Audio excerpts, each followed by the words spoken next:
watu la Ubungo Kisiwani lilifanyiwa uthamini na kuandaa jedwali la uthamini lililothibitishwa na kusainiwa na mthamini mkuu wa serikali mwezi Aprili mwaka 2022 lenye jumla ya shilingi bilioni 7.87 zitakazolipwa kwa wananchi 90 wa eneo hilo watakaopisha ujenzi wa karakana hiyo. Mheshimiwa Spika, serikali inaendelea kutafuta fedha kwa ajili ya kulipa fidia hiyo kwa wananchi 90 na mara zitakapopatikana malipo hayo yatafanyika. Mheshimiwa Profesa Mkumbo, swali la nyongeza. Asante Mheshimiwa Spika, na maswali mawili tu ya nyongeza. Mheshimiwa Waziri wa Nchi Ofisi ya Rais alifika katika mtaa wa Bunge Kisiwani tarehe 14 Mei mwaka huu. Akafanya mkutano na wananchi pale na kulikuwa na mgogoro wa kiwango. Aliagiza kwamba wataalamu wakafanya tena tathmini ili warudi kwa wananchi waelewane kuhusu kiwango ambacho kinastahili. Je, ni lini hiyo ripoti itapatikana? Lakini la pili, kwa kuwa muda mrefu umepita na wananchi pale hamna kinachofanyika na hata anwani za makazi hazijafanyika pale kwa sababu ya swala hili, kwa nini serikali kupitia Mheshimiwa Naibu Waziri mkatoa tamko kwamba kwa sababu fidia hii haijulikani italipa lini, wananchi waendelee maisha yao kama kawaida? Asante. Mheshimiwa Naibu Waziri Ofisi ya Rais TAMISEMI, majibu. Asante sana Mheshimiwa Spika, kwa niaba ya Waziri wa Nchi Ofisi ya Rais TAMISEMI naomba kujibu maswali madogo mawili ya nyongeza ya Mheshimiwa Profesa Kitila Alexander Mkumbo, mbunge wa jimbo la Ubungo kama ifuatavyo. Mheshimiwa Spika, mwezi Aprili mthamini mkuu alishamaliza kazi yake na alishasaini. Kwa hiyo baada ya hili zoezi kukamilika, maana yake nilichokuwa nimekieleza kwenye jibu la msingi ni kutafuta fedha. Kwa kikubwa kwamba tutarudi kukaa na wananchi na kuwaeleza haya yote ambayo yanaendelea. Kwa hiyo nimuondoe tu hofu Mheshimiwa Waziri kwamba kauli ya serikali ni kwamba bado tunahitaji kuendelea kutumia lile eneo na ndio maana tunatafuta fedha ili tuwalipe kwa wakati. Na kama muda utakuwa umepita, maana yake kuna option mbili kwenye sheria. Moja, kurudia uthamini, lakini pili, kunaweza kukawa na interest ili kuhakikisha kwamba wananchi wanapata fidia stahili kutokana na kutoa eneo lao. Asante sana Mheshimiwa Spika. Mheshimiwa Mariam Kisangi, swali la nyongeza. Asante sana Mheshimiwa Spika kunipa nafasi na mimi niweze kuuliza swali la nyongeza. Kwa kuwa changamoto ya ulipaji wa fidia inawakumba pia wakazi wa Mbagala, maeneo ya Kokoto mpaka Kongoe na Twangoma, bado wanadai fidia kwa ajili ya upanuzi wa barabara ya Kilwa Road. Sasa je, serikali toka imefanyiwa tathmini mwaka 2019 mpaka leo hii hakuna malipo yote yanayofanyika kwao. Je, serikali mna mpango gani wa kulipa fidia hiyo kwa wananchi wa Mbagala, Kokoto mpaka Kongoe? Mheshimiwa Naibu Waziri Ofisi ya Rais TAMISEMI, majibu. Asante sana Mheshimiwa Spika, kwa niaba ya Waziri wa Nchi Ofisi ya Rais TAMISEMI naomba kujibu swali dogo la nyongeza la Mheshimiwa Mariam Kisangi, mbunge wa viti maalum kama ifuatavyo. Nimuondoe hofu Mheshimiwa mbunge kwamba wananchi wote ambao wamefanyiwa tathmini yao watalipwa haki zao, kwa sababu serikali haina muda wa kutaka kwenda kumtapeli mwananchi yoyote. Kwa hiyo nimuondoe wasiwasi huo, na kwa sababu serikali ni moja, barabara hili najua iko upande wa TANROADS, basi tutafanya kazi kwa pamoja kuhakikisha jambo hili linawafikia. Asante sana Mheshimiwa Spika. Asante sana Mheshimiwa Naibu Waziri kwa majibu yako kwa maswali ya Mheshimiwa wabunge. Wizara ya Utamaduni, Sanaa na Michezo, Mheshimiwa Janet Elias Mahawanga, mbunge wa viti maalum, sasa ulize swali lake. Je, ni lini serikali itawekeza katika sekta ya michezo hasa kwenye timu za wanawake ili kuibua vipaji kwa watoto? Utamaduni, Sanaa na Michezo, Mheshimiwa Pauline Gekul, majibu.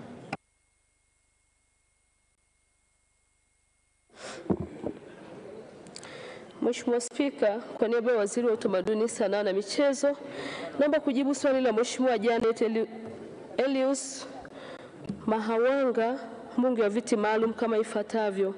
Mheshimiwa Spika, serikali imeendelea kuwekeza katika kuibua, kukuza na kuendeleza vipaji vya michezo, ambapo kwa mwaka wa fedha 2022/23 shilingi milioni 183.5 zimetengwa kama kianzio katika kutoa huduma kwa timu zetu za taifa ikiwemo timu za wanawake, na shilingi bilioni 10 zimetengwa kwa ajili ya kuboresha miundombinu ya michezo. Aidha, serikali imefanya uwekezaji mkubwa katika timu za taifa za wanawake ambako kupitia uwekezaji huu timu hizi zimeendelea kufanya vizuri katika ukanda wa Sekafa, Kosafa na umewezesha timu ya Serengeti Girls kufuzu mashindano ya kombe la dunia nchini India. Mheshimiwa Spika, asante. Mheshimiwa Janet Mahawanga, swali la nyongeza. Asante Mheshimiwa Spika kwa kunipa nafasi ya kuuliza swali la nyongeza. Swali langu linasema, je, serikali inatoa kauli gani kuhusu mkakati wa muda mrefu wa kuendeleza vipaji vinavyopatikana kutokana na mashindano ya UMITASHUMTA na UMISETA? Mheshimiwa Naibu Waziri wa Utamaduni, Sanaa na Michezo, majibu. Mheshimiwa Spika, nikushukuru kwa nafasi. Kwa niaba ya Waziri wa Utamaduni, Sanaa na Michezo, naomba kujibu swali la nyongeza la Mheshimiwa Janet, mbunge wa viti maalum kama ifuatavyo. Mheshimiwa Spika, Mheshimiwa Janet amependa kufahamu kauli ya serikali kuhusu kuendeleza vipaji vya vijana wetu vinavyotokana na UMISETA na UMITASHUMTA. Mheshimiwa Spika, sisi wizara yetu kwanza tumshukuru Mheshimiwa Rais Mama Samia Suluhu Hassan, amehakikisha kwamba michezo hii imerudi na ametoa maelekezo kwa serikali, na sisi tunashirikiana na TAMISEMI, Wizara ya Elimu pamoja na wizara yetu kuhakikisha michezo hii inaendelea. Kwa kuwa michezo hii, Mheshimiwa Spika, ndio inatupatia vipaji vya vijana wetu wanaoanzia huko chini kuingia kwenye timu za taifa. Na hivi sasa wizara yetu, Mheshimiwa Spika, inaendelea kureview kiasi ambacho tunapitia kiasi ambacho cha fedha kinachotengwa kwa ajili ya UMISETA na UMITASHUMTA ili michezo hii iwe endelevu. Asante.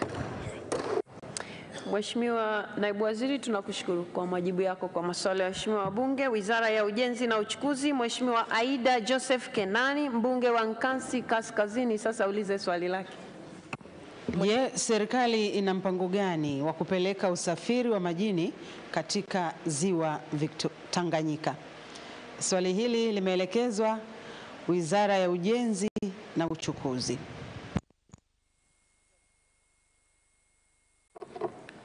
Mheshimiwa Spika, kwa niaba ya Waziri wa Ujenzi na Uchukuzi, naomba kujibu swali la Mheshimiwa Aida Joseph Kenan, mbunge wa Nkasi Kaskazini kama ifuatavyo.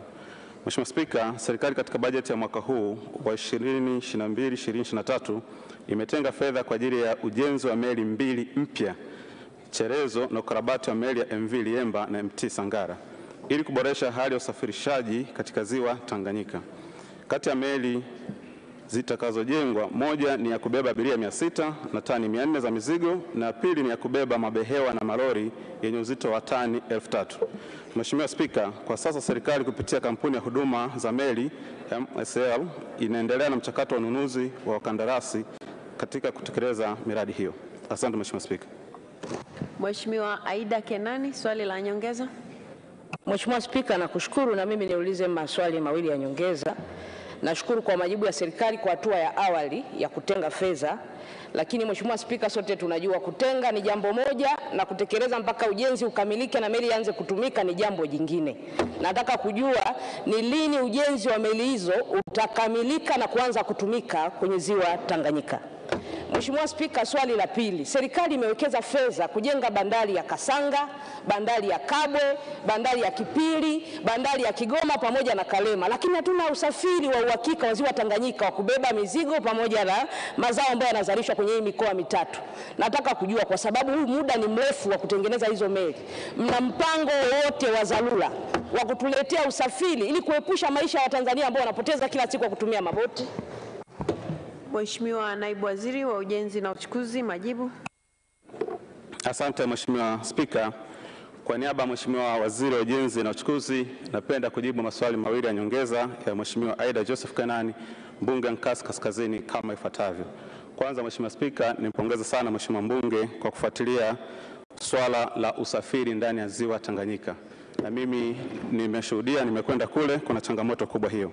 Lakini Mheshimiwa Spika, nataka nimhakikishie mbunge na wabunge wote wa mikoa yote mitatu, mikoa ya Rukwa, Katavi pamoja na Kigoma, swala la kukamilika kwanza, kama ambavyo nimesema kwenye swali jibu langu la msingi, tumeshatangaza tenda tarehe 19 ya mwezi huu wa 9.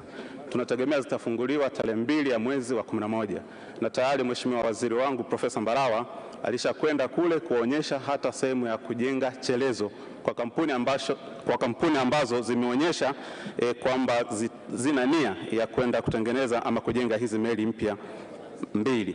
Lakini kwa jambo la dharura, swali lako la pili, ni namna gani tunaweza kama serikali tukafanya jambo la dharura kwa ajili ya wananchi wa mikoa hii yote mitatu? La kwanza, tumejipanga katika kukarabati meli zote 2. Kuna meli ya Liemba pamoja na MV Mwongozo, na tenda ya MV Liemba inatangazwa tarehe 26 ya mwezi huu, na tunategemea kwamba itachukua muda wa mwaka mmoja. Lakini kwa MV Mwongozo ambayo inabeba abiria 500 na tani 150 yenyewe itachukua muda wa miezi 6. Kwa ni mategemeo yetu kwamba ifikapo mwakani mwezi wa 10 mwaka 2023 meli hizi za dharura zitakuwa zimeanza kufanya kazi ndani ya ziwa Tanganyika. Mheshimiwa Joseph Mkundi, swali la nyongeza. Sana Mheshimiwa Spika, nitaka kujua ni lini meli ya MV Kalia 6 anza tena safari zake kutoka bandari ya Mwanza kwenda bandari ya Nasio visiwani Ukerewe. Nashukuru. Mheshimiwa Naibu Waziri wa Ujenzi na Uchukuzi, majibu kwa kifupi. Asante Mheshimiwa Spika, kwa niaba ya Mheshimiwa Waziri wa Ujenzi na Uchukuzi napenda kujibu swali la nyongeza la Mheshimiwa Mkundi kama ifuatavyo. Ni kweli tuna meli katika ziwa Victoria ambayo ilipata shida katika mifumo yake ya kuongozea meli, na tulishaagiza kifaa hicho nje ya nchi, na ndani ya mwezi wa 10 mwanzoni tunategemea hicho kifaa kitakuja, kinaitwa mouse controller. Kwa hiyo mwishoni mwa mwezi wa 10 meli hii itaanza tena kazi zake katika kufanya kazi ndani ya ziwa Victoria. Asante Mheshimiwa Spika. Mheshimiwa Naibu Waziri, asante sana kwa majibu yako kwa maswali ya Mheshimiwa wabunge. Mheshimiwa Ali Juma Makoa, mbunge wa Kondoa, sasa ulize swali lake. Je, kuna mpango wowote kubadili mwelekeo wa ujenzi wa barabara ya Tanga kupitia Handeni, Kiberashi, Mrijo, Mondo Bicha hadi kwa Mtoro?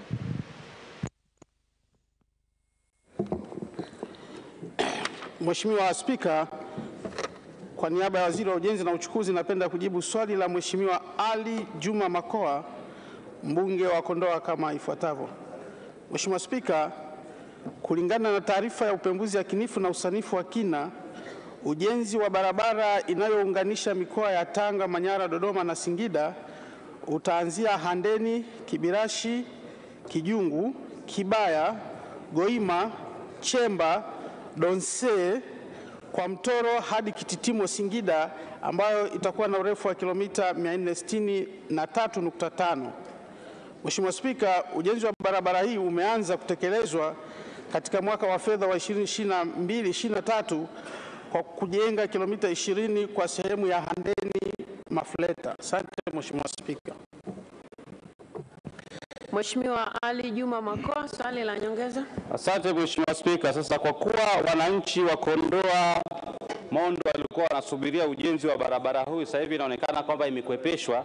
Sasa serikali ina mpango gani juu ya kuijenga barabara hiyo hiyo ambayo imeandikwa kwenye ilani kutokea Mondo kwenda Kondoa Bicha Seria kwenda kwa Mtoro? Swali la pili, wananchi walikuwa na matumaini kwamba kilomita hizi 400 zingepita kwenye daraja la Mtobubu. Je, serikali sasa ina mpango gani wa kuharakisha ujenzi wa lile daraja ambalo litaunganisha barabara hii iliyokuwa inategemewa ili kuondoa kero na kuokoa maisha ya wananchi na mali zao zinazopotea kila mwaka? Mheshimiwa Naibu Waziri wa Ujenzi na Uchukuzi, majibu. Asante Mheshimiwa Spika, kwa niaba ya Waziri wa Ujenzi na Uchukuzi napenda kujibu maswali mawili ya nyongeza ya Mheshimiwa Ali Juma Makoa, mbunge wa Kondoa mjini kama ifuatavyo. Mheshimiwa Spika, ni kweli barabara ya kuanzia Goima, Mondo, Kondoa, Bicha iko kwenye ilani, na nataka nimhakikishie Mheshimiwa mbunge kwamba kadiri ya upatikanaji wa fedha barabara hii pia itajengwa kwa kiwango cha lami. Lakini kuhusu ujenzi wa daraja katika mto Bubu, daraja la Mungurwi nataka nikuhakikishie Mheshimiwa mbunge pamoja na wananchi wa Kondoa kwamba tunajua changamoto ambayo ipo. Daraja hili limeshakamilika upembuzi yakinifu na sasa hivi tunakamilisha usanifu wa kina, na meneja wa mkoa ameshapewa kibali aandae pia na dokumenti za kutangaza daraja hiyo kuanza kujengwa. Kwa hiyo litaanza kujengwa tu mara baada ya kukamilisha usanifu wa kina. Asante Mheshimiwa Spika. Mheshimiwa Mwita Boniface Getere, swali la nyongeza. Nakushukuru Mheshimiwa Spika, nimepata nafasi ya kuuliza swali la nyongeza.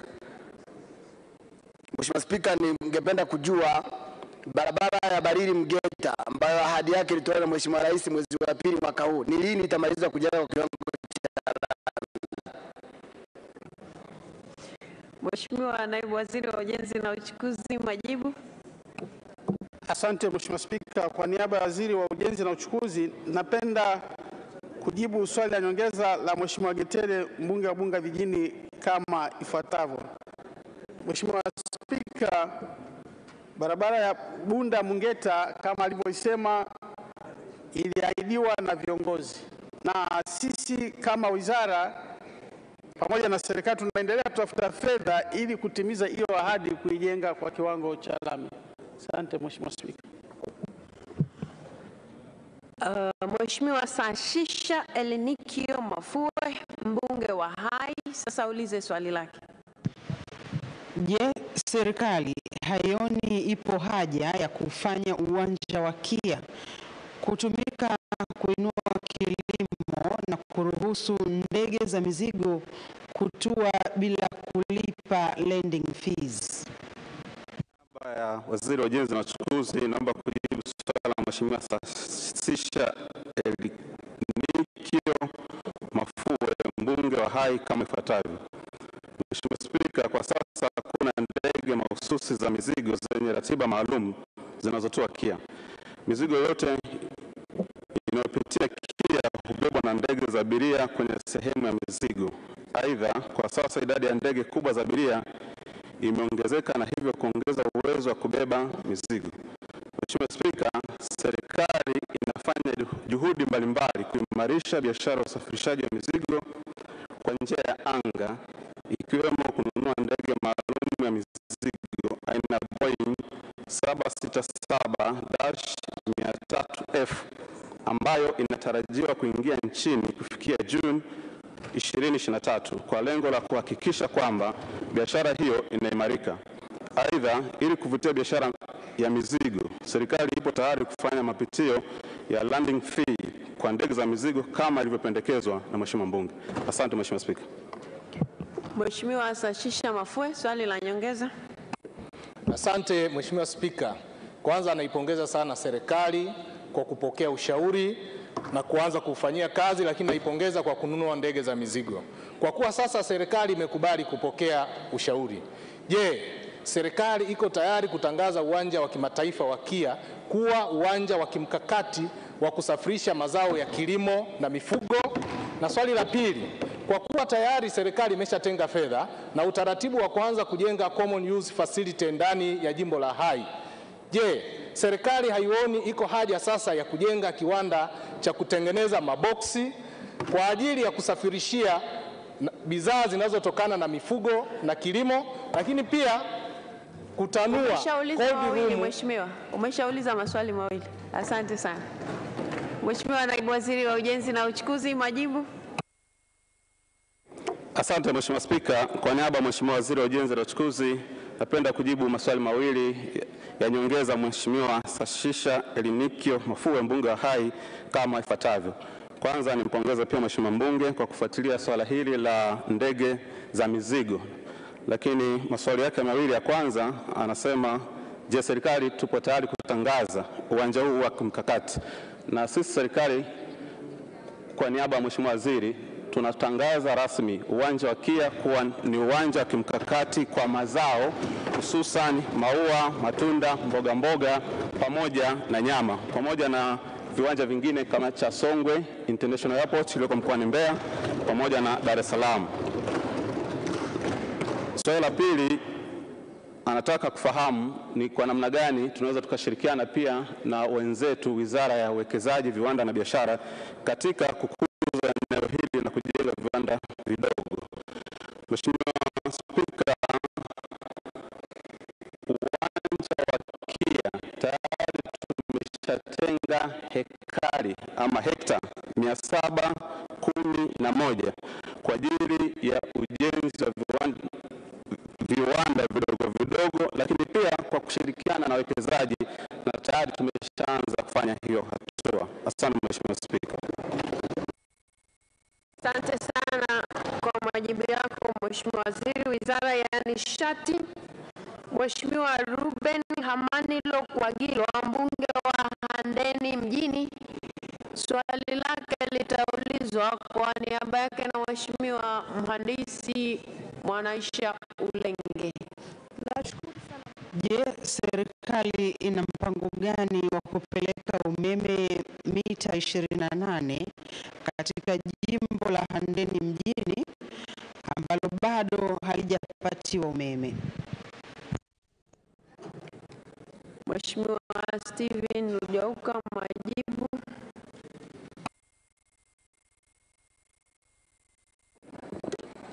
Mheshimiwa Spika, kwa niaba ya Mheshimiwa Waziri wa Nishati, napenda kujibu swali la Mheshimiwa Ruben Hamanilo Kwagilwa, mbunge wa Handeni mjini kama ifuatavyo. Mheshimiwa Spika, jimbo la Handeni mjini lina jumla ya mitaa 60.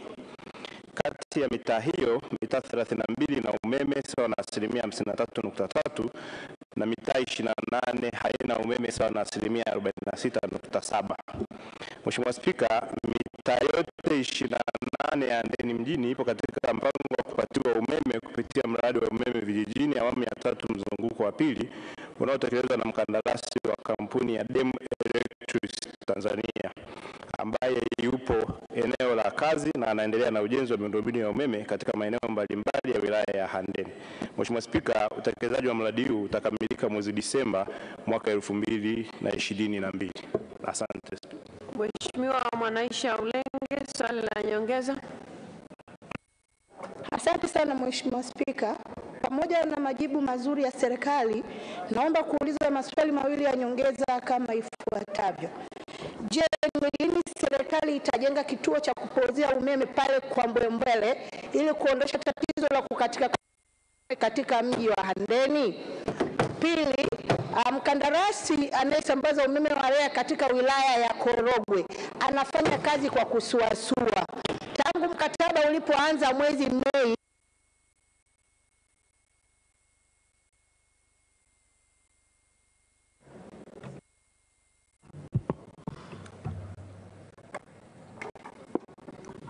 Swali la pili, mkandarasi anayesambaza umeme wa REA katika wilaya ya Korogwe anafanya kazi kwa kusuasua. Tangu mwezi Mei alipoanza mkataba, amesimamisha nguzo katika vijiji vitatu tu. Nini kauli ya serikali kuhusiana na mkandarasi huyo anayeitwa Tontoni? Mheshimiwa Naibu Waziri wa Nishati, majibu kwa kifupi. Mheshimiwa Spika, kwa niaba ya Mheshimiwa Waziri wa Nishati, naomba kujibu maswali mawili ya nyongeza yaliyoulizwa na Mheshimiwa Ulenge kama ifuatavyo. Mheshimiwa Spika, kwenye swali la kwanza, serikali tayari imetoa pesa shilingi bilioni 500 kwa ajili ya kuimarisha mfumo wa grid ya taifa, na wilaya ya Handeni ni mojawapo ya eneo ambapo kitajengwa kituo cha kupoza umeme katika eneo la Mkata kwa kuanzia, na kinajengwa katika mwaka huu wa fedha wa 22-23. Lakini Mheshimiwa Spika, kwenye swali la pili, mkandarasi anayepeleka umeme vijijini katika eneo la Korogwe, tutahakikisha kwamba kufikia Disemba mwaka huu anakamilisha kazi kwa sababu ndio mujibu wa mkataba, na tunaendelea kufuatilia kwa karibu kuondoa zile changamoto ndogo ndogo ambazo zilikuwa zimejitokeza za upungufu na ukosefu wa vifaa, lakini kazi itakamilika kwa wakati. Mheshimiwa Grace Tendega, swali la nyongeza. Asante sana Mheshimiwa Spika. Je, ni lini serikali itapeleka umeme katika vitongoji 42 vilivyobakia katika jimbo la Kalenga mkoani Iringa? Mheshimiwa Naibu Waziri, majibu kwa kifupi. Mheshimiwa Spika, kwa niaba ya Mheshimiwa Waziri naomba kujibu swali la nyongeza la Mheshimiwa Grace Ndega, mbunge wa viti maalum Iringa kama ifuatavyo. Mheshimiwa Spika, serikali inaendelea kupeleka umeme katika vitongoji vyote nchini kwa jinsi upatikanaji wa fedha unavyoendelea. Hatua ambayo tunaendelea nayo sasa ambayo inatakiwa kukamilika ni hatua ya vijiji ambayo itakamilika Desemba mwaka huu, na fedha zinazozidi kupatikana vitongoji vinapelekewa pia umeme. Mheshimiwa Asia Haramga, swali la nyongeza. Asante sana Mheshimiwa Spika kwa kunipa nafasi ya kuuliza swali la nyongeza. Je, ni lini serikali itakamilisha usambazaji wa umeme katika vijiji vya kata ya Kiru na Magara, jimbo la Babati vijijini? Mheshimiwa Naibu Waziri wa Nishati, majibu. Mheshimiwa Spika, kwa niaba ya Mheshimiwa Waziri wa Nishati naomba kujibu swali la nyongeza la Mheshimiwa Asia Haramga kwamba umeme vijijini katika eneo alilolitaja itakamilika mwezi Disemba. Mkandarasi wa giza ambaye anapeleka umeme katika wilaya ya Manyara, katika mkoa wa Manyara, anaendelea na kazi na tutaendelea kusukumana naye ili akamilishe kazi kwa wakati. Mheshimiwa Michael Mwakamo, swali la nyongeza. Mkandarasi anayepeleka umeme Kibaha vijijini kwenye kijiji cha Kimalamisare, tulikubaliana afike saiti kwa maelezo yake mwezi wa 6 na mpaka sasa hajafika. Nini kauli ya serikali kwa mkandarasi huyu ili akamalizie kazi? Mheshimiwa Naibu Waziri wa Nishati, majibu. Mheshimiwa Spika, kwa niaba ya Mheshimiwa Waziri wa Nishati naomba kujibu swali la nyongeza la Mheshimiwa Mike kama ifuatavyo. Mheshimiwa Spika, wakandarasi wote wa REA wako katika maeneo yao ya kazi mbalimbali. Unakuta mkandarasi mmoja katika mkoa mmoja labda na wilaya 4 au 5 na tulipunguza kazi. Mheshimiwa Spika, naomba nieleze kwamba baada ya hapa nitalifuatilia jambo hili kujua kwa nini mkandarasi huyu hajafika, na kama amefika maeneo mengine basi ni lini atafika katika eneo la Mheshimiwa mbunge alilouliza. Mheshimiwa Sofia Mwakagenda, swali la nyongeza. Asante Mheshimiwa Spika kwa kunipa nafasi ya kuuliza swali la nyongeza. Katika kitongoji cha Ngana kina kaya 600 katika wilaya ya Rungwe, lakini waliowekea umeme wa REA ni kaya 32 peke yake. Serikali haioni kwamba interval ni kubwa sana, na ni lini mtaweza kupeleka umeme eneo lile? Mheshimiwa Naibu Waziri wa Nishati, majibu. Mheshimiwa Spika, kwa niaba ya Mheshimiwa Waziri wa Nishati naomba kujibu swali la nyongeza la Mheshimiwa Sofia Mwakagenda kama ifuatavyo. Mheshimiwa Spika, maendeleo ni hatua, na nia ya serikali ni kuhakikisha kila mwananchi mahala popote alipo anafikiwa na umeme. Nimhakikishie Mheshimiwa mbunge kwamba serikali inaendelea kupeleka umeme kwenye maeneo ya vijiji na vitongoji na kila mwananchi atafikiwa kulingana na upatikanaji wa fedha. Mheshimiwa Naibu Waziri, asante sana kwa majibu yako kwa maswali ya waheshimiwa wabunge. Wizara ya Mali Asili na Utalii, Mheshimiwa Eric James Shigongo, mbunge wa Buchosa, sasa ulize swali lake. Je, ni lini serikali itawamegea eneo wakazi wa kisiwa cha Maisome kutoka msitu wa hifadhi ya Maisome? Swali hili limeelekezwa Wizara ya Maliasili na Utalii. Serikali. Mheshimiwa Naibu Waziri wa Maliasili na Utalii, Mheshimiwa Mary Masanja, majibu.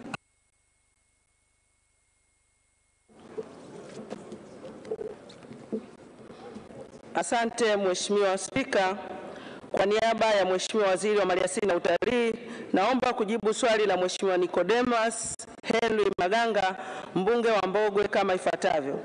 Mheshimiwa Spika, askari wa uhifadhi wanatekeleza majukumu yao kwa kuzingatia sheria, kanuni, miongozo na maelekezo ya viongozi mbalimbali ikiwemo ya waheshimiwa wabunge pamoja na kuzingatia haki za binadamu.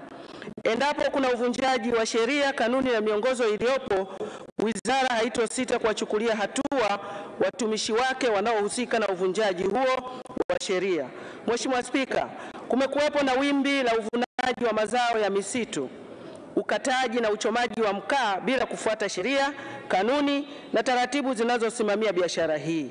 Hali hii imesababisha kutoweka kwa kasi kwa maeneo ya misitu na hatimaye kujitokeza kwa athari za mabadiliko ya tabia nchi.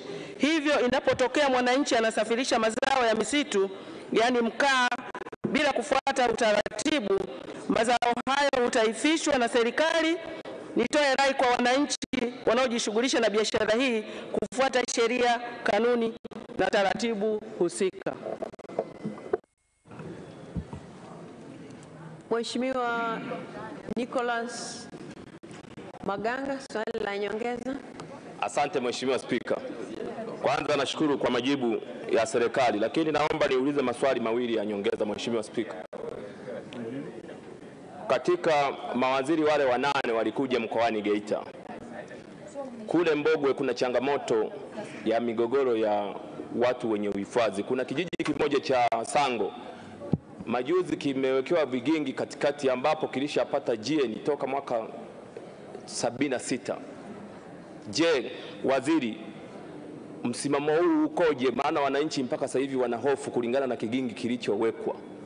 Swali la pili, Mheshimiwa Waziri, umesema kumekuwa na wimbi la ukataji wa mkaa, lakini kuna taratibu za kisheria hawa wananchi huwa wanazifuata, ila kuna hawa askari migambo ambao pengine hawana mafunzo vizuri wa kusimamia hizi sheria. Kumekuwa na mgongano pale wanapofanya hizi operation, wanawakamata wananchi ambapo wana vibali tayari, lakini wanaonekana kuwaumiza na kuwatendea haki. Ni nini kauli yako Mheshimiwa Waziri, ili kusudi wananchi hao pale wanapofuata sheria zote wafanye shughuli zao kwa... Mheshimiwa Naibu Waziri, majibu.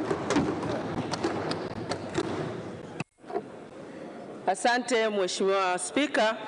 Kwa niaba ya Waziri wa Maliasili na Utalii, naomba kujibu maswali mawili ya nyongeza ya Mheshimiwa Nicholas Maganga, mbunge wa Mbogwe kama ifuatavyo.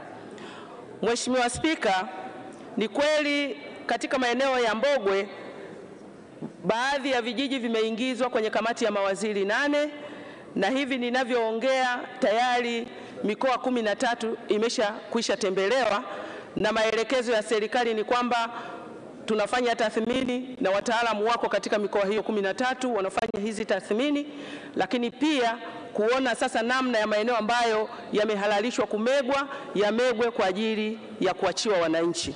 Kwa hiyo nimtoe wasiwasi Mheshimiwa mbunge kwamba kwa kuwa maeneo haya yako ndani ya tathmini ambayo inasimamiwa na kamati ya mawaziri 8 wa kisekta, tutaendelea kutoa maelekezo kwamba wananchi wasibugudhiwe wakati tunasubiri majibu ya tathmini hiyo.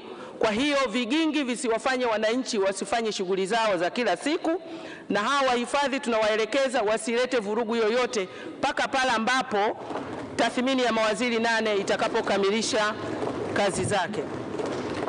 Mheshimiwa, swala lingine hilo lilikuwa ni la kwanza. Haya, majibu kwa kifupi swali la pili. Mheshimiwa Spika, kauli ya serikali kwa hawa wananchi ambao wanakutana na changamoto ya kukabiliana na askari pamoja na wananchi, niendelee tu kutoa rai kwa wananchi kwamba tuendelee kufuata sheria, taratibu na kanuni zinazosimamia uvunaji wa mazao ya misitu. Mheshimiwa Spika, tumekuwa na changamoto, tunatoa vibali tukiamini kwamba vibali hivi vitatumika ipasavyo, lakini tumekuwa na changamoto ya uanzishwaji wa usafirishaji mazao ya misitu kwa kutumia pikipiki.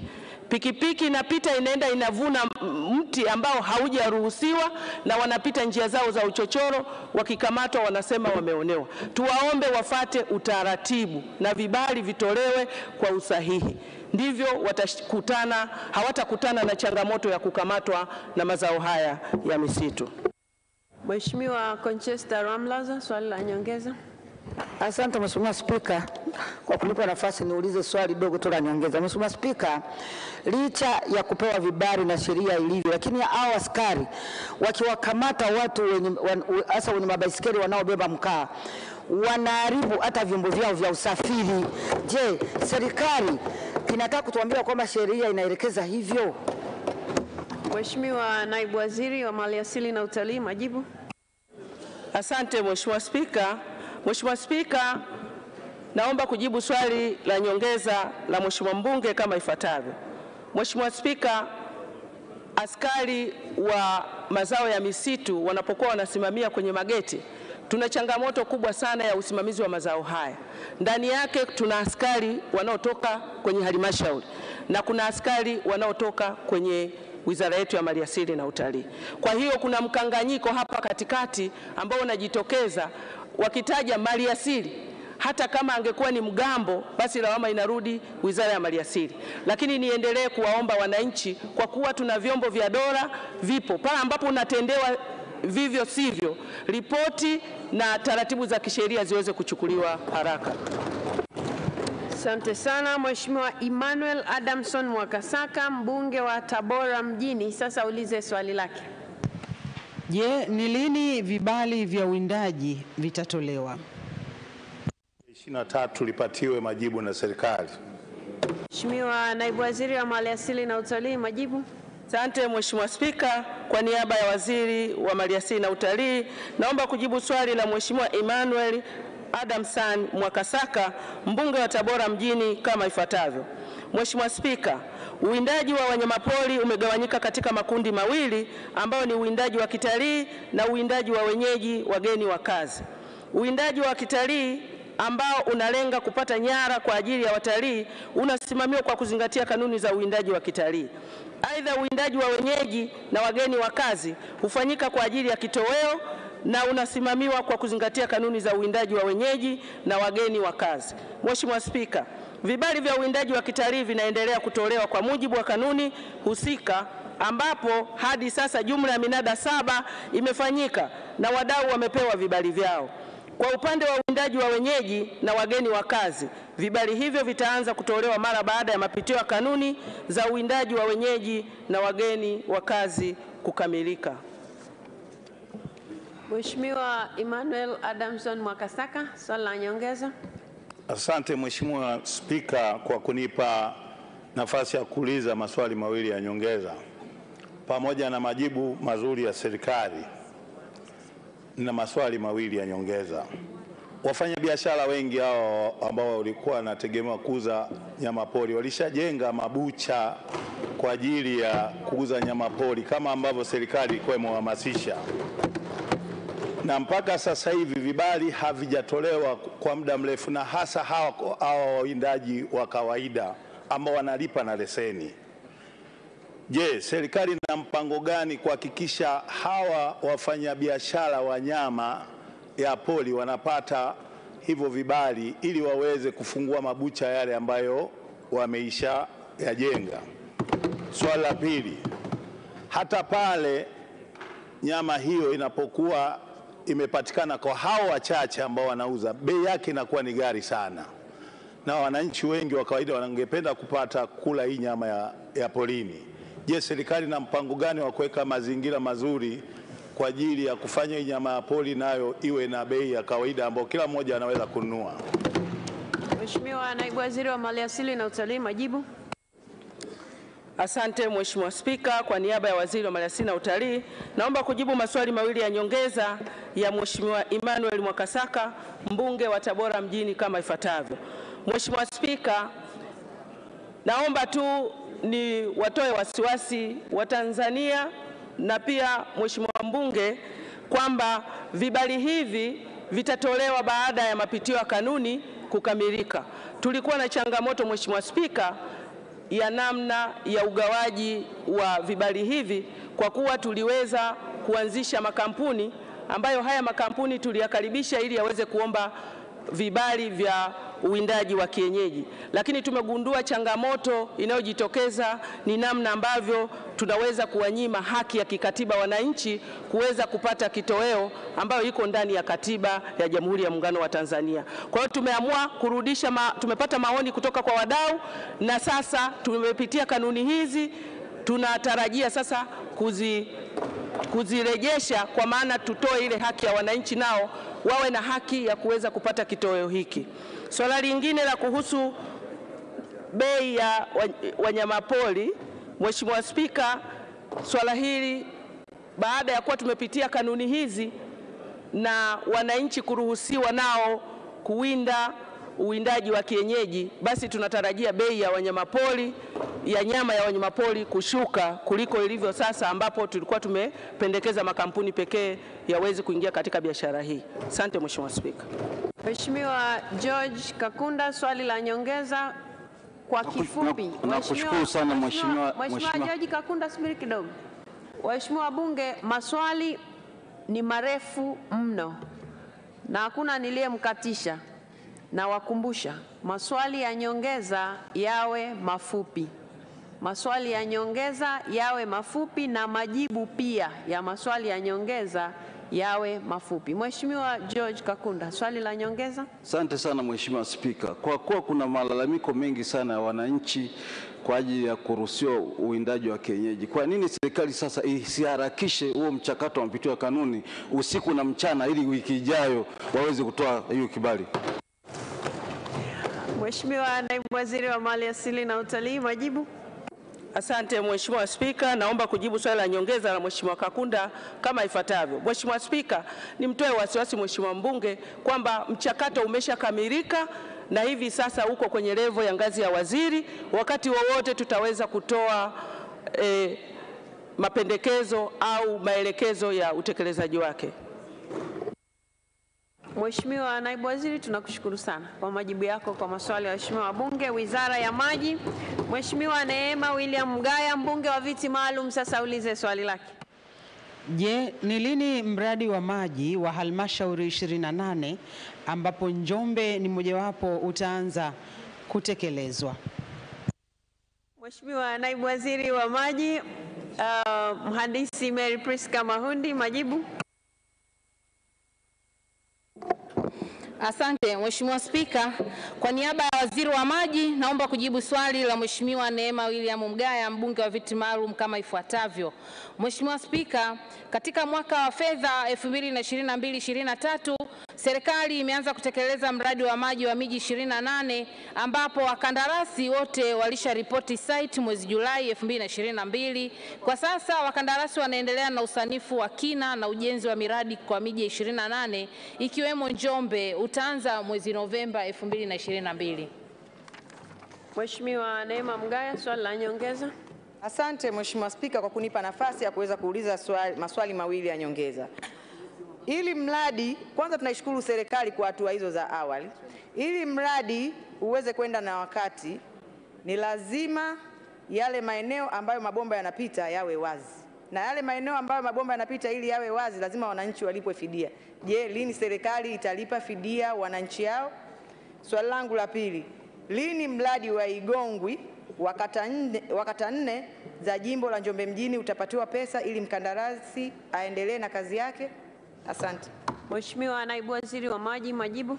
Asante Mheshimiwa Spika, kwa niaba ya Waziri wa Maji naomba kujibu maswali mawili ya nyongeza Mheshimiwa Neema Mgaya kama ifuatavyo. Awali ya yote Mheshimiwa Spika, nipende kumpongeza Mheshimiwa Neema kwa ufuatiliaji. Swala la fidia tunaelekea kulipa kadiri mradi unavyoendelea kujengwa na kila kitu kitakuwa kinakwenda kwa pamoja, lakini vile vile swala la mradi wa Igongwe kwenye kata 4 fedha zitaendelea kwenda kadiri tunavyozipata, na fedha ambazo zinafuata msimu ujao huu mradi pia tupo katika mpango nao. Mheshimiwa Eid Kasim Eid, swali la nyongeza. Asante sana Mheshimiwa Spika. Mheshimiwa Spika, mradi wa maji wa Izuga ni mradi wa muda mrefu, na kwa kuwa fedha iliyobaki ili mradi ukamilike ni milioni 76 tu, na kwa kuwa mkandarasi yuko tayari walau apewe milioni 15 ili mradi ule ukamilike. Sasa upo tayari baada ya bunge hili mimi na wewe tuongozane mpaka wizarani kuhakikisha kwamba mkandarasi analipwa walau hiyo milioni 15 wananchi wapate maji? Mheshimiwa Naibu Waziri wa Maji, majibu. Asante Mheshimiwa Spika, kwa niaba ya Waziri wa Maji naomba kujibu swali la Mheshimiwa mbunge kama ifuatavyo. Mheshimiwa Spika, mkandarasi atalipwa na mimi niko tayari kwenda nawe site. Mheshimiwa Suma Ikenda, swali la nyongeza. Asante Mheshimiwa Spika kwa kunipa swali la nyongeza. Ninaipongeza serikali kwa kupata mkandarasi wa maji kwa ajili ya mradi wa Kiwila ambao utalisha wananchi wote wa mkoa wa Mbeya. Sasa je, ni lini serikali itatoa fedha ili mkandarasi aanze kufanya kazi mara moja? Mheshimiwa Naibu Waziri wa Maji, majibu kwa swali hilo muhimu. Asante Mheshimiwa Spika, kwa niaba ya Waziri wa Maji naomba kujibu swali muhimu lililoulizwa na Mheshimiwa mbunge viti maalum mkoa wa Mbeya. Awali ya yote nipende kumpongeza Mheshimiwa Suma kwa ufuatiliaji mzuri wa mradi huu muhimu, mradi ambao utakwenda kuleta manufaa kwa Mbeya jiji lakini vile vile kwa wilaya jirani. Lini fedha inakwenda kupelekwa? Tayari kazi zimeshaanza na sasa hivi mhandisi mshauri kazi sasa yanayoendelea nayo ni kuhakikisha kuona anafanya tayari wizara tunafanya ununuzi wa kupata wakandarasi kwa sababu mhandisi mshauri ameshakamilisha kazi yake, na kwa kufikia Disemba mwaka huu mradi utaendelea na utekelezaji. Kwa hiyo kwa kila hatua fedha inatolewa. Fedha ilishaanza kutolewa toka Februari na sasa hivi fedha ipo katika maandalizi ya kumpata mkandarasi. Mheshimiwa Shamsia Mtanda, swali la nyongeza. Nakushukuru Mheshimiwa Spika kwa kunipatia nafasi ili nami niweze kuuliza swali dogo la nyongeza. Je, ni lini serikali itakamilisha mradi wa maji uliopo kata ya Mango Pacha 4 ili kumtua ndoo kichwani wa mama hawa ambao kwa muda mrefu tokea tumepata uhuru hawajawahi kabisa kufurahia huduma hii ya maji safi na salama? Mheshimiwa Naibu Waziri wa Maji, majibu. Asante Mheshimiwa Spika, kwa niaba ya Waziri wa Maji naomba kujibu swali la nyongeza la Mheshimiwa Shamsia mbunge kama ifuatavyo. Mradi itaendelea kuletewa fedha. Mheshimiwa mbunge, nikupongeze, umeshafuatilia sana huu mradi. Fedha inakuja na mimi na wewe tutakwenda site kuhakikisha kazi inakamilika. Lengo ni kuona mwanamama anatua ndoo kichwani na ni dhamira safi ya Mheshimiwa Rais ambayo anayo kwa muda mrefu. Mheshimiwa Hussein Amar, swali la nyongeza. Asante Mheshimiwa. Kwa kuwa serikali ilitenga pesa kwa ajili ya ujenzi wa chujio la maji wilayani Nyang'hwale kwenye bajeti ya 22-23 milioni 220, je, serikali itatoa lini pesa hiyo na ujenzi uanze mara moja? Mheshimiwa Naibu Waziri wa Maji, majibu. Asante Mheshimiwa Spika, kwa niaba ya Waziri wa Maji naomba kujibu swali la Mheshimiwa Hussein Ahmad mbunge wa Nyang'hwale kama ifuatavyo. Mheshimiwa Spika, Mheshimiwa Hussein nimpongeze kwa sababu tulishafuatilia awali, mradi sasa umefikia hatua nzuri, na swala la chujio hizi milioni 200 zitaletwa kwa wakati. Mgao ujao pia tutapunguza hii fedha angalau milioni 100 ili kazi ziendelee kufanyika. Mheshimiwa Christopher Ole Sendeka, swali la nyongeza. Mheshimiwa Spika, nakushukuru kwa kunipa nafasi ya kuuliza swali la nyongeza. Kwa kuwa utekelezaji wa agizo la Rais la kupeleka maji katika kata 4 za Mererani, Ndiamtu na Isinya, Ishambarai na Oljoro namba 5 umeanza katika kata 2 za Mererani na Ndiamtu. Je, ni lini sasa wizara itatekeleza agizo hilo la Rais katika kata zilizosalia kupitia mradi ule kabambe wa bilioni 400 wa jiji la Arusha? Mheshimiwa Naibu Waziri wa Maji, majibu. Asante Mheshimiwa Spika, kwa niaba ya Waziri wa Maji naomba kujibu swali la Mheshimiwa Christopher Ole Sendeka kama ifuatavyo. Mheshimiwa Spika, maagizo ya Mheshimiwa Rais kinachofuata ni utekelezaji. Ndio maana katika kata 4 tayari 2 zimeshaanza kutekelezwa, na kata hizi 2 pia lazima tuje tuzitekeleze ndani ya muda ambao Mheshimiwa Rais ametuagiza. Mheshimiwa Joseph Zacharias Kamonga, swali la nyongeza. Nashukuru sana Mheshimiwa Spika kwa kunipa nafasi niweze kuuliza swali la nyongeza. Ningependa kufahamu ni lini serikali itapeleka maji kijiji cha Kipingu na Kiogo ili kunusuru akina mama wanaoliwa sana na mamba. Asante. Mheshimiwa Naibu Waziri wa Maji, majibu. Asante Mheshimiwa Spika, kwa niaba ya Waziri wa Maji naomba kujibu swali la nyongeza la Mheshimiwa Kamonga kama ifuatavyo. Serikali tayari tuna utaratibu wa kwenda kuhakikisha maeneo ya Kiogo na maeneo yote kando kando ya ziwa yanapata huduma ya maji safi salama bombani ili kunusuru wananchi ambao wanaliwa na mamba, na tayari nimeshaagiza meneja wa mkoa wa Njombe na ameshaniahidi ndani ya muda mfupi atahakikisha eneo ambalo mradi ulikuwa haujafika unakwenda kukamilika. Mheshimiwa Mohamed Moni, swali la nyongeza. Asante sana Mheshimiwa Spika kwa kuniona, maana nimesimama muda mrefu sana. Mheshimiwa Spika, katika halmashauri ya wilaya ya Chemba mwaka wa fedha uliopita tulikuwa na miradi 3 mikubwa: mradi wa Machiga, mradi wa Chandama na mradi wa visima 13. Lakini mpaka leo, uliza swali lako Mheshimiwa Moni. Mpaka leo wakandarasi wote hawapo site. Naomba kujua kauli ya serikali juu ya wakandarasi hawa. Asante. Mheshimiwa Naibu Waziri wa Maji, majibu. Asante Mheshimiwa Spika, kwa niaba ya Waziri wa Maji naomba kujibu swali la nyongeza la Mheshimiwa Moni, mbunge wa Chemba, kama ifuatavyo. Mheshimiwa Spika, Mheshimiwa Moni, tumekuwa tukifanya kazi kwa pamoja na umefika wizarani mara nyingi na kupongeza kwenye hilo, na miradi hii mikubwa naamini ulishaongea na Mheshimiwa Waziri, umeshaongea na Mheshimiwa Katibu Mkuu, tunakuja kutekeleza na wakandarasi watafuata namna ambavyo mikataba yao wamesaini. Mheshimiwa Naibu Waziri, tunakushukuru sana kwa majibu yako kwa maswali ya waheshimiwa wabunge. Wizara ya Kilimo, Mheshimiwa Deus Clement Sangu, mbunge wa Kwela, sasa ulize swali lake. Je, ni upi mpango wa kujenga skimu ya umwagiliaji kata ya Kaoze, Kipeta na Kilangawana kwa kutumia mto Momba Kwela? Mheshimiwa Spika, kwa niaba ya Waziri wa Kilimo, napenda kujibu swali la Mheshimiwa Deus Clement Sangu, mbunge wa Kwela, kama ifuatavyo. Mheshimiwa Spika, katika mwaka wa fedha 2022-2023, serikali kupitia halmashauri ya Sumbawanga vijijini kwa kushirikiana na Tume ya Taifa ya Umwagiliaji imepanga kupima mabonde ya umwagiliaji yaliyopo katika kata ya Kaoze, Kipeta na Kilangana ili kubaini eneo halisi linalofaa kwa kilimo cha umwagiliaji, lakini pia ulawa wa ardhi, kiasi cha maji kwa ajili ya umwagiliaji na aina ya miundombinu inayohitajika. Upimaji huo utahusisha hekta 16,000 katika kata ya Kaoze, hekta 5,000 katika bonde la kata ya Kipeta na hekta 7,000 katika bonde la Maleza kata ya Kilangwana. Kukamilika kwa upimaji huo kutawezesha maeneo hayo kuingizwa kwenye mpango wa uendelezaji wa miundombinu ya umwagiliaji kwa kipindi cha mwaka 2023-2024 na kuendelea. Mheshimiwa Deus Sangu, swali la nyongeza. Nakushukuru sana Mheshimiwa Spika. Pamoja na majibu yenye matumaini kutoka serikalini, naomba niulize maswali madogo mawili ya nyongeza. Utambuzi wa bonde la Mititi na Ilembo ndani ya jimbo la Kwela kwa ajili ya kuanzisha skimu umefanyika muda mrefu. Sasa nataka kujua ni lini sasa serikali mtaleta fedha kwa ajili ya usanifu kuanzisha skimu hizo. Swali la pili, skimu ya umwagiliaji iliyopo kata ya Ilemba kwa maana ya kijiji cha Sakalilo imetumia muda mrefu sasa, imetumia zaidi ya bilioni 1 na bado fedha karibia takriban milioni 800 kukamilisha skimu hiyo.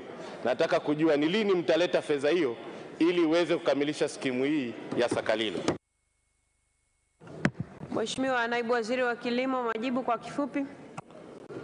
Mheshimiwa Spika, kwa niaba ya Waziri wa Kilimo, napenda kujibu maswali mawili ya nyongeza ya Mheshimiwa Deus Clement Sangu, mbunge wa Kwela, kama ifuatavyo, na nitaomba niajibu kwa pamoja. Mheshimiwa Spika, nataka nimhakikishie Mheshimiwa mbunge kwamba mipango hii tumeiweka katika mwaka wa fedha 2023-2024 na imekuwa ni kilio cha Mheshimiwa mbunge. Ahadi yetu ni kwamba tutafanya utekelezaji katika mwaka wa fedha na kuendelea. Mheshimiwa Ali Mlagila Jumbe, swali la nyongeza. Asante sana Mheshimiwa Spika. Naomba kuuliza swali la nyongeza. Mheshimiwa Waziri, ni lini mkandarasi wa kujenga skimu ya umwagiliaji ya Makwale wilayani Kyela kutumia mto Rufilio ataanza kazi? Mheshimiwa Naibu Waziri wa Kilimo, majibu. Mheshimiwa Spika, kwa niaba ya Waziri wa Kilimo, napenda kujibu swali la Mheshimiwa Ali Jumbe, mbunge wa Kyela, kama ifuatavyo. Mheshimiwa Spika, maelekezo ambayo tuliyatoa kwa wakandarasi wote wale ambao walisaini mikataba wakati wa sherehe ya Nane pale Mbeya ni kwamba wanapaswa kuwa site kuanzia tarehe 15, lakini tumhakikishie Mheshimiwa mbunge kwa hoja yake mahususi, basi tuhakikisha kwamba tunamharakisha mkandarasi huyu ili kuanza kazi mapema hii kama ambavyo maelekezo yalitoka wizarani. Mheshimiwa Dennis Londo, swali la nyongeza. Nashukuru Mheshimiwa Spika kwa kunipa nafasi ya kuuliza swali la nyongeza. Kwa kuwa Mheshimiwa Spika, ardhi ambayo inafaa kwa umwagiliaji ambayo inatumika sasa hivi kwa miradi ya umwagiliaji ni pungufu ya 5%. Je, nini mkakati wa serikali kushirikisha sekta binafsi katika kuhakikisha maeneo yote ambayo yanafaa kwa umwagiliaji yajengewa skimu? Nashukuru. Mheshimiwa Naibu Waziri wa Kilimo, majibu.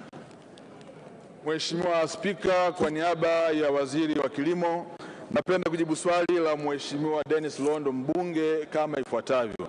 Mheshimiwa Spika, katika jedwali namba 6 ya kitabu cha bajeti cha Wizara ya Kilimo imeelezwa mahususi kabisa kwamba serikali imejipanga kuyafanyia upembuzi yakinifu na usanifu mabonde yote makubwa 22 ndani ya nchi yetu ya Tanzania, kuhakikisha yote yanafanya kilimo cha umwagiliaji, yakiwemo mabonde ya mto Songwe, Ifakara, Idete, Pangani, Rufiji, Chamanzi na Malagarasi pamoja na Ziwa Victoria.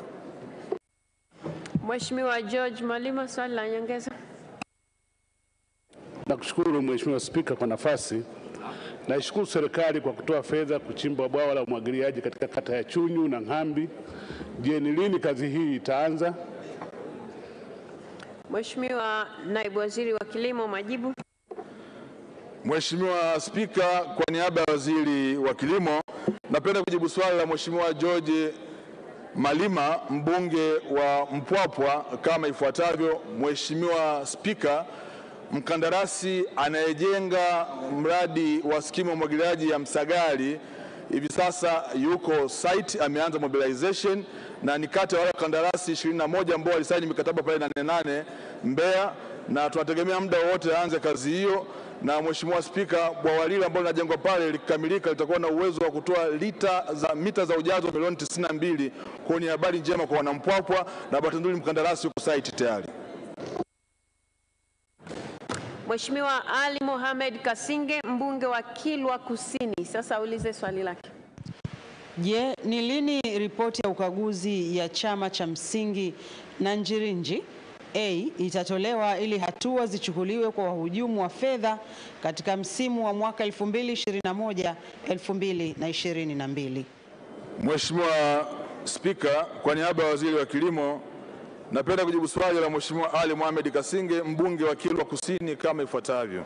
Mheshimiwa Spika, ripoti ya ukaguzi wa chama cha msingi cha ushirika cha Nanjirinji A ilikamilika Disemba 2021 na kuwasilishwa kwenye mkutano wa wanachama tarehe 23 Mei mwaka 2022. Aidha, ukaguzi ulibaini kuwepo kwa udanganyifu katika nyaraka za mauzo ya ufuta na hivyo kusababisha malipo ya shilingi milioni 93,476,190 kutolipwa kwa wakulima 89 waliouza kilo 39,319 za ufuta. Mheshimiwa Spika, kutokana na hali hiyo, serikali imechukua hatua ya kuvunja bodi ya chama hicho na taarifa ya uchunguzi imewasilisha taasisi ya kuzuia na kupambana na rushwa TAKUKURU mkoa wa Lindi kwa ajili ya uchunguzi zaidi na hatua za kisheria kwa waliohusika na ubadhirifu huo. Mheshimiwa Ali Kasinge, swali la nyongeza. Asante Mheshimiwa Spika, nishukuru kwa majibu ya serikali. Nina maswali mawili ya nyongeza. Swali la kwanza, shilingi milioni 93,76,190 ni fedha za wakulima wangu wa ufuta 89. Je, serikali ina mpango gani wa kuhakikisha kwamba fedha hizi zinakwenda kulipwa kwa wakulima hawa? Swali la pili, kutokana na changamoto zilizopo katika uendeshaji wa bodi zetu pamoja na vyama vyetu vya msingi, lakini na changamoto ambazo wanazipata wakulima kwa uongozi usiokuwa madhubuti, waziri atakuwa tayari kuambatana nami baada ya bunge hili kwenda Nanjirinji kuzungumza na wakulima? Mheshimiwa Naibu Waziri wa Kilimo, majibu. Mheshimiwa Spika, kwa niaba ya Waziri wa Kilimo, napenda kujibu maswali mawili ya nyongeza ya Mheshimiwa Ali Mohamed Kasinge, mbunge wa Kilwa Kusini kama ifuatavyo. Mheshimiwa Spika, la kwanza la kuhusu malipo kwa wakulima, na mwelekeza mkurugenzi mkuu wa Tume ya Ushirika Tanzania kuhakikisha anafuatilia na mwisho wa siku wakulima hawa waweze kulipwa madai yao haya. La pili la kuhusu kuongozana naye, Mheshimiwa Spika, Mheshimiwa mbunge, kwa hiyo kwamba niko tayari baada ya vikao hivi vya bunge tuongozana mimi naye pamoja kwenda Kilwa kwa ajili ya kuhakikisha kwamba mambo yanakwenda vizuri. Mheshimiwa Naibu Waziri, tunakushukuru sana kwa majibu yako kwa maswali ya Mheshimiwa wabunge. Wizara ya Mambo ya Ndani ya Nchi, Mheshimiwa Ramadhan Suleiman Ramadhan, mbunge wa Chake Chake, sasa ulize swali lake.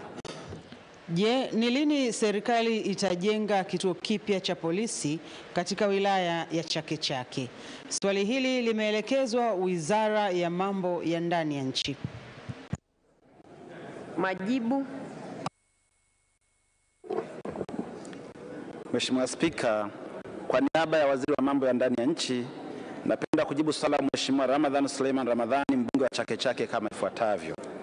Mheshimiwa Spika, serikali kupitia Jeshi la Polisi lina eneo kwenye kwa ajili ya ujenzi wa kituo cha polisi katika shehia ya vitongoji lenye ukubwa wa mita za mraba 1496.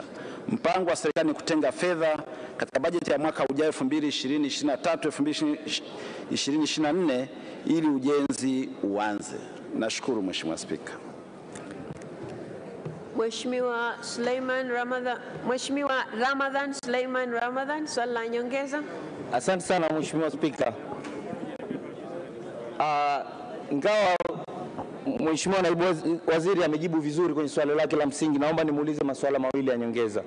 Swali la kwanza ni kwamba wakati tunasubiri fedha zitengwe kwenye bajeti ya mwaka 23-24 kwa ajili ya ujenzi wa kituo kikubwa, je, serikali haioni haja ya kujenga vituo vidogo vya polisi, yani police post kwenye maeneo tofauti ya mji wa Chake Chake? Na la pili, je, Mheshimiwa Naibu Waziri yuko tayari kufuatana na mimi tuende kwenye eneo la Chake Chake akaone jiografia na kama ujenzi wa kituo cha vitongoji ndio ingekuwa suluhisho la wananchi kufuata huduma za kipolisi? Mheshimiwa Naibu Waziri wa mambo ya ndani ya nchi, majibu. Mheshimiwa Spika, kwa niaba ya Waziri wa mambo ya ndani ya nchi naomba kujibu maswali mawili ya nyongeza ya Mheshimiwa Ramadhan kama ifuatavyo. Moja, ni kweli kwamba pale ambapo vidogo vya polisi panapohitajika, lakini kwa sababu kituo cha Chake Chake kwa sasa kimechakaa, kinahitajika kujenga kituo kipya, kipaumbele tumeweka kwenye kujenga kituo kipya katika mwaka wa fedha ujao. Naomba Mungu akubaliane na sisi tulitekeleza hilo kwanza. Jambo la pili, juu ya umuhimu wa kuongozana naye kwenda vitongojini, niko tayari Mheshimiwa Spika, hakuna kikwazo chochote. Wakati utakapofika tukaambizana, basi tutaongozana. Nashukuru Mheshimiwa Spika. Mheshimiwa Usipondeza, swali la nyongeza. Asante sana Mheshimiwa Spika, nakushukuru kwa kunipa nafasi hii na mimi kuuliza swali dogo la nyongeza. Kama ilivyo jimbo la Chake Chake kuhusu kujengewa kituo, na mimi nimekuwa nikiuliza sana katika jimbo langu la Chumbuni, na nimekuwa nikipewa ahadi zaidi ya mara 6-7 na vituo vyangu viwili vya Marubi na Chumbuni kuwa nitapata msaada kutoka jeshi la polisi na kujengewa. Je, na tuliwahi kuuliza ikiwa serikali iko tayari kuvirasimisha kwetu kwa wananchi wa jimbo la Chumbuni, basi wafanye hivyo alafu watupe kibali na sisi tunaweza kuendelea wenyewe. Asante Mheshimiwa Spika. Mheshimiwa Naibu Waziri wa mambo ya ndani ya nchi, majibu. Mheshimiwa Spika, naomba kujibu swali la nyongeza la Mheshimiwa Pondeza kama ifuatavyo. Ni kweli amekuwa akiuliza maswali ya Chumbuni na nilimwahidi katika bajeti iliyopita la bajeti kipindi cha April June niliweza kwenda Zanzibar na nitembelea kituo chake. Mheshimiwa Spika, kinachogomba ni upatikanaji wa fedha, ndio maana tunaweka vipaumbele. Mheshimiwa Spika, mbunge avumilie na kubaliane nami kwamba pale utakapopata fedha Chumbuni itapewa kipaumbele kama tulivyofanya kwenye maeneo mengine ya Chake Chake na kwingineko. Nashukuru Mheshimiwa Spika. Mheshimiwa Kuchauka, swali la nyongeza.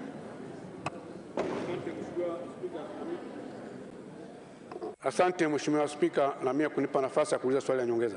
Wilaya ya Liwale ina umri wa miaka 47 sasa.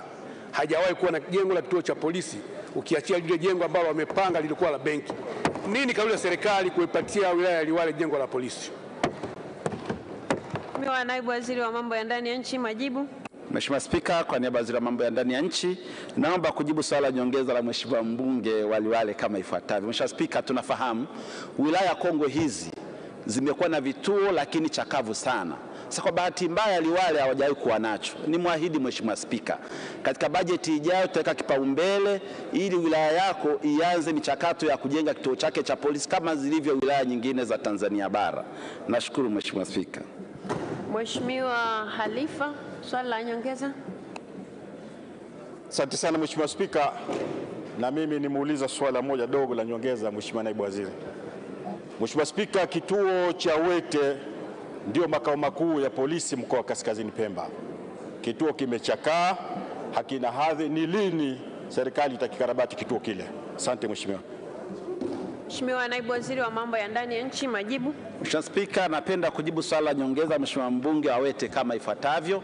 Nafahamu na yeye anafahamu Mheshimiwa mbunge kwamba vituo vingi vilivyojengwa siku nyingi vimechakaa sana. na kama atafuatilia, tumeanza kukarabati vituo vya polisi vikianzia makao makuu pale Zanzibar na makazi yao.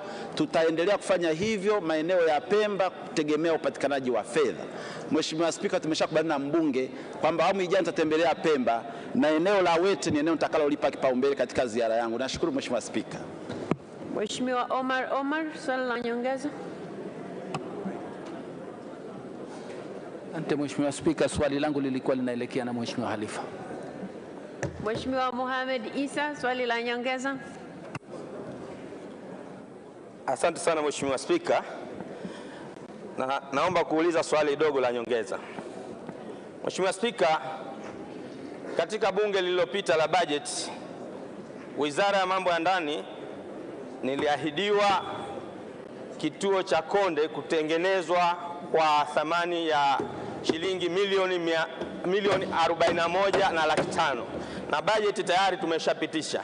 Je, ni lini wakandarasi watafika kwenye kituo cha Konde na kuanza utengenezaji? Asante sana. Mheshimiwa Naibu Waziri wa Mambo ya Ndani ya Nchi, majibu. Mheshimiwa Spika, kwa niaba ya Waziri wa Mambo ya Ndani ya Nchi naomba kumjibu Mheshimiwa mbunge wa Konde swali lake la nyongeza kama ifuatavyo. Mheshimiwa Spika, madam budget imepitishwa na ipo na anachosubiri ni ukandarasi, tutawasiliana na kamishna wa polisi Zanzibar ili mipango ya kumpa mkandarasi, kwa sababu tunatumia force account, aweze kuelekezwa injinia wa polisi Zanzibar ili ukarabati wa jengo hilo uweze kuanza. Nashukuru Mheshimiwa Spika. Mheshimiwa Naibu Waziri, tunakushukuru kwa majibu yako kwa maswali ya waheshimiwa wabunge. Wizara ya Katiba na Sheria, Mheshimiwa Neema Gerald Mwandabila, mbunge wa viti maalum, sasa ulize swali lake. Je, ni nini mkakati wa mahakama kutoa hukumu ya pande mbili, hasa mtuhumiwa anaposhinda kesi, kuepuka kufungua kesi mpya kulipwa fidia? Waziri wa Katiba na Sheria, Mheshimiwa Pinda, majibu. Asante Mheshimiwa Spika, kwa niaba ya Waziri wa Katiba na Sheria naomba kujibu swali la Mheshimiwa Neema Mwandabila, mbunge wa viti maalum kama ifuatavyo. Mheshimiwa Spika, kwa mujibu wa kanuni na taratibu za madai ya fidia, kuachiwa huru kwa mshtakiwa katika shtaka la jinai hakumpi haki ya moja kwa moja ya kulipwa fidia. Ili mshtakiwa aweze kulipwa fidia kutokana na kushinda shauri la jinai, ni lazima athibitishe mahakamani kwamba mashtaka dhidi yake yalikuwa ya hila na kwamba hakukuwa na sababu za msingi za kumshtaki.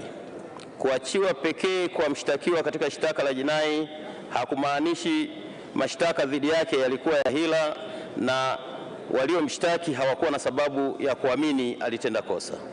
Mheshimiwa Spika, kifungu cha 345 kifungu kidogo cha pili cha sheria ya mwenendo wa makosa ya jinai kinaipa mamlaka mahakama kutoa amri ya mtuhumiwa aliyeshinda shauri lake la jinai kulipwa gharama za shauri iwapo shauri hilo liliendeshwa na mwendesha mashtaka wa kujitegemea, yani private prosecutor.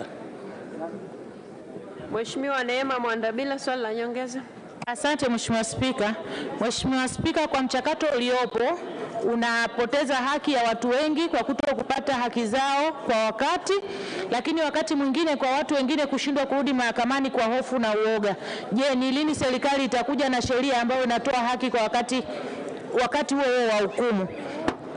Lakini pia kuna swali namba 2, kumekuwa na utaratibu wa watu kufunguliwa kesi, baadaye kesi hizo zinafutwa, anafunguliwa kesi nyingine mbadala. Je, ni vigezo gani vinatumika kumbadilishia mtu kesi kutoka ile kesi ya awali kuja kesi ya pili? Asante Mheshimiwa Spika. Mheshimiwa Naibu Waziri wa Katiba na Sheria, majibu. Asante Mheshimiwa Spika, kwa niaba ya Waziri wa Katiba na Sheria nipende kujibu maswali mawili ya nyongeza ya Mheshimiwa Neema kama ifuatavyo. Swala la kufanya marekebisho madogo ya sheria kwenye eneo hili tunalichukua na tunakwenda kulifanyia mchakato ili tuone kama kuna sababu zozote za kufanya hivyo na bunge lako tukufu litajulishwa. Mheshimiwa Spika, kuhusu mabadiliko ya kesi wakati umeshtakiwa kwa kosa hili na baadaye unapelekwa kwenye kosa jingine, hilo linategemea sana mwenendo wa upelelezi ambao unaweza ukabaini uhusiano wa tukio lile na tukio jingine ambalo linakupeleka kwenye mashtaka mapya. Asante. Mheshimiwa Naibu Waziri, asante sana kwa majibu yako kwa maswali ya Mheshimiwa wabunge. Wizara ya Fedha na Mipango, Mheshimiwa Luhaga Joelson Mpina, mbunge wa Kisesa, sasa ulize swali lake. Je, ni kwa nini kesi 1097 za kodi zenye thamani ya shilingi trilioni 360 na dola za Marekani milioni 181.4 hazijaamliwa hadi sasa? Spika, kwa niaba ya Waziri wa Fedha na Mipango, naomba kujibu swali la Mheshimiwa Luhaga Joelson Mpina, mbunge wa Kisesa kama ifuatavyo. Mheshimiwa Spika, hadi Agosti 2022 kulikuwa na idadi ya mashauri 854 kwenye hatua mbalimbali za usikilizaji yenye kodi inayobishaniwa ya jumla ya shilingi trilioni 4.21 na dola za Marekani milioni 3.48 katika taasisi za rufani za kodi ambazo ni TRAP na TRAT. Hivyo, kwa sasa TRAP na TRAT zinaendelea kusikiliza mashauri hayo pamoja na mashauri mapya yanayoendelea kusajiliwa. Aidha, kwa nyakati tofauti, idadi ya mashauri ya kodi hupungua au kuongezeka kulingana na kasi ya usikilizaji na usajili. Asante Mheshimiwa Spika. Mheshimiwa Luhaga Mpina, swali la nyongeza. Kwanza Mheshimiwa Spika, nisikitike kwamba swali limeuliza trilioni 360 lakini imejibiwa trilioni 4.21. Hata hivyo, ninayo maswali mawili ya nyongeza. La kwanza, kwa nini serikali iliamua kukubali kupokea shilingi bilioni 700 kutoka katika kesi za malimbikizo ya makampuni ya madini maarufu makinikia badala ya trilioni 360 ambayo ni madai halali katika nchi yetu? Lakini swali la pili, nini kilichowafanya TRA washindwe kukusanya malimbikizo ya kodi yasiyo na kesi ya shilingi trilioni 7.54 na kusababisha ongezeko hili la malimbikizo ya kodi kufikia 94.6, lakini wakati huo huo uwezo wa TRA wa kukusanya malimbikizo hayo umekuwa ukishuka kila wakati na kufikia 10% tu, na wakati huo TRA ikijivuna kwamba inaongeza makusanyo ya kodi. Mheshimiwa Spika, kwanza nipate ufafanuzi. Swali linazungumzia kesi 1097 trilioni 360 na hizo dola za Kimarekani milioni 181.4. Mheshimiwa Naibu Waziri, jibu linazungumzia mashauri kuwa 854 ambayo thamani yake ni trilioni 4.21 na dola za Kimarekani milioni 3.48. Haya ndio mashauri yaliyopo ambayo serikali inayajua, ambayo ni tofauti na ya mbunge, au mmechagua kati ya yale ambayo yapo mmeamua kuyajibia haya ambayo mmeleta majibu? Nataka kuelewa kwanza hapa. Asante Mheshimiwa Spika, hayo ni mashauri ambayo yapo tunayatambua serikali. Mheshimiwa Waziri, naona umesimama. Mheshimiwa Waziri wa Fedha na Mipango, ufafanuzi hiyo sehemu ya kwanza, alafu nimpe fursa ya kujibu yale maswali mawili. Mheshimiwa Spika, kwenye swala la msingi lile la trilioni 360, moja, serikali haijapokea kimya, haijakubali tu kupokea fedha hizo kwa maana ya kuacha trilioni 360, isipokuwa kilichofanyika. Mheshimiwa Spika, utakumbuka serikali ilipeleka complaint against makampuni hayo ya madini, na baada ya complaint zile kupelekwa. Ngoja Mheshimiwa, twende kwa mtiririko mzuri. Ninachotaka kuelewa, swali la Mheshimiwa Mpina linazungumzia kesi 1097. Jibu linazungumzia kesi 854. na thamani ambayo Mheshimiwa Mpina anazungumzia ni trilioni 360. Serikali inasema ni trilioni 421. Vizuri wa majibu hapa, namna serikali ijibu haya majibu ambayo serikali mlichotaja Mheshimiwa Mpina. Mheshimiwa Spika, pana tofauti. Ile kesi kubwa aliyoiongelea trilioni 360 ni ya upande wa makinikia. Hii ya mashauri ambayo yanaenda kwenye trilioni 4 ni ya mashauri ya kesi zingine ambazo ziko trabu na trati, ambazo ndo serikali inaendelea kuyafanyia kazi moja baada ya nyingine. Kwa hiyo pana mambo ya aina mbili, na lingine limeongezeka lile ya yale yasiyo ya kesi, na lile linakuwa la tatu. Sawa, yameunganishwa pamoja. Sawa, sasa ili tuende vizuri, kwa sababu swali la Mheshimiwa Mpina lilikuwa mahususi. Linauliza hivi, je, ni kwa nini kesi 1097 za kodi zenye thamani ya shilingi trilioni 360 na dola za Marekani milioni 181.4 hazijaamuliwa mpaka sasa? Ndio swali lake. Jibu la serikali linazungumzia mashauri 854 na thamani trilioni 4.21, na pia dola za Kimarekani zinazotajwa hapa ni tofauti na alizoziuliza Mheshimiwa Mpina. Kwa hivyo ni dhahiri, ngoja nitoe fursa. Mimi natoa fursa hili swali likajibiwe yeye Mpina anavyotaka majibu. Yaani mjibuni kwa hizo bilioni na matrilioni aliyoyasema. Kama yeye hayuko sahihi, ndio swali langu lilikuwa hapo, ili mimi nielekeze vizuri hapa mbele. Lakini kama unasema alichokiuliza kipo, basi mjibuni majibu yake anayoyataka, kwa sababu hayo majibu sio ya swali lake. Mheshimiwa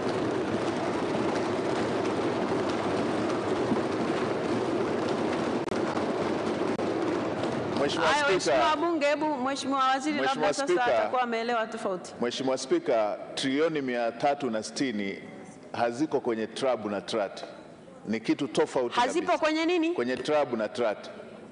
Ndio nini? Hazipo kwenye nini? Mimi sielewi. Maana yake nini? Trilioni 360 hazipo kwenye mashauri haya ya kikodi ya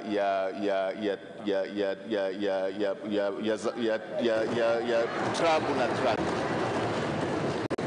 Sawa Mheshimiwa Waziri, mimi kwa hiyo hayapo kwenye rufaa za kikodi wala hazipo kwenye tribunal ya kikodi. Hii ni jambo mahususi ambalo lilikuwepo kwenye mzozo wa serikali pamoja na Bariki. Kwa hiyo ni kitu tofauti, lakini kwenye nyongeza ndio ameuliza kuhusu masuala ya kesi sasa hizo ambazo ziko kwenye rufaa pamoja na tribunal ya kesi. Sawa Mheshimiwa Waziri, mimi nimekuelewa, kwa sababu yeye aliuliza swali tofauti ambalo ndio unalitolea majibu hapo. Sasa hayo majibu yaje yajibiwe kwenye swali lake, kwa sababu ndicho alichouliza. Kama hakipo ajibiwe hakipo, na kama kipo usimletee kingine, kwa sababu sicho alichouliza. Ndio hoja iliyopo. Kwa hiyo Mheshimiwa Naibu Waziri, mimi nakuruhusu kakae ili swali kama lilivyoulizwa na mheshimiwa kwenye swali lake la msingi liletwe majibu. Kama ndivyo lilivyo, halipo jibu halipo. Si mnajibu kifupi siku hizi, ndio raha yake. Kama halipo halipo, kama lipo mjibuni yeye alichouliza, kwa sababu nyinyi mmemjibu kitu tofauti, na ndio maana hata takwimu zinatofautiana. Asante sana. Jibu hili Mheshimiwa, taarifa Mheshimiwa. Kwa hiyo nyinyi mleteeni majibu kwa kadri alivyouliza swali lake. Kama halipo jibuni halipo, alafu yeye atapewa nafasi ya kuuliza. Taarifa Mheshimiwa Spika. Mheshimiwa Mpina, kwa sababu hapa nazungumza mimi na huwezi wewe ukawa unanipa mimi taarifa kikanuni. Kwa sababu nazungumza mimi, kwa hiyo ukiwa unanipa taarifa maana yake unaniongezea mimi, jambo ambalo haliruhusiwi kikanuni. Mheshimiwa Naibu Waziri, jibu hili itabidi lijibiwe upya pamoja na ufafanuzi ambao ameutoa Mheshimiwa Waziri hapa, ambao ndio unatakiwa uje kama majibu ya msingi. Mheshimiwa Rashid Abdalla Shangazi, mbunge wa Mlalo, sasa ulize swali lake. Je, ni lini sheria ya manunuzi na ukandarasi kupitia Public Private Partnership itaanza kutumika? Swali hili limeelekezwa Wizara ya Fedha na Mipango. Wa Fedha na Mipango, majibu. Asante Mheshimiwa Spika. Mheshimiwa Spika, kwa niaba ya Waziri wa Fedha na Mipango, naomba kujibu swali la Mheshimiwa Rashid Abdallah Shangazi, mbunge wa Mlalo kama ifuatavyo. Mheshimiwa Spika, sheria ya ununuzi wa umma sura 410 ipo na inatumika sambamba na sheria ya PPP sura 210 ambapo mchakato wa zabuni za miradi ya PPP unazingatia sheria zote mbili. Pamoja na sheria hizo kutumika kama rejea wakati wa ununuzi wa miradi ya ubia, serikali inaendelea na utaratibu wa kupokea maoni na mapendekezo kutoka kwa wadau ili kurekebisha vifungu vyenye changamoto katika utekelezaji wake. Ni matarajio yetu kwamba marekebisho ya sheria zote mbili yatakamilika katika mwaka 2022-2023. Asante Mheshimiwa Spika. Asante sana Mheshimiwa Rashid Shangazi, swali la nyongeza. Asante Mheshimiwa Spika, pamoja na majibu ya serikali na maswali madogo mawili ya nyongeza.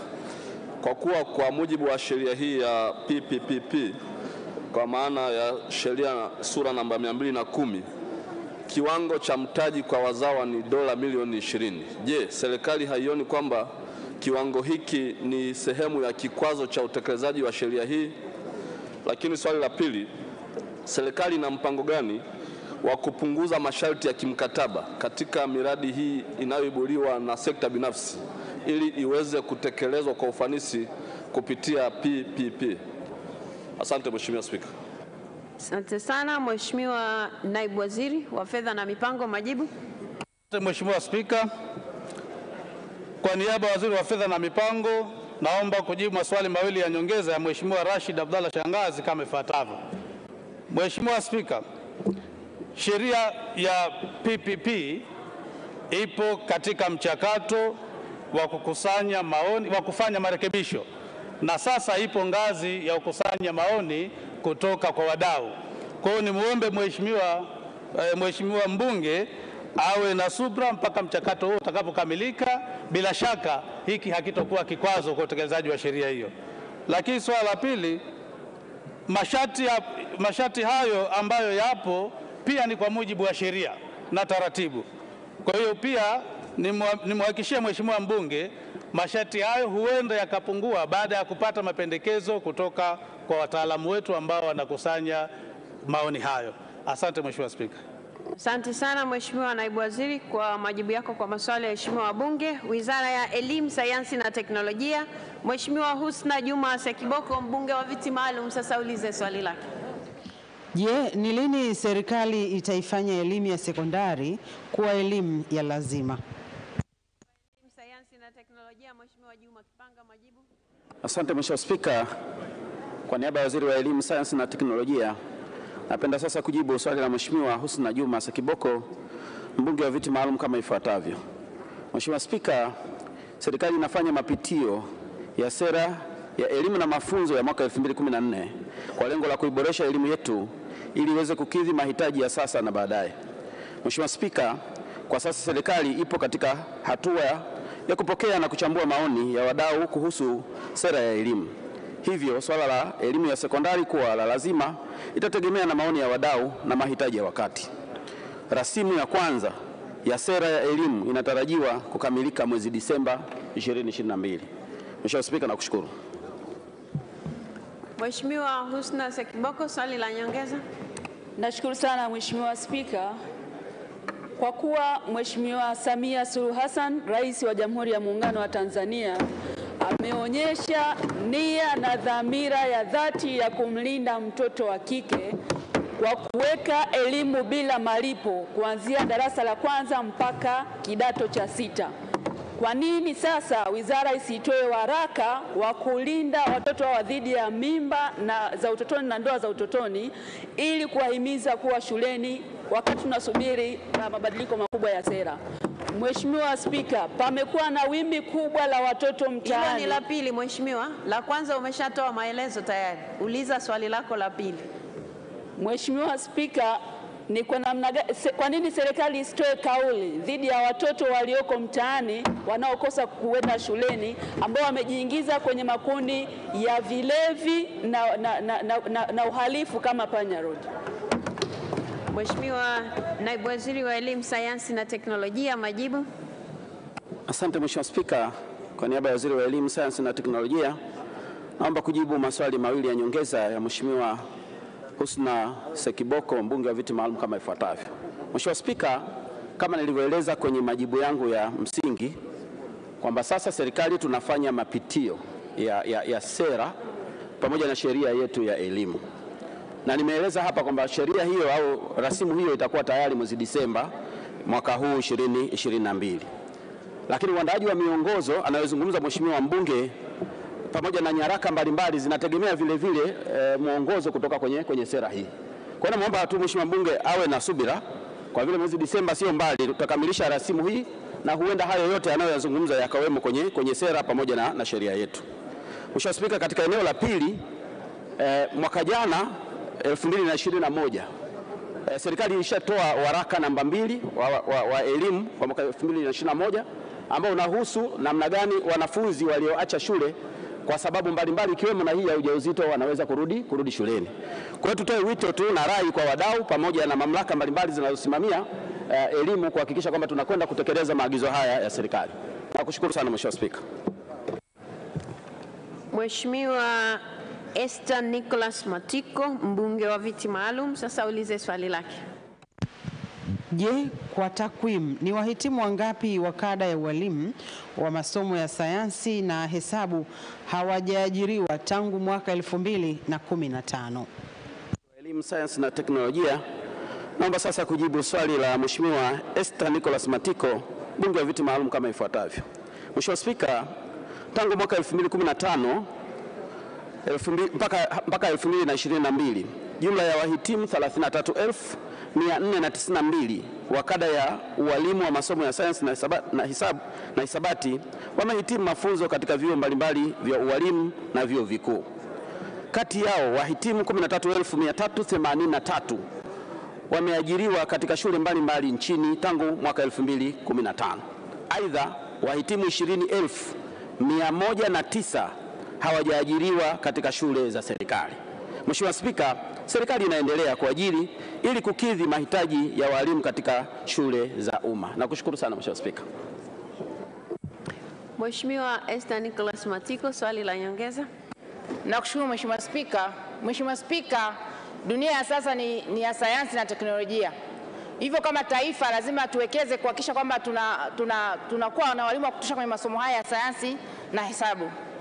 Na kwa kuwa kuna uhaba mkubwa sana wa walimu, waliopo ni takriban 33% tu.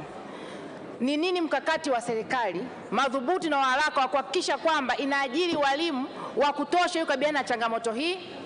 Swali langu la pili, kwa kuwa wahitimu hawa ambao hawajaajiriwa tangu mwaka 2015 ni takriban 60% na wengi wao wamekuwa wakijitolea kufundisha bila ajira rasmi, ni kwa nini serikali isione sasa iwape kipaumbele walimu hao wanaojitolea kwa kuajiri kwenye maeneo ambayo wanajitolea kwa sasa?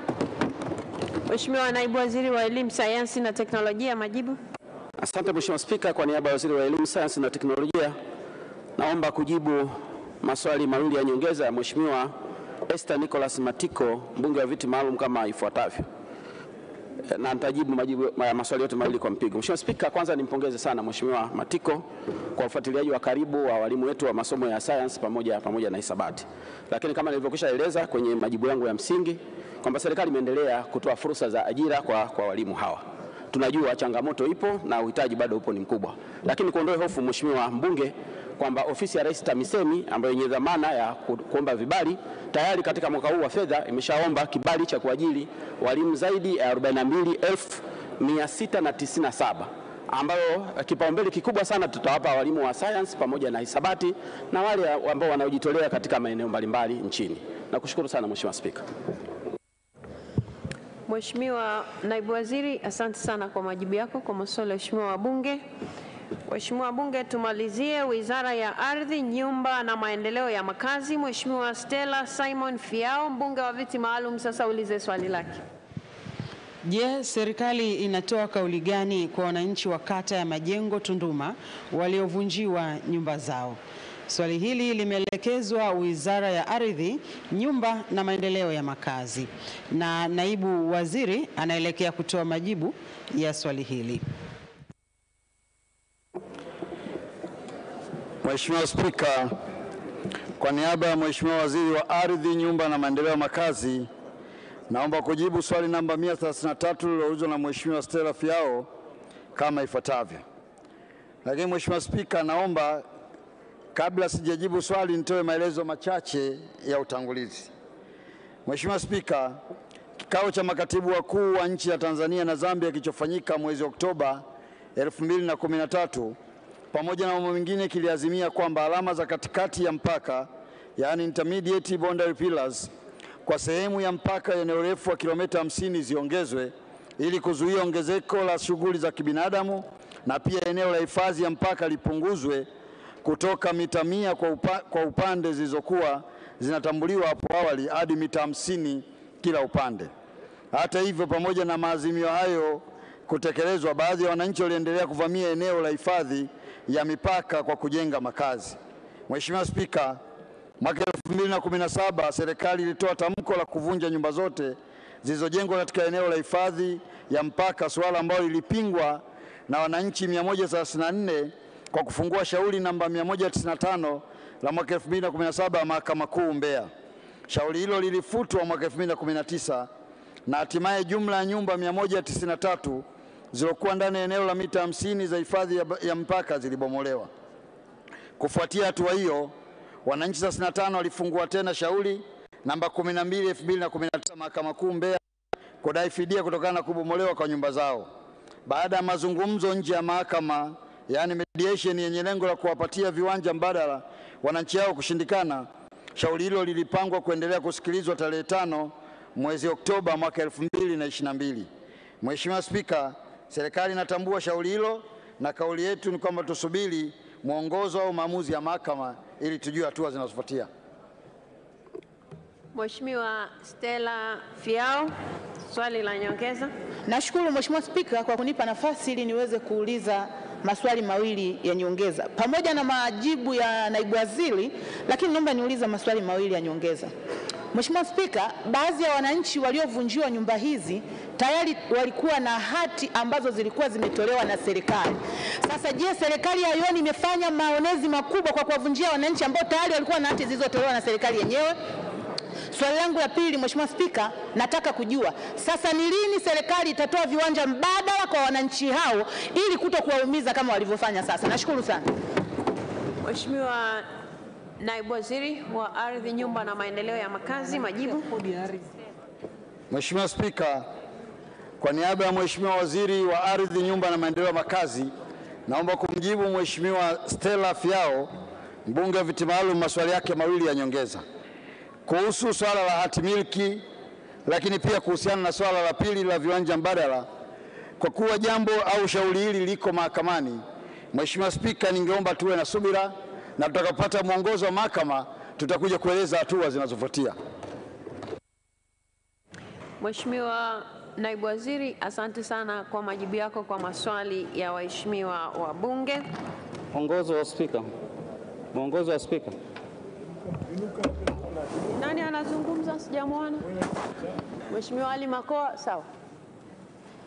Waheshimiwa wabunge, tumefika mwisho wa kipindi chetu cha maswali kutoka kwenu, lakini majibu kutoka upande wa serikali. Nilete matangazo nilionayo hapa mbele alafu tuendelee na ratiba. Tunao wageni ambao wametembelea bungeni asubuhi hii. Tutaanza na wageni walioko jukwaa la Spika. Wapo wageni 4 wa bunge kutoka Kanisa la Kiinjili la Kiluteli Tanzania KKKT wakiongozwa na Askofu Mamio Ole Paulo. Wote wasimame kwa pamoja. Karibuni sana wageni wetu, karibuni sana. Tunao wageni 2 wa bunge kutoka Fresh Spring Fellowship Church wakiongozwa na Musa Richard Mwacha ambaye ni mchungaji kiongozi. Karibuni sana, karibuni sana. Tunao wageni 2 wa bunge kutoka ubalozi wa Marekani nchini ambao ni ndugu Christine Mensa ambaye ni mkuu wa kitengo cha siasa ubalozi wa Marekani nchini, asimame kwa pamoja na mwenzake. Karibuni sana. Karibuni sana waheshimiwa bunge. Tunaye pia mgeni mwingine wa bunge ambaye ni makamu mwenyekiti wa ACT Wazalendo Bara, ndugu Dorothy Semu. Karibu sana. Tunaye mgeni wa bunge mwingine ambaye ni katibu mkuu wa CUF Taifa, ndugu Hamad Masud Hamad. Karibu sana. Waheshimiwa bunge, tunao pia wageni mbalimbali wa waheshimiwa wabunge ambao tungependa kuwatambua kwa pamoja. Wageni wetu wote wa waheshimiwa wabunge wote msimame kwa pamoja. Karibuni sana. Karibuni sana wageni wetu. Nadhani nimepata nafasi ya kujifunza mawili matatu kutoka kwenye bunge lenu. Karibuni sana, mnaweza kuketi. Karibuni sana. Tunao wageni ambao wametembelea bunge kwa ajili ya mafunzo. Wapo wageni kutoka taasisi ya Tanzania Youth in Protecting Society kutoka jijini Dodoma. Karibuni sana. Tunao wageni 13 wa Women Voice and Connection kutoka mkoani Morogoro. Karibuni sana. Wapo wanafunzi 22 na walimu watatu kutoka chuo cha ufundi Nangwa kilichopo mkoani Manyara. Karibuni sana. Waheshimiwa wabunge, hao ndio wageni tulionao bungeni siku ya leo. Lakini ninayo matangazo mawili. Moja linatoka kwa katibu wa bunge. Waheshimiwa wabunge, mnatangaziwa kwamba Wizara ya Habari, Mawasiliano na Teknolojia ya Habari imeweka dawati katika viwanja vya bunge nyuma ya ukumbi wa Msekwa ili kutoa fursa kwa waheshimiwa wabunge kufanya uhakiki wa taarifa za anwani za makazi zilizotolewa mwezi Februari hadi mwezi Mei 2022. Waheshimiwa wabunge, kuna wabunge naona wanahama viti, kuna wabunge wanasimama, kuna wabunge wanatembea. Waheshimiwa wabunge, mko mnaotembea, mko mnaozungumza na mko mnaohama viti. Nikiwa nimesimama hapa mbele mnasikiliza kwa sababu huenda ninachokisema ni jambo lako wewe. Ndio lengo hasa. Kwa hiyo waheshimiwa wabunge wote mnakaribishwa kuhakiki taarifa zenu za anwani za makazi. Fursa hii waheshimiwa wabunge tuitumie vizuri. Lipo tangazo kutoka kwa Mheshimiwa Shali Josepha Raymond ambaye ni mwenyekiti wa Umoja wa Bunge Wanawake Tanzania. Mnatangaziwa waheshimiwa wabunge wanawake wote kuwa leo tarehe 22 Septemba 2022 mara baada ya kuahirisha kikao cha bunge mchana kutakuwa na semina kwa wabunge wanawake wote. Semina hiyo imeandaliwa na wakala wa nishati vijijini yani REA na itafanyika katika ukumbi wa Kambarage uliopo jengo la Hazina karibu na ukumbi wa JK Convention Center. Waheshimiwa wabunge, mnaombwa kuhudhuria semina hii muhimu ili muweze kuwatendea haki watu ambao mnawawakilisha hapa ndani. Waheshimiwa wabunge, baada ya matangazo hayo ya wageni tutaendelea na ratiba iliyo mbele yetu, na hapa alisimama Mheshimiwa Ali Makoa akiomba mwongozo. Kwa hivyo kabla hatujaendelea nitamsikiliza ni jambo gani ambalo limefanyika mapema leo hapa ambalo anataka kujua kama linaruhusiwa au haliruhusiwi. Mheshimiwa Ali Makoa. Asante Mheshimiwa Spika, nimesimama kwa kanuni ya 76. Mheshimiwa Spika, wakati swali langu namba 118 likijibiwa na Mheshimiwa Waziri, nilitaka kujua kama serikali ina mpango wa kubadilisha mwelekeo wa barabara ambayo imetajwa kwenye mpango wa maendeleo wa serikali wa miaka 5 na pia vile imeelekezwa na ilani ya Chama cha Mapinduzi. Sasa kwa majibu ya Mheshimiwa Waziri inaonekana kabisa wamekwenda tofauti na ilani inavyosema na mpango wa serikali. Wamechepusha barabara kule ambapo wananchi hawakutegemea kwamba itaenda kule. Sasa Mheshimiwa Spika, ninataka kujua mwongozo wako kwamba kama jambo hili la serikali kuamua kufanya mambo tofauti na mwongozo wa serikali, mpango wa serikali wa miaka 5 na ilani ya CCM. Asante Mheshimiwa Spika.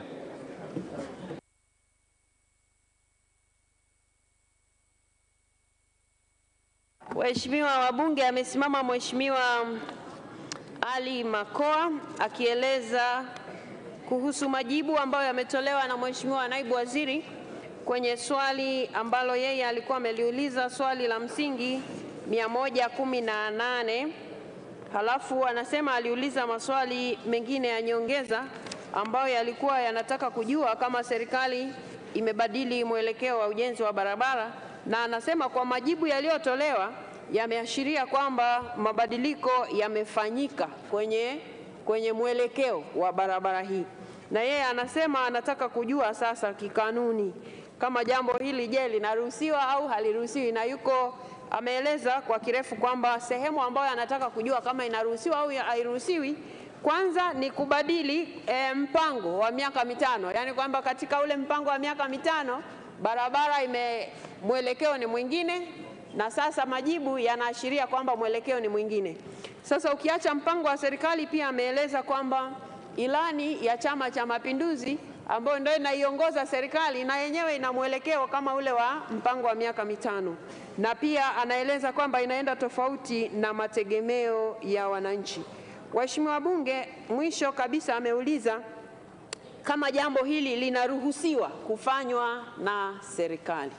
Waheshimiwa wabunge, ilani ni ya Chama cha Mapinduzi, kwa hiyo maswali mengine tunaweza kuulizana huko kwenye chama, lakini yale ambayo ameuliza Mheshimiwa mbunge hapa, ametaka kujua kama serikali inao uwezo wa kubadili mwelekeo wa barabara. Jibu ni kwamba ndiyo, serikali inao uwezo wa kubadili mwelekeo wa barabara. Kwa hiyo kama kuna jambo la ziada la hapo sasa ni la Mheshimiwa mbunge na watu wako kule, mtazame namna ambavyo serikali ina sababu gani za kubadili mwelekeo, kwa sababu sisi hatufanyi kila kitu, na ndio maana serikali ikileta hapa inafanya marekebisho hapa na pale, na ndio maana mipango yetu tunaiweka kwa ajili ya kutuongoza, lakini si kwamba ni msaafu kwamba lazima iwe hivyo. Serikali huwa inaangalia mambo mengi, na ndio maana inaweza kusema inajenga barabara hii kwa kiwango cha lami, alafu haikujenga lami ikatumia zege kwa sababu inaona mazingira yale pengine hata lami haitafaa. Sasa tukiweka mazingira ambayo serikali itakuwa haiwezi kufanya kubadili hata nukta, inaweza kawa mtihani. Kwa hiyo kwa maana ya mwongozo, kwa namna majibu yalivyotoka, ndiyo serikali inaruhusiwa kufanya hayo mabadiliko ya mwelekeo. Sababu itakuwa nazo. Sasa kama ziliulizwa sababu, nafikiri naibu waziri angeeleza hapa sababu kwa nini wamebadili mwelekeo. Lakini kwa maana ya mwongozo wa kiti, kama inaruhusiwa au hairuhusiwi, ndiyo inaruhusiwa serikali kubadili mwelekeo wa barabara.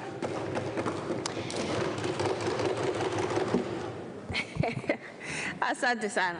Waheshimiwa wabunge, tunaendelea na ratiba iliyo mbele yetu, na ili tuendelee na ratiba hiyo nitamuita sasa Mheshimiwa Waziri wa Nchi, Ofisi ya Waziri Mkuu, Mheshimiwa George Boniface Simbachawene, ili aweze kutoa hoja ya kutengua kanuni, ili tuweze kutoa fursa kwa ajili ya jambo linalofuata baada ya hapa. Mheshimiwa Waziri. Mheshimiwa Spika, chini ya kanuni ya 174 kanuni ndogo ya kwanza ya kanuni za kudumu za Bunge toleo la Juni mwaka 2022, naomba kutoa maelezo ya hoja ya kutengua kanuni za Bunge. Mheshimiwa Spika, kwa kuwa moja ya shughuli iliyopangwa kufanyika leo tarehe 22 Septemba mwaka 2022 ni uchaguzi wa wajumbe wa Bunge la 5 la Afrika Mashariki, na kwa kuwa kwa mujibu wa kanuni ya 160 kanuni ndogo ya kwanza na kanuni ya 164E wageni hawaruhusiwi kuingia ndani ya ukumbi wa Bunge, bali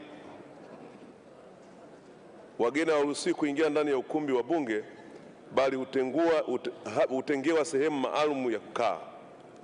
Na kwa kuwa kanuni ya 10 kanuni ndogo ya pili ya nyongeza ya 3 ya kanuni za Bunge inaeleza kuwa wagombea wanaweza kuruhusiwa kuingia ndani ya ukumbi wa Bunge ili kujitambulisha, kujieleza, kuuliza na kujibu maswali pamoja na kuomba kura. Hivyo basi, kwa madhumuni ya utekelezaji bora wa shughuli za Bunge na kuwezesha uchaguzi wa wajumbe wa Bunge la Afrika Mashariki kufanyika kwa ufanisi, naliomba Bunge liazimie kwamba kanuni ya 160 kanuni ndogo ya kwanza na kanuni ya 164 kanuni ndogo ya E ambazo kwa ujumla wake zinazuia wageni kuingia ndani ya ukumbi wa Bunge zitenguliwe na badala yake wagombea wa uchaguzi huu waruhusiwe kuingia ndani ya ukumbi wa Bunge ili waweze kujitambulisha, kujieleza, kuulizwa na kujibu maswali pamoja na kuomba kura. Mheshimiwa Spika, naomba kutoa hoja. Waheshimiwa wabunge, hoja imeungwa mkono.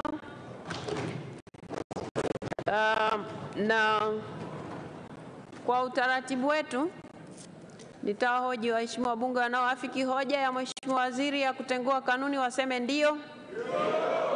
Wasioafiki waseme sio. Mnasema sio na nyinyi mnawagombea leo. Sasa sijui ataingilia wapi hapa. Waheshimiwa wabunge waliosema ndio wameshinda. Kwa hivyo hoja imeungwa mkono na imetenguliwa kwa sasa. Katibu. Uchaguzi wa wabunge wa Bunge la Afrika Mashariki EALA. Waheshimiwa wabunge, uchaguzi wa wabunge wa Bunge la Afrika Mashariki. Nitatoa maelezo kwa kifupi. Waheshimiwa wabunge, nimesimama, kwa hivyo tukae na tusikilize maelekezo. Waheshimiwa wabunge, nimesimama, kwa hivyo tukae ili tusikilize maelekezo. Waheshimiwa wabunge, uchaguzi wa wabunge wa Bunge la Afrika Mashariki unafanyika kwa mujibu wa masharti ya ibara ya 50 fasili ya kwanza na ya pili ya mkataba wa kuanzisha Jumuiya ya Afrika Mashariki wa mwaka 1999. Sheria ya uchaguzi ya Bunge la Afrika Mashariki na kanuni za kudumu za Bunge za mwaka 2020. Ibara ya 50 ya mkataba wa kuanzisha Jumuiya ya Afrika Mashariki imelipa Bunge mamlaka ya kupiga kura kuwachagua wabunge 9 watakaowakilisha Jamhuri ya Muungano wa Tanzania katika Bunge la Afrika Mashariki. Kwa ajili ya kutekeleza jukumu hilo, nyongeza ya 3 ya kanuni za kudumu za Bunge za mwaka 2020 imeweka kanuni ambazo zinaeleza kuhusu masharti yanayopaswa kutimizwa na wagombea na pia utaratibu unaotakiwa kufuatwa katika uchaguzi wa wabunge wa Bunge la Afrika Mashariki. Mheshimiwa Zakaria, utafute kiti ukae.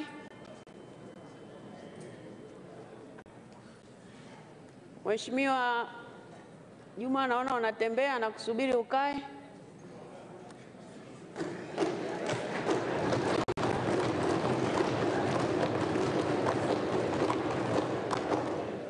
Mheshimiwa Jerry Sla, nasubiri ukae. Mheshimiwa Mpina, nasubiri mkae ili niendelee.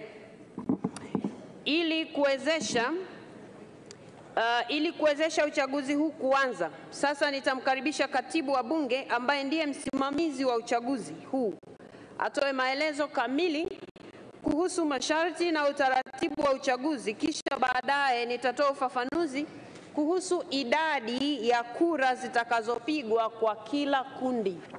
Katibu wa Bunge, karibu. Nashukuru Mheshimiwa Spika.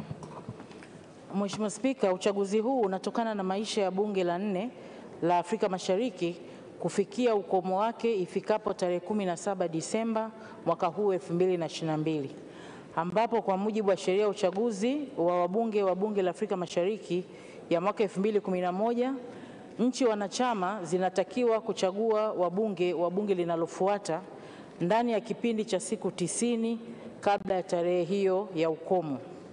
Uchaguzi huu umewekewa masharti ya kutangazwa kwenye gazeti ya serikali ili tarehe ya uteuzi na tarehe ya uchaguzi viweze kujulikana kwa umma, kuwezesha vyama vyenye nia ya kudhamini wagombea vifanye hivyo.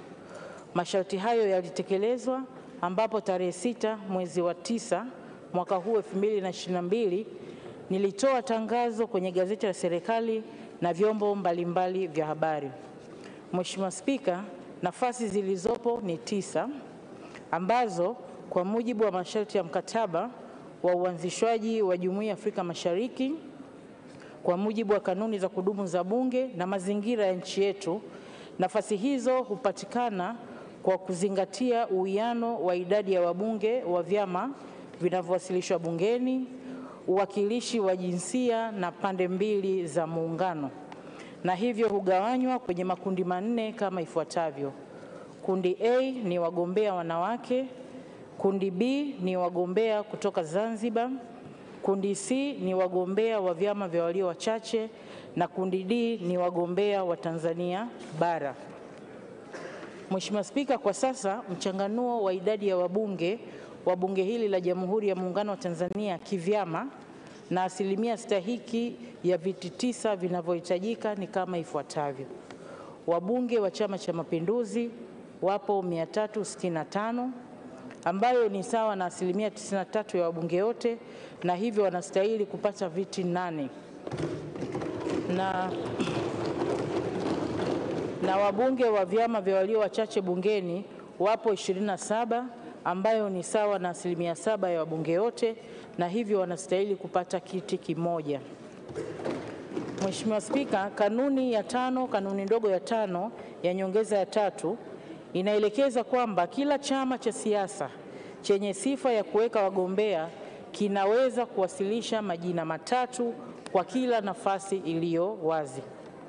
Hadi kufikia saa 10 kamili jioni tarehe 20 Septemba, ambayo ndio ilikuwa siku ya uteuzi, nilikuwa nimepokea jumla ya majina 21 ya wagombea kutoka vyama vya ACT Wazalendo, mgombea mmoja, Chama cha Mapinduzi wagombea 8, na Chama cha Wananchi CUF wagombea 12. Hata hivyo, mgombea mmoja wa CUF aliwasilisha taarifa ya kujitoa, na hivyo tumebaki na wagombea 20. Mheshimiwa Spika, baada ya uchambuzi uliozingatia nafasi ya viti vilivyopo, sifa za wagombea waliopendekezwa na vyama na matakwa mengine ya kisheria na kanuni, tarehe 20 Septemba ambayo ndio ilikuwa siku ya uteuzi, niliwateua na kuidhinisha wagombea 20 kwenye makundi manne ya uchaguzi kama ifuatavyo. Kundi A, wagombea wanawake wapo 6. Anaitwa wa kwanza ndugu Angela Charles Kiziga wa Chama cha Mapinduzi. Wa pili ni ndugu Nadra Juma Mohamed wa CCM pia. Watatu ni ndugu Shogo Richard Mlozi pia wa Chama cha Mapinduzi. Wa 4 ni ndugu Sonia Jumaa Magogo wa Chama cha Wananchi CUF. Wa 5 ni ndugu Queen Juliet Lugembe wa CUF, na wa 6 ni ndugu Zainab Ham Abdu pia wa CUF. Kundi B, wagombea kutoka Zanzibar wako 5. Wa kwanza ni Dr. Abdullah Hasnu Makame wa Chama cha Mapinduzi. Wa pili ni ndugu Machano Ali Machano wa Chama cha Mapinduzi. Wa tatu ni ndugu Anderson Ndambo wa CUF. Wa 4 ni ndugu Husna Mohamed Abdalla wa CUF, na wa 5 ni Engineer Mohamed Habibu Mnyaa wa CUF. Kundi C, wagombea wa vyama vya walio wachache bungeni wako 3. Wa kwanza ni ndugu Ado Shaibu Ado wa ACT Wazalendo. Wa pili ni ndugu Jafar Saidi Mneke wa CUF, na wa 3 ni ndugu Mashaka Halfani Ngole wa CUF.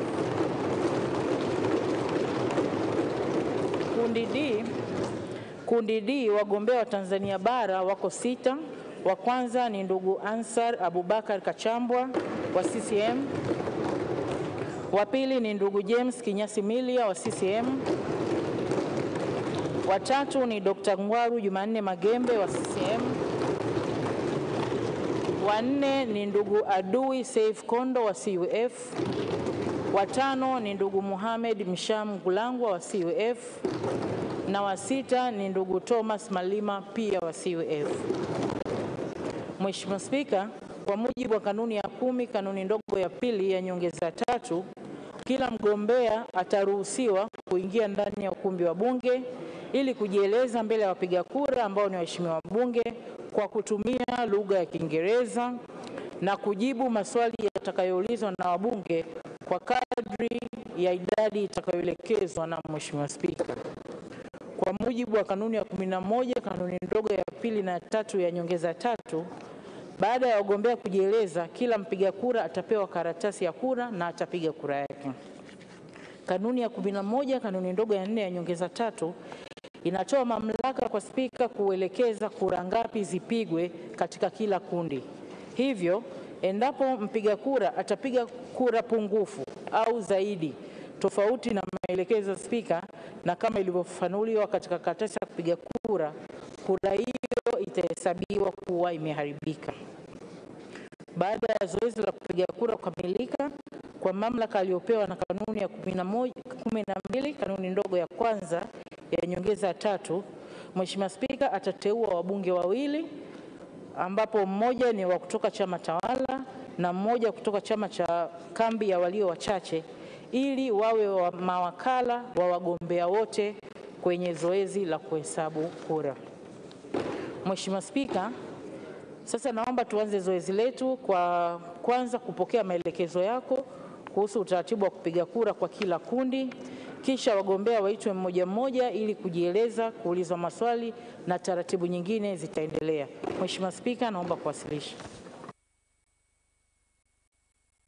Asante sana katibu wetu wa Bunge kwa maelezo ya ufasaha kabisa kwa namna zoezi letu litakavyoendeshwa na namna lilivyoendeshwa mpaka tumefikia siku ya leo hapa. Waheshimiwa wabunge, idadi ya kura zitakazopigwa kwa kila kundi.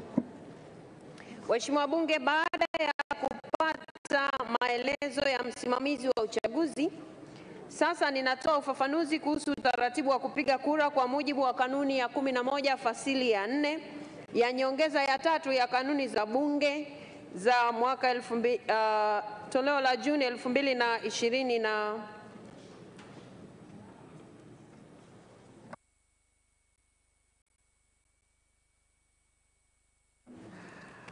nyongeza ya tatu ya kanuni za Bunge za mwaka 2020. Kanuni hii inaelekeza kwamba Spika pamoja na mambo mengine atatoa maelezo kuhusu idadi ya kura zitakazopigwa kwa makundi yote ya uchaguzi kama yalivyotajwa na msimamizi wa uchaguzi. Kwa kuzingatia majina ya wagombea yaliyowasilishwa na kila chama kwenye makundi husika na ili kupata uwakilishi uliowekwa, kila mpiga kura atatakiwa kupiga kura ya siri kwa kuchagua majina 9 tu ya wagombea anaopenda kuwachagua kwa utaratibu ufuatao. Kundi A, wagombea wanawake wapo 6. Kila mbunge atawapigia watatu. Katika wagombea 6 unapiga kura 3. Kundi la pili B, wagombea wa Zanzibar wapo 5. Kila mbunge atawapigia 2. Kura 2 kati ya hizo 5. Kundi C, wagombea kutoka vyama vya walio wachache bungeni wapo 3. Kila mbunge atampigia 1 kura. Kwa hiyo utapiga kura 1 kwenye kundi C. Kundi D, wagombea wa Tanzania bara wapo 6.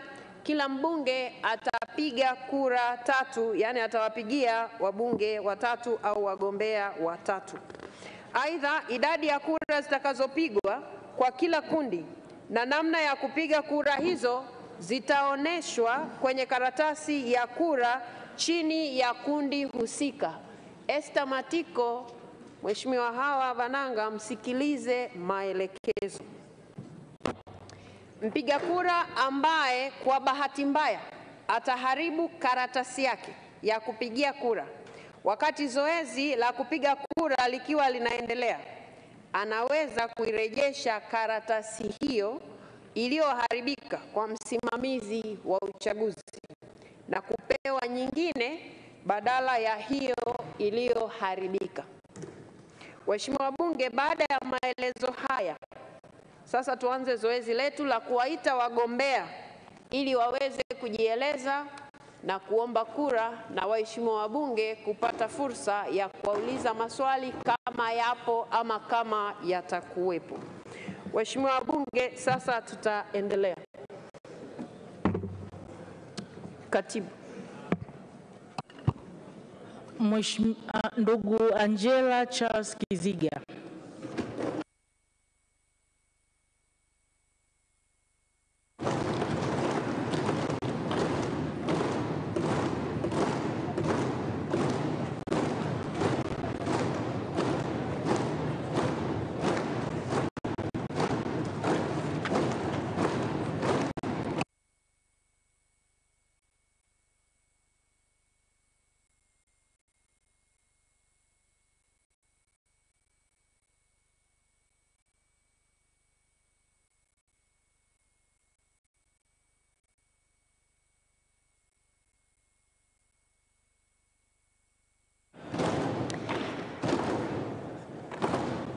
Karibu sana ndugu mgombea Angela Charles Kiziga. Sasa waheshimiwa wabunge, kwa sababu kanuni zetu zinatutaka tuendeshe zoezi hili kwa Kiingereza, kwa hivyo nitatoa fursa kwa mgombea wetu kujieleza kwa Kiingereza, na ninyi kama mtakuwa na maswali mtapewa fursa ya kuuliza kwa Kiingereza, na huo ndio utakuwa utaratibu. So I will take this opportunity to welcome you to the Parliament of Tanzania. And now you're given an opportunity to talk to the House, because these are the voters for the position that you're vying. Please close to the podium and ask for the votes for 3 minutes. And then members will be given a chance to ask you questions if they will have some. Please. Thank you very much, Honorable Speaker, for giving me this opportunity to stand before you and to stand before this House of Assembly. Madam Speaker, before I proceed, allow me to salute you as the Speaker of this Assembly. Allow me also to salute Honorable Prime Minister, who is the government leader of this Assembly. Allow me also, Honorable Speaker, to salute honorable ministers who are present here today and deputy ministers who are present here today, but for those who are available. Madam Speaker, allow me also to salute both honorable members of this Assembly, 366 members from the ruling party Chama cha Mapinduzi, and 19 members from opposition, for those who are present today, Madam Speaker. Allow me also to recognize honorable members from ACT Wazalendo, 4 of them, but for those who are available today, and 3 members from CUF, for those who are present here. Allow me also, Honorable Speaker, to recognize Honorable Attorney General, my brother Felesh, who is also part of this Assembly. Madam Speaker, after that short recognition, allow me to salute you all in the name of Almighty God. Assalamu alaikum. Madam Speaker, allow me also to introduce myself. My name is Angela Charles Kiziga, aged of 49 years, Madam Speaker. I'm an adult, I'm matured, and I'm both matured, Madam Speaker, to stand and represent you to the East Africa Legislative Assembly. But I'm also, Madam Speaker, matured enough in diplomatic matters and also in political matters. Madam Speaker, I just want to assure you that I'm capable enough to stand and defend national interest to the East African Legislative Assembly. I want to assure you also, Madam Speaker, in this House today, that I'm multifunctional, I'm visioned, I'm committed, I'm well committed to my country, and I'll be able to stand, to defend, to protect my national interests as priority number 1. to the East African Legislative Assembly. Not only that, Madam Speaker, I'm also very loyal to my country. I want to assure you, Madam Speaker, that I'm well determined, and I want to assure you also this House. 2012, when I stood up here, same house, same place, I asked for your votes, Madam Speaker, in this House, and you voted for me, and I became a member of the East African Legislative Assembly. During my tenure, I was privileged to be a chairperson of a committee called Communication, Trade and Investment. I'm proud to stand before you, Honorable Speaker, in this House to inform you that the OSBP, One-Stop Border Post, that was my bill, which started during my tenure. And I made sure, because it had an interest part of my country, I was managed to make sure that bill was accepted by 3 members of that country during that time, Tanzania, Kenya, Uganda, and Rwanda, and it became a law, and that's why you can see today our roads are well secured, our roads are well protected. Thank you so much. Thank you so much. Having said that, Madam Speaker, thank you so much. Thank you so much for your explanation, and I think the members of parliament have already heard you and they have understood you. Now I will ask them if they have any questions for you. I will be recognizing the members who will be standing if there are any questions. I don't see any question. Okay. So, Angela Charles Kiziga, thank you so much for coming. The members have heard you. Madam Speaker. You got a last word, 30 seconds. Madam Speaker, I thank you once again, and I humbly ask for your votes. I humbly ask for both members from opposition side and from the ruling party, and honorable ministers, and my brother, Honorable Felesh, to vote for me so that I can represent you to the East African Legislative Assembly. Thank you so much. I beg to Thank you. You can now go. Thank you so much.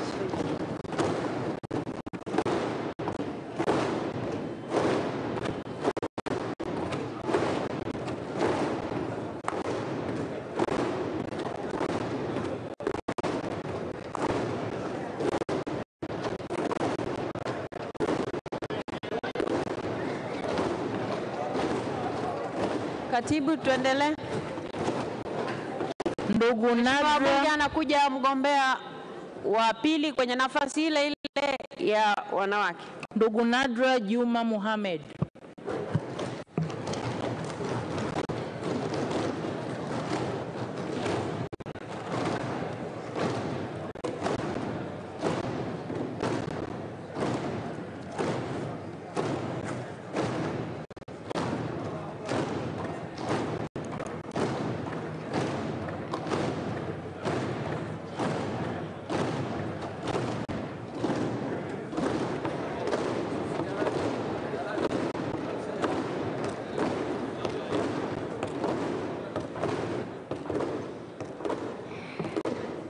Nadra Juma Mohammed, you're welcome to the House. Before you are the voters who are going to listen to you as you ask for your votes. And they will also be given a chance if they have any questions to ask you. But right now, you're welcome. You can use your 3 minutes to talk to the members of parliament and tell them what you want to tell them. Please. Thank you. Honorable Speaker, Honorable Prime Minister, Honorable Members of Parliament, na wasalimu kwa jina la Jamhuri ya Muungano wa Tanzania. As introduced before, my name is Nadra Juma Mohamed. I'm a graduate from Mwalimu Nyerere Memorial Academy, where I earned my bachelor degree in Management of Social Development. Honorable Speaker, and honorable members of Parliament, I'm standing before you asking for your votes so I can represent my country in East Africa Legislative Assembly. the opportunity, my first priority will be to stand for the national interest, as it is something not to be compromised with. Secondly, I will be in a front line to emphasize that peace and harmony is maintained among the member states. Honorable Speaker, honorable members of Parliament, I humbly ask for your votes. Thank you.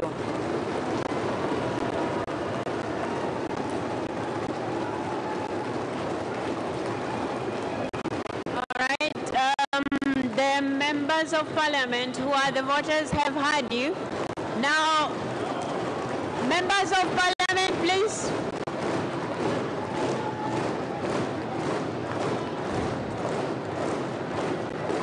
Thank you so much. Thank you so much. Thank you. So I'll give the members an opportunity if they have any questions. Thank you very much. There is none? Okay.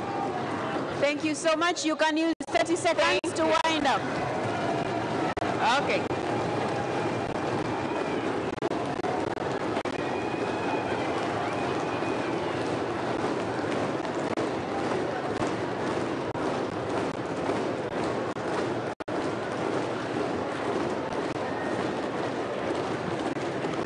Haya, katibu ita mwingine. Ndugu Shogo Richard Mlozi.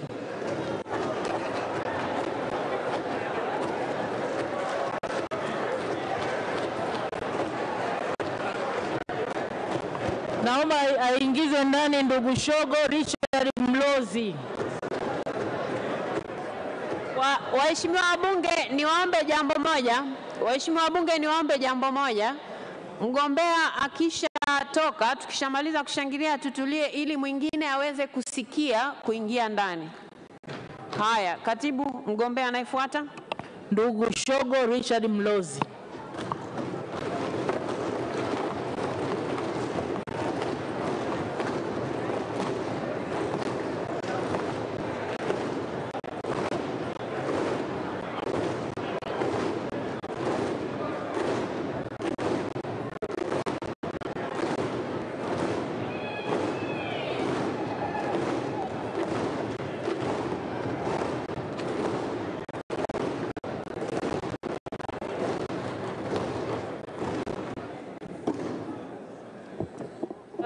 Shogo Richard Mlozi, you're welcome to the House. These are the voters who, if they are convinced with what you're going to say, they'll vote for you. So you're given 3 minutes to ask for votes from the members, and members will be given an opportunity to ask you questions, if any. Please.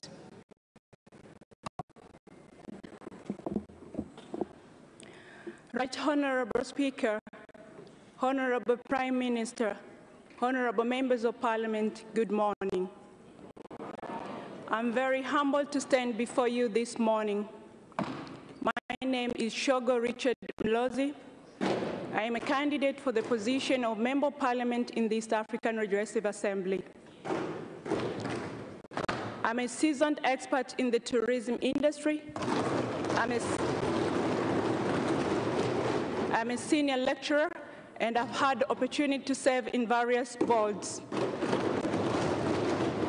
Right Honorable Speaker and members, given opportunity to serve in this position, I'll do my best to put the interest of our nation before everything.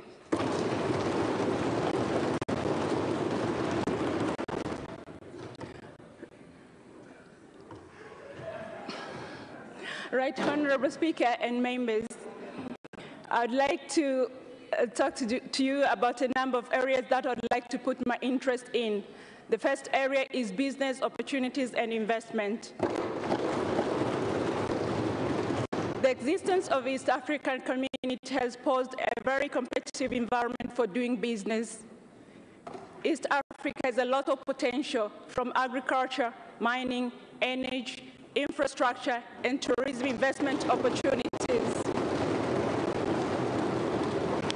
The focus here is on the areas where other partner states have direct stake. From a business perspective, all businesses are linked to tourism industry, foreign direct investment, and shared trading and services. Right Honorable Speaker and members, I am very inspired and moved by Her Excellency Samia Suluhu Hassan, our President's noble work in reviving our economy and opening up our economy to foreign and local direct investment through the Royal Tour program. These initiatives have had a very huge impact to our economy and has positioned Tanzania as a very competitive destination.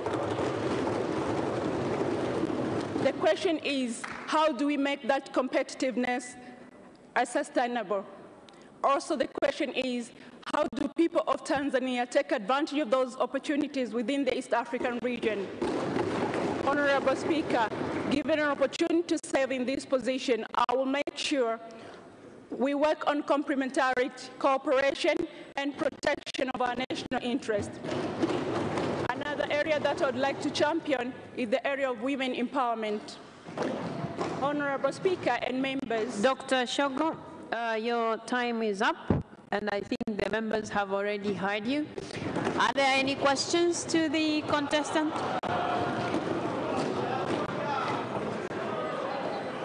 Okay, there is a hand from Honorable Kingu. Thank you so much, Madam Speaker, to give me this opportunity to ask just one question to my sister, Shogo. Honorable Speaker, I'm a little bit curious that Madam Candidate is one of the CEO of one of the most competent institutions in our country. I'm just asking, what value will she add when we endorse her today to become the representative of Tanzania to the East African Legislative Assembly? Thank you so much. You got 1 minute to respond to the question. Right, Honorable Speaker, I'd like to thank you, Honorable Kingu, for a very good question. First of all, I'm very grateful to have served as the CEO for 5 years. 5 years is a good number. This is the time for me to grow, and this is the direction I've chosen to grow. But as a CEO, also have been exposed to a number of opportunities that have given me different leaderships, have different techniques on how they're going to understand and also support you in the implementation of that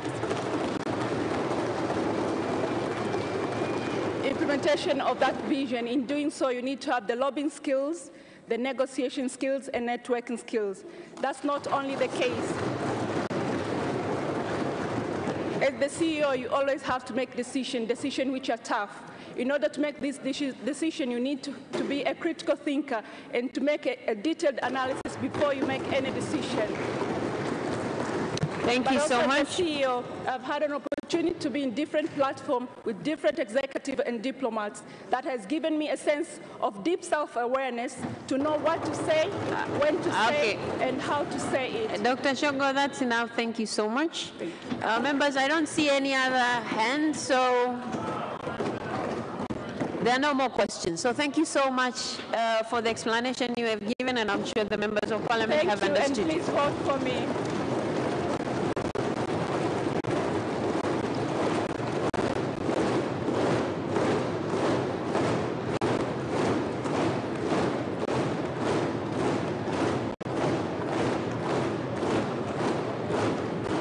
Asanteni sana waheshimiwa. Katibu mwingine. Ndugu Sonia Juma Magogo.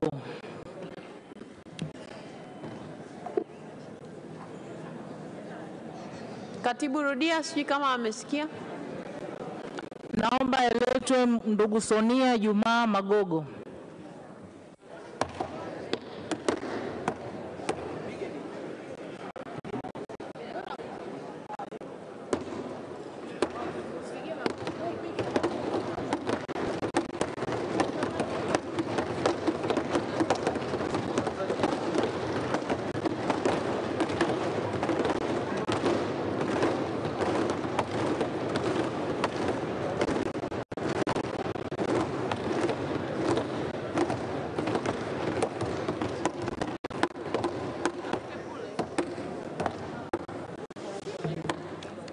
Sonia Juma Magogo, you're welcome to the Parliament of Tanzania, who the voters in this case that you're a candidate for the IALA membership.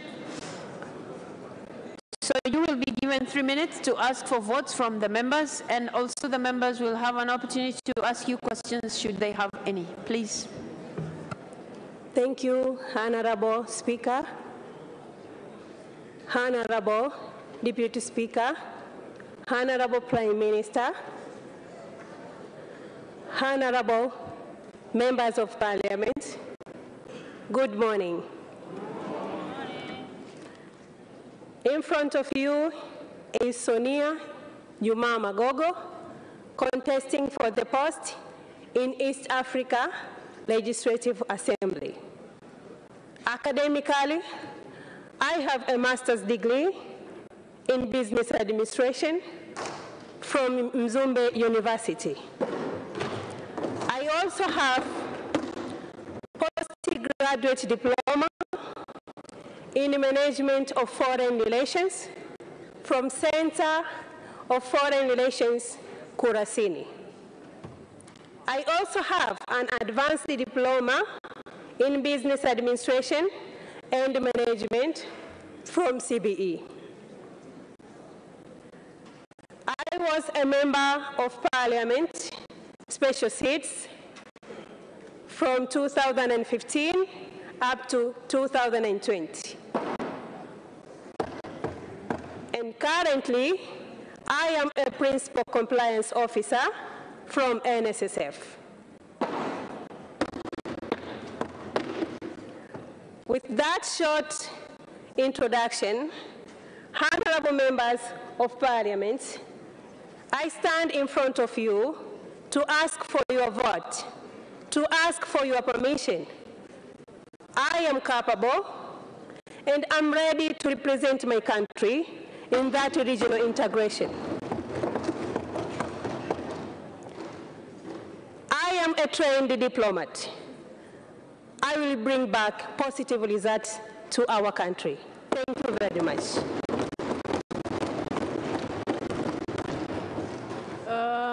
Thank you so much. I think the members of Parliament have heard you. I don't see any members standing or raising their hands. So thank you so much, Sonia Magogo.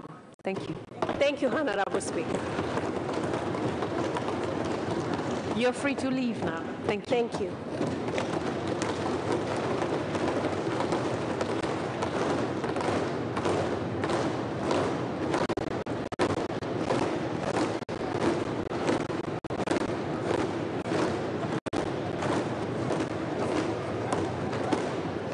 Katibu anayefuata. Ndugu Queen Juliet Lugembe.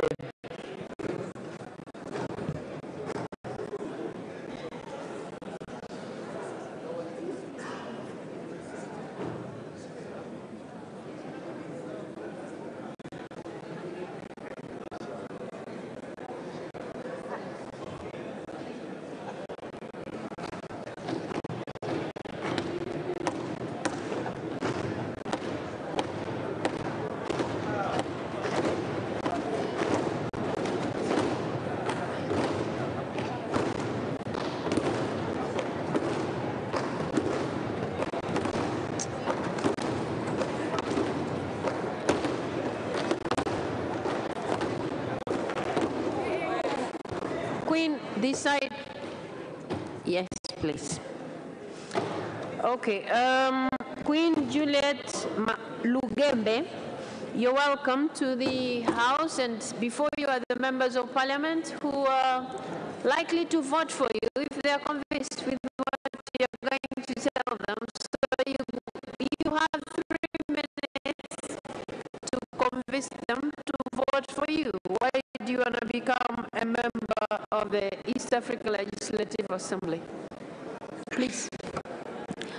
Honorable Speaker, Honorable Prime Minister, Honorable Member of the Parliament, greetings of the day. My name is Queen Juliet William Lugembe. a Tanzanian who is ready and willingly to represent the country in East Africa Legislative Assembly. And hopefully my CV is already circulated to you all. And I'm a degree holder of ethics and development studies. Working with the community, it's my ambition that I want to look forward to. Coming to this task is to work together with all the Tanzanian communicate and having one team that can represent the country in East Africa Legislative Assembly. As a Tanzanian with thirsty of progress and development, I would like to represent my country to the East Africa Legislative Assembly as a true member of Tanzania with a spirit to work with the nation and my country, to go together with all what is said for our country and start together as one for the progress of our country. But also my vision is to work in both aspects, economically, politically, socially, and even in cultural integration, so that we can widen and go deep into the same issues, along with to improve the life of our citizens in different aspects, having the peace, securing the freedom of our country, and also work in terms of agriculture and trading in our country to improve in all aspects, and if possible to have a tax exemption of all the cities, the members of the East African Community countries that are in the East African Legislative Assembly, to work together and have the same team for the growth of all together, and having that wide and probably to go further for our nation and fight together for all the benefits of our country without caring where we are from or which part that we are coming from, but we are all having to stand as one for the betterness of our country, our future, and the next generation that we are fighting for, to go together and having one team and one force for the development of our country. Thank you. Thank you so much. And I believe the members have had you. I don't see any member raising to ask you questions, so I think they are all comfortable and they have heard you. So thank you so much. Thank all the members who are in here together, and you should use me well for the development of our country so that we can reach further and further in this unity that we are going to participate all together. Thank you. Thank you so much. You may now go. Thank you.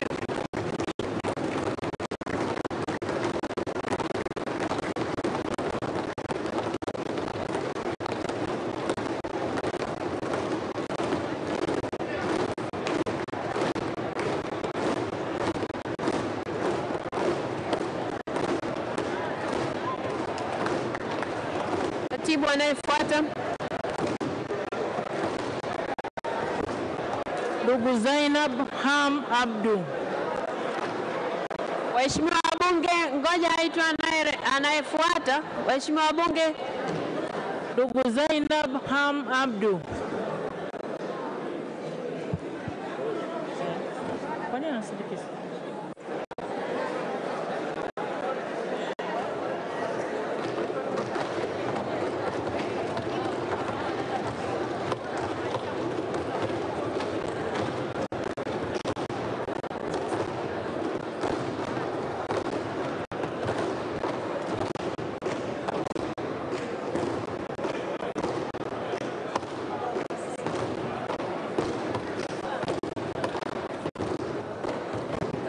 Okay. So Zainab Ham Abdul, you're welcome to the Parliament of Tanzania, and these are the members of Parliament who will be voting for you. Should they be convinced with what you're going to say? So you're given 3 minutes to express yourself before them. Please. Thank you. Honorable Speaker, Honorable Prime Minister, honorable members of the Parliament, ladies and gentlemen, good morning. In front of you, I'm Zainab Ham Abdul, contesting for the position to become a member of East Africa Legislative Assembly representing our country. Therefore, it is my mission to stand on my feet to serve our country and the East Africa community by representing the EAC views at large, including the following, to mention but a few. Firstly, strengthening common markets and political stability among the East African countries. Secondly, stabilization of single customs administration system, for example, harbors, ports, industries. All of these should be put together so that to remove the separation or segregation between one country and another. Although I have 28 years old, a person with disability, yet I believe that I am the right person to fit to this position. Dear honorable members,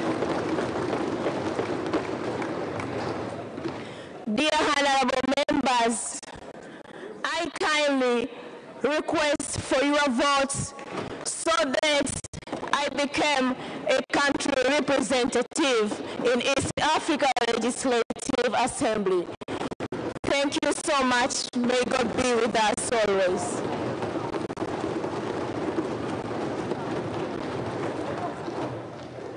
Okay, thank you so much, Zainab Ham Abdul. I don't see any member raising to ask you questions. I believe they have understood you.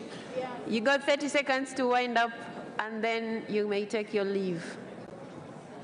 30 seconds. If you have anything to say, then you can go. Members of Parliament don't have any questions.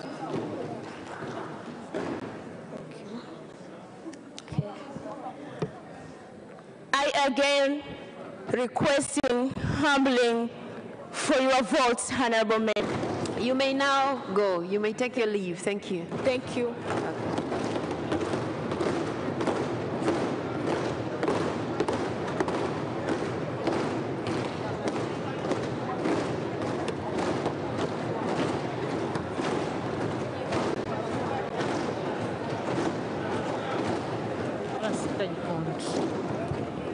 Waheshimiwa wabunge, tunaelekea kwenye kundi lingine. Wagombea sita wa wanawake wameshamaliza, na kati ya hao sita utachagua watatu, utapiga kura 3. Tunaelekea sasa kundi B, kundi la wagombea wa Zanzibar. Katibu Dr. Abdullah Hasnu Makame.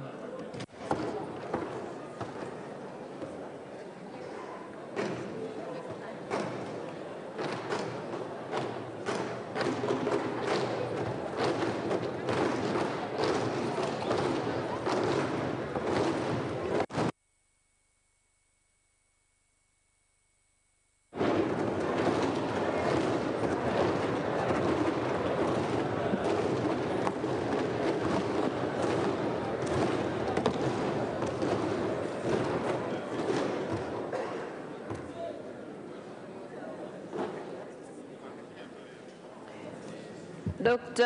Makame, you're welcome to the Parliament of Tanzania.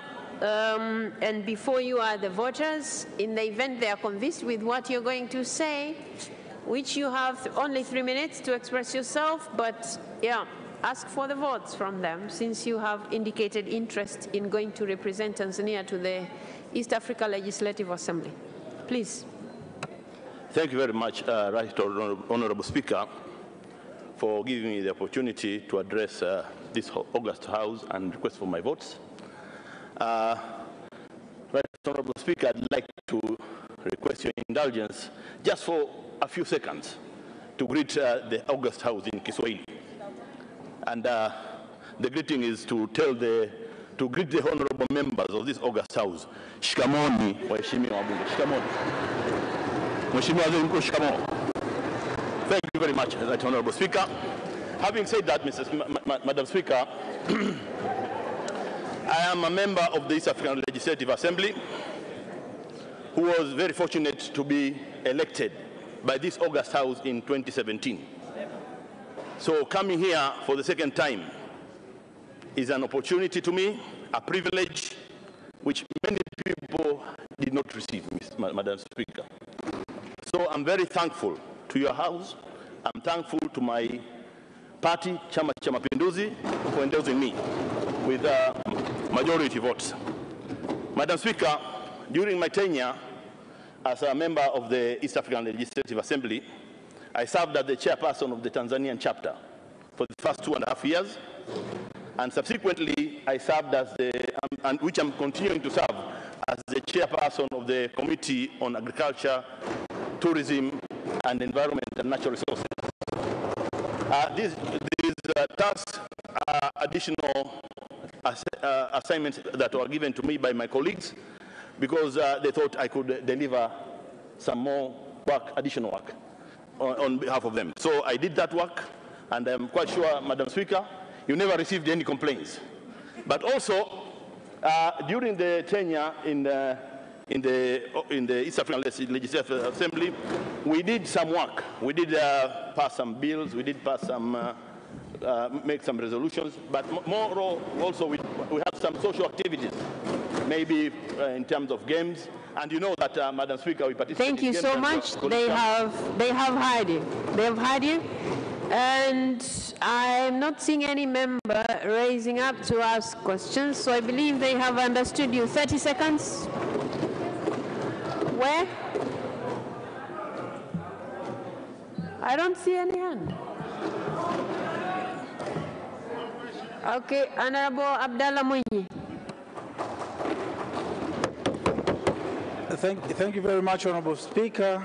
As Dr. Makame is a second termer, I didn't want to let him leave before he can answer a few questions. Dr. Makame, could you please explain to this August Assembly, what would you say are the fundamental challenges that you have faced during your first term of office, and what needs to be done to ensure that those challenges are alleviated? I thank you. Thank you very much, Honorable. Wait a second. You have to be called before you start speaking. Dr. Makame, please respond to the question. Thank you very much, Madam Speaker. This is a question asked to me by a member emeritus of the East African Legislative Assembly. He served for 10 years there.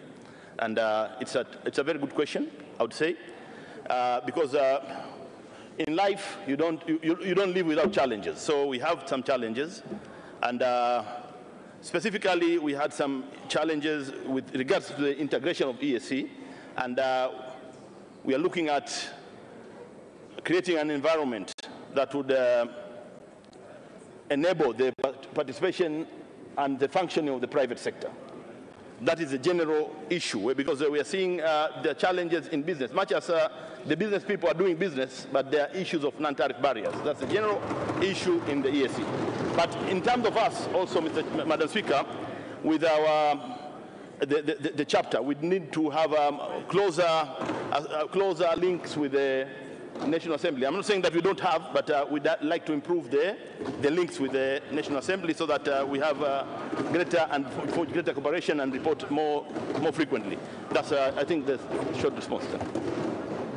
Thank you so much. And the members, I think they have understood you. 30 seconds to wind up.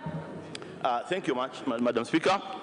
Now, having said what I have said, the only thing which is remaining is to request your August House through you, Madam Speaker, but the members as well, and your own vote, Madam Speaker, the vote of the Right Honorable Prime Minister and my former Minister of Foreign, Honorable Dr. Ndubaru, and all members, because he groomed us while we were in the EAC. Thank you, Madam Speaker. Thank you. Thank you so much. You may now take your leave. Thank you so much.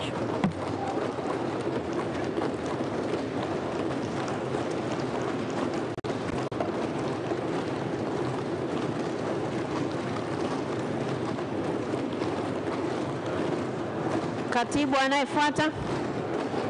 Ndugu Machano Ali Machano.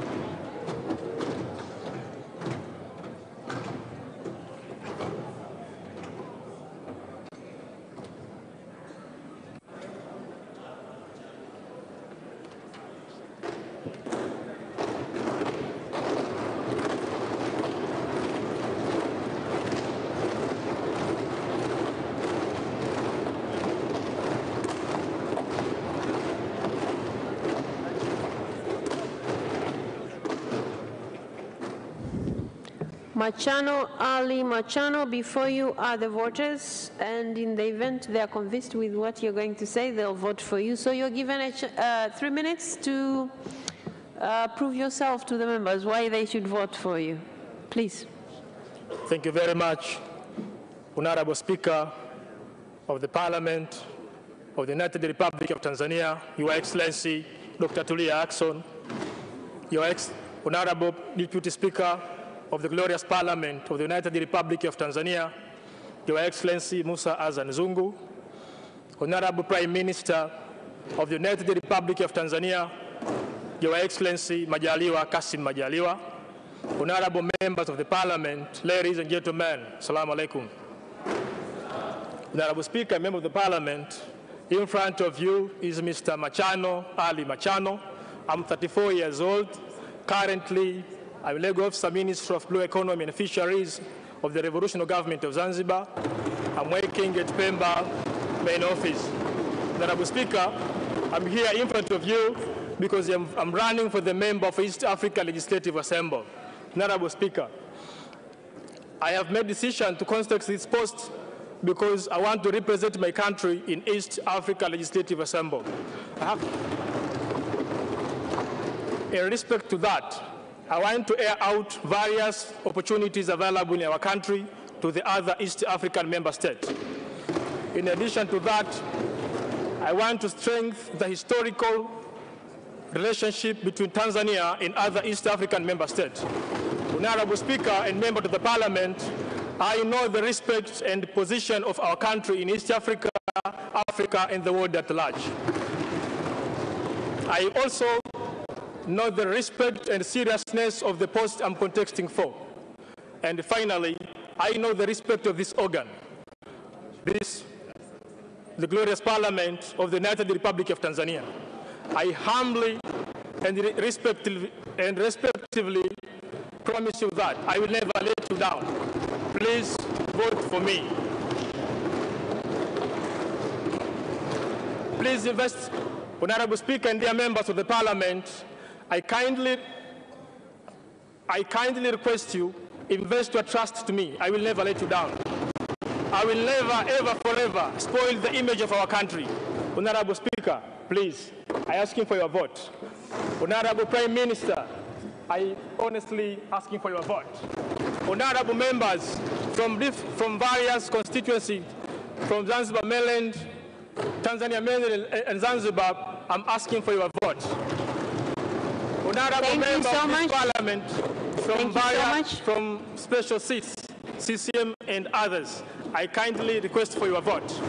Thank you so much, Mr. Machano. Thank you so much.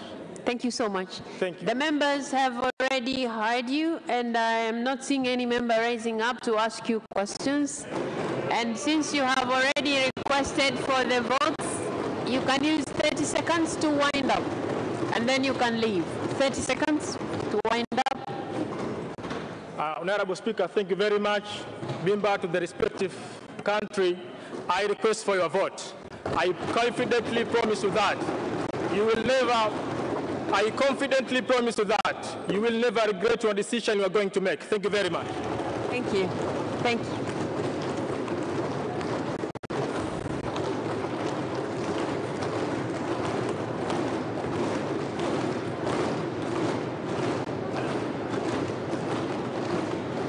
Katibu anayefuata, ndugu Anderson Ndambo.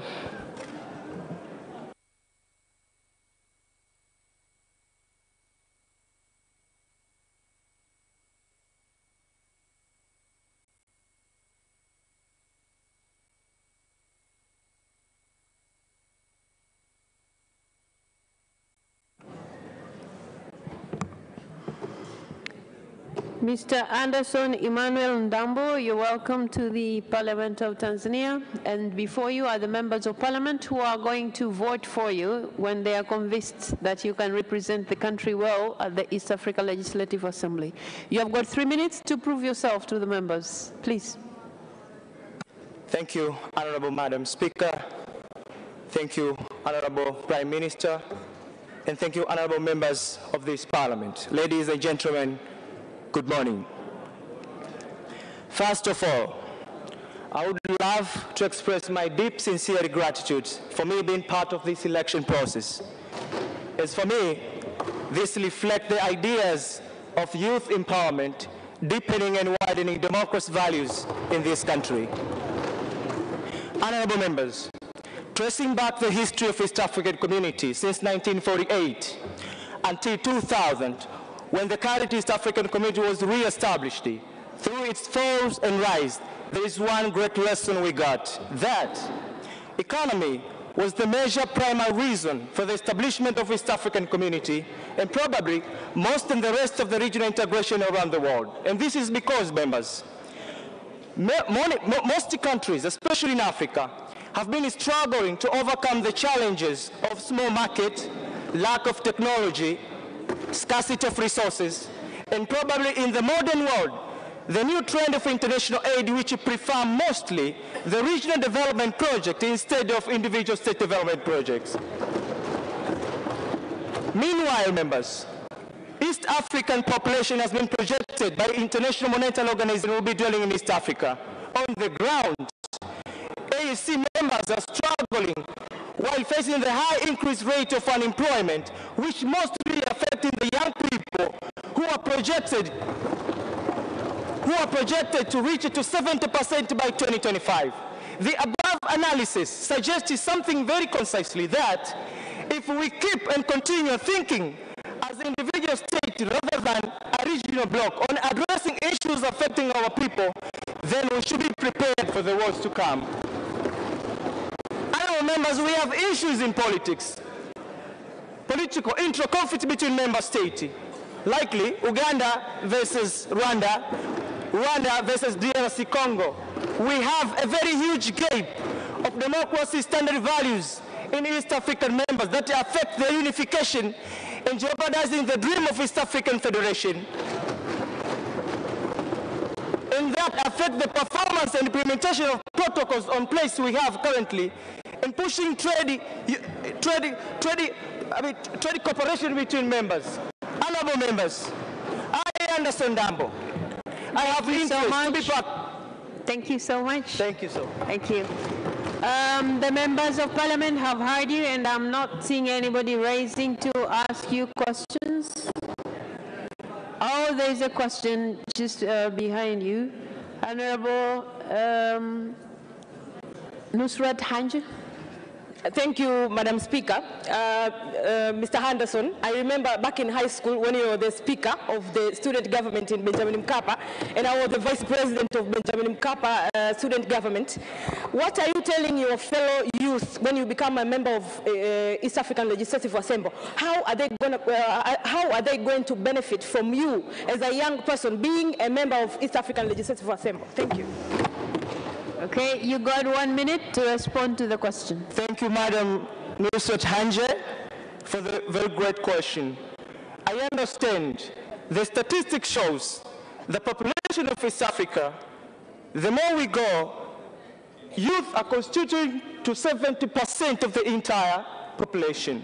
It means, it also, I believe, this is a very huge platform that will give me a chance to explore and push the agenda that affect the development of youth agendas that will affect in a different aspect, economically and socially and politically angles. Thank you. Thank you so much. There are no more questions, so 30 seconds to wind up, and then you may go. Again, honorable members, Anderson Dambo, my name, I believe I can be the right person. I've got capabilities to protect and promote the interest of our country for the development of East African. Please, I'm asking again to vote and elect me to be a country representative to the East African Legislative Assembly. Thank you very much. Thank you so much. You may take your leave now. You may go. Thank you so much.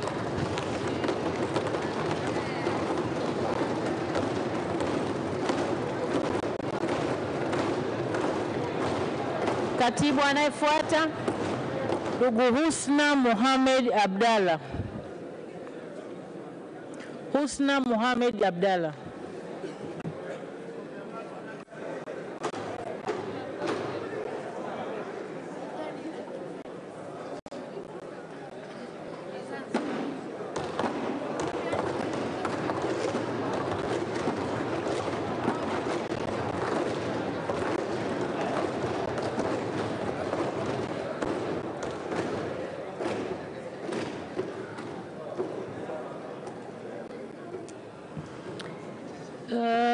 Ms. Husna Mohamed Abdalla, you're welcome to the House, whose members are going to vote for you when they're convinced with what you're going to say. So you're given 3 minutes to convince the members why they should vote for you to be a country's representative to the East Africa Legislative Assembly. Please. Thank you so much, Honorable Speaker, Honorable Prime Minister, Honorable dear members of Parliament. As I introduced by Madam Speaker, my name is Husna Mohamed Abdalla. I'm 39 years old. I am degree holder of procurement and supply management. I'm standing here as a candidate of East Africa Legislative Assembly. As we know that East Africa Legislative Assembly is the one among the organ of East Africa community which faced by some challenges, and so we have to select the smart person who have the ability to solve that challenges, and I ensure you that I am smart. Honorable Speaker,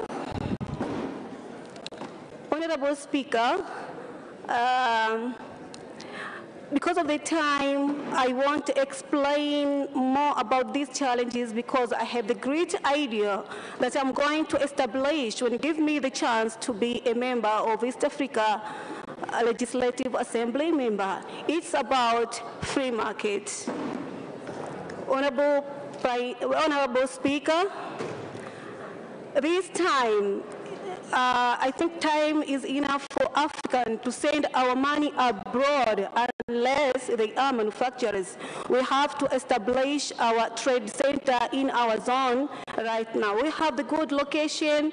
Unlike West Africa, East Africa can receive directly from manufacturers. So we have good location, we have the port, we have the opportunity to control the business within all Central Africa countries and the East Africa countries and almost of the countries among a whole Africa continent. Thank you so much, Husna. Thank you. The members of Parliament have heard you, and I'm not seeing anybody raising to ask you questions. So you got 30 seconds to wind up, and then you can leave. You're given 30 seconds to wind up, and then you can go. Thank you so much. I'm asking you kindly your vote for Husna Mohamed Abdalla. Thank you. Okay, thank you so much. You may now go. Thank you.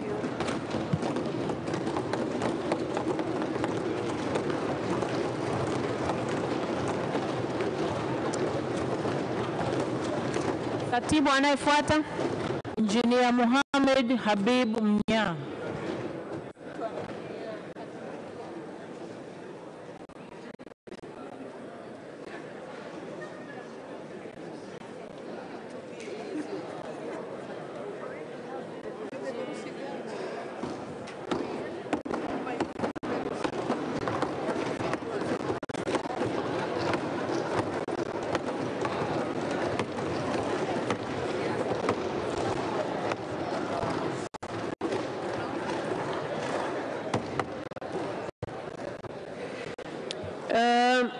Mohamed Habib Mnya, you're welcome to the Parliament of the United Republic of Tanzania.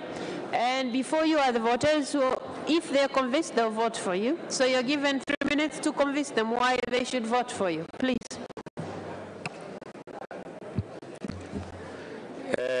Right Honorable Madam Speaker, Right Honorable Prime Minister, honorable members of this august House, ladies and gentlemen, good morning.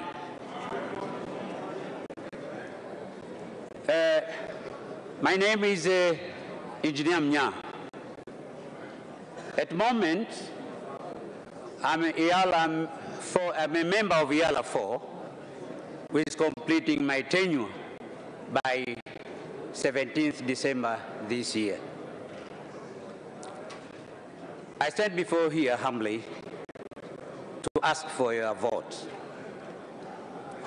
I'm contesting for the second time for the two main reasons. One, that if you elect me to be there for the second time, I'll be increasing the institutional memory from the members of United Republic. But secondly, in this integration, the two remaining pillars are very tough ones, which are the monetary union and political federation. From my experience, we really need political tolerance and experience for these two remaining pillars. I therefore requesting your vote in order that I can be the one of the members from United Republic. Honorable Madam Speaker, the system which has been introduced this time of being allocated with the group of ruling party somehow is a new one. I would like to declare openly that if the voting arrangement is interfering with my colleague of Zanzibar vote of CCM, don't vote for me. But if the voting arrangement is enabling us or enabling you that the one slot given to the opposition, then please vote for me. Honorable Madam Speaker, I wish to join IALA 5 in order that I'll be among the one who will be helping the United Republic, because really, in order to save the treaty. Thank you so much. The members of Parliament have heard you. Thank you so much. And I'm not seeing any member of Parliament raising up to ask questions. Okay, there's one. There are actually two questions. So we will start with Professor Sospita Mhongo. Good morning, Candidate Mnya. You are one of the senior members of Parliament in the community. The world is creeping into recession. How would you use the African community as one of the economic vehicles to take Tanzania out of this untold economic recession? Thank you. Thank you very much, Honorable. Wait a second. You wait until you're called. That's when you start responding. So, Mnya, please respond to the question. Thank you. If I understood very well your question, that in IALA, there is this EPA, we have this tripartite whereby all economic issues are under special discussion in cooperation with all members of partner states. So what we will agree, that will be for the benefit of Tanzania. At the moment, only Rwanda and Kenya have signed, but still there are some problems in order that we can sign all of us, all partner states, and then that we can benefit from EU. Thank you so much. There is a second question from Honorable Emmanuel Mwakasaka. Thank you, Madam Speaker, for giving me this opportunity to ask Honorable Engineer Mohamed Mnya.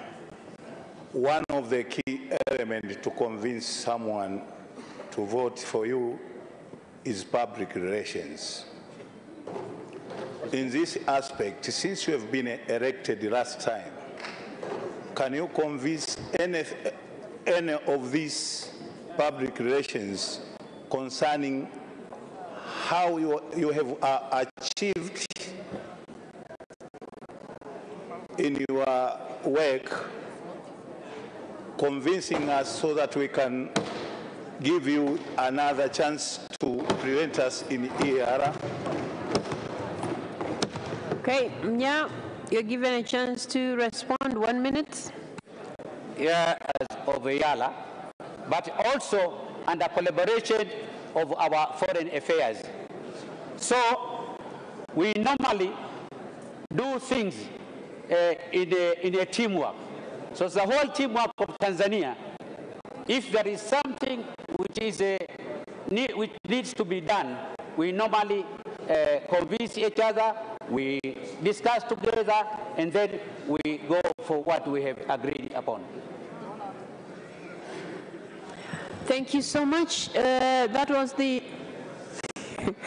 There's another question from Honorable Joseph Kashek Msukuma.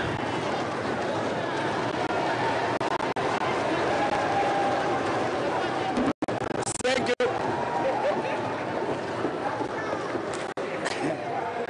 Thank you, Madam Speaker, for giving me this chance.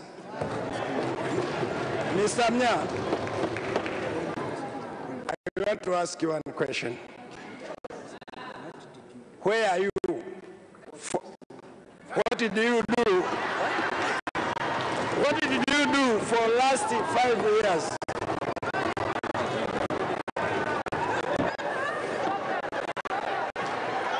Yeah, I think you have heard his question. Okay, honorable members, please hold on. Yeah, did you hear his question? Did you hear his question?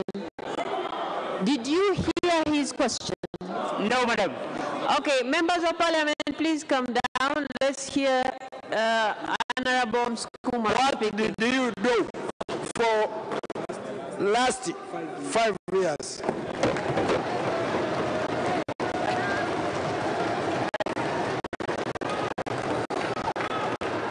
Okay, so I'll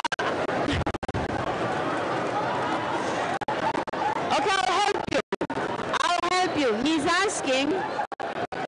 He's asking, what did you do for the past 5 years? That's his question.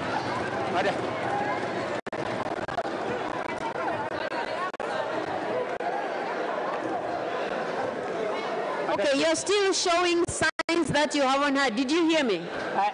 Can you help? Okay, members of parliament, let's give him a chance to respond. Members of parliament, let's give him a chance to respond. Okay, let me repeat his question. Please listen to me. He's asking, what did you do for the past 5 years? That is his question. Thank you very much. Well, for the past 5 years, the main work of the Legislative Assembly, their works in committees, their work in the Assembly. We have passed a lot of bills. We have done a lot of oversight. There are a lot of things. Even I have passed some motions. So there are a lot which I have done for the last 5 years. And all other things, it depends on the group of other colleagues. There was one very crucial bill from one member of the Kenya, private bill, whereby we managed to stop, because it was very bad bill from our country economically, it would destroy our customs. So one of the things which we denied together, those are the things which we did. Okay, thank you so much. There are no more questions. Now you're given 30 seconds to wind up. Then you may leave. Thank you, Madam Speaker. I'm standing before here humbly to ask for a vote. But I'm repeating again, if those votes are interfering with my colleague vote of CCM Zanzibar, don't vote for me. But if those votes are enabling you to vote for the one slot of opposition, please vote for me. I thank you very much. Thank you so much. You may take your leave now. Katibu, waheshimiwa Bunge, tunaelekea kundi la tatu, kundi la wagombea wa vyama vya walio wachache bungeni, na hapa tunao watatu. Katibu. Ndugu Ado Shaibu Ado.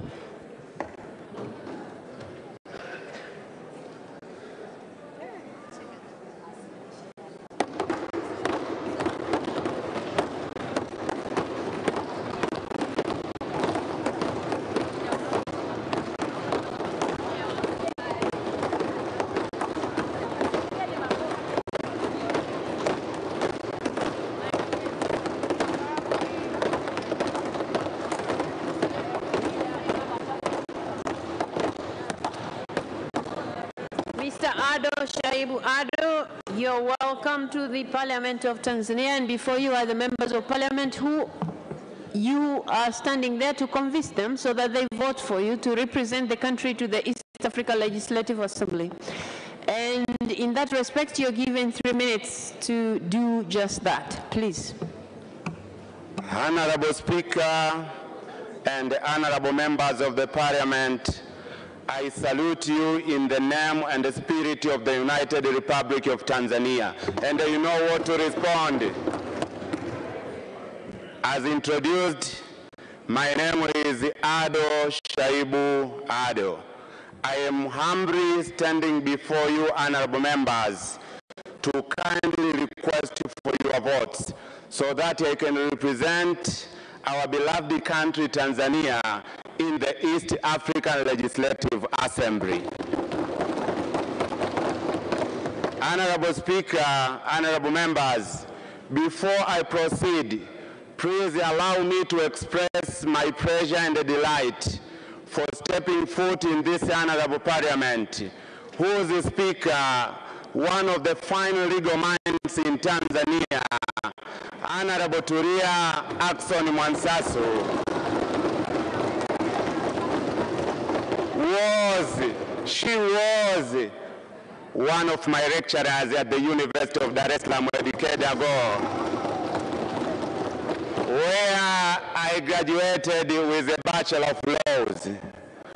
While at the University of Dar es Salaam, I remember Professor Paramagamba Kabudi, who is also a member to this House, together with Dr. Gaston Kennedy, who is serving us at the United Nations, taught us a new course called the East African Community Law. Its main objective was to prepare Tanzanian lawyers like myself to serve competently in the organs of the East African community, such as the East African Legislative Assembly, the East African Court of Justice, and the Secretariat. It therefore follows Ado Shaibu is academically prepared to serve for the role. Apart from my academic background, the Honorable Speaker, Ado Shaibu is a true believer in Pan-Africanism.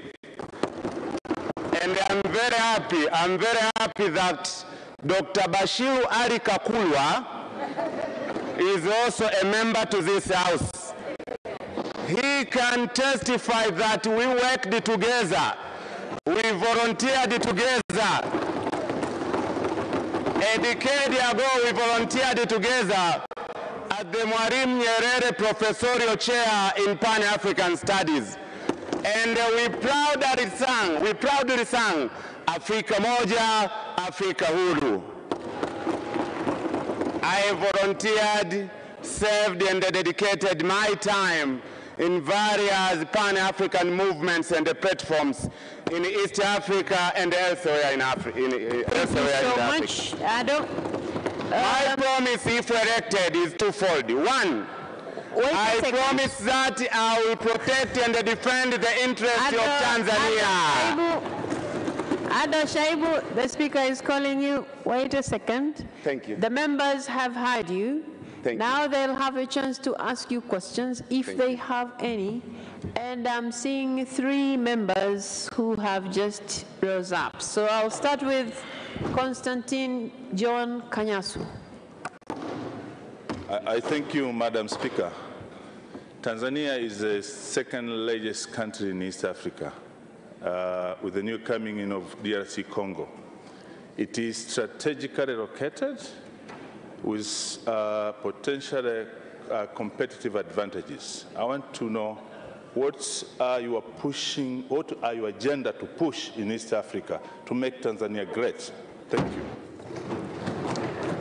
Mr. Ado Shaibu Ado, you're given 1 minute to respond to a member's question. Thank you very much, Honorable Speaker. The main sector of economy in Tanzania is agriculture. And therefore, my push will be to provide and to look for market for agriculture products from Tanzania. We have a lot of markets in East Africa. So my priority will be market for agricultural products. Thank you. Honorable Mwanaisha Ulenge. Thank you, Honorable Speaker. My question to Ado Shaibu is as follows. The legal and institutional framework of EAC is not in line with our national one. Do you agree with that? And if it is yes, as a member of WEALA, how are you coming to make sure Tanzania will harmonize at the same time we benefit with that? Mr. Ado Shaibu, did you understand his question? I have not heard her well. Please repeat yourself. Okay, I have said the legal and institutional framework of EAC is not in line with our national. Do you agree? And if it is yes, as a member of WEALA, how are you going to make sure Tanzania will harmonize and at the same time we benefit? Thank you. Honorable Speaker. Wait, you have to be called before you speak. Now you have a chance to respond to her question. Honorable Speaker, as said before, I've been taught in East African laws. The East African community operates under international law. It has its legal framework and administrative framework. Legally, we have the treaty and we have protocols. Administratively, we have organs. We have organs in the East African community. So the way I see it, there is a correlation between the legal and administrative framework of the community and the linkedness with the framework of the nation. For instance, one example. There is a direct link between the East African Legislative Assembly and this House. There is a link. Thank you. Thank you so much. Honorable Jessica Kishoa. Thank you, Honorable Speaker. Mr. Candidate, the EU has criticized the construction of Uganda-Tanzania pipeline project. And we know that in East Africa, this is a big project. What is your position on this? I am sorry, members. I'm going to rule that out as a question for the candidate. So I will let another member speak because that will be the third question. So, Honorable Juma, I think.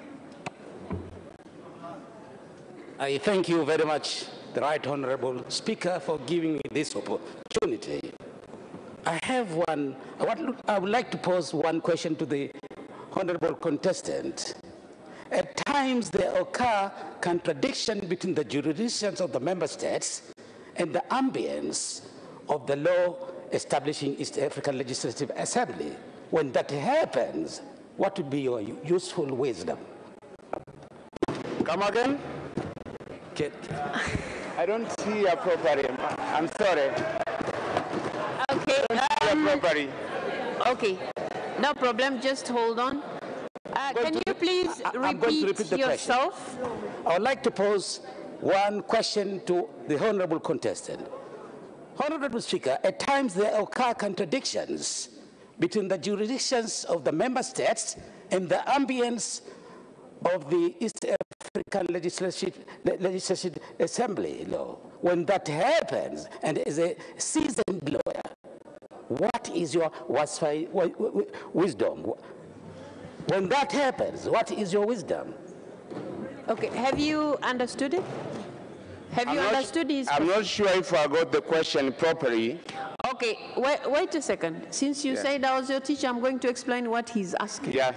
He's asking when there are contradictions, and I think because we are used to teaching by examples, if there are contradictions between what this House wants and what the East Africa Legislative Assembly wants, in your wisdom, what are you going to do? Tanzania is a sovereign state. When the interest of Tanzania conflicts with the issues in the East African community, my duty will be to stand and protect for the interest of Tanzania. That will be my wisdom. That's why in my motto, I said it categorically, our country first. Thank you very much. Thank you so much. So, because you have been asked 3 questions already, I'll give you 30 seconds to wind up, then you can go. Thank you. Honorable Speaker, honorable members of the Parliament, I humbly, with profound humility, request for your votes. Thank you very much. Thank you so much, Ada Shaibu. You may now take your leave. Thank you so much.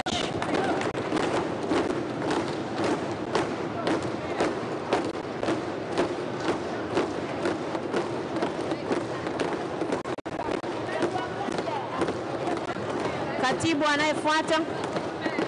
Jafar Saidi Mneke. Anayefuata ni ndugu Jafar Saidi Mneke.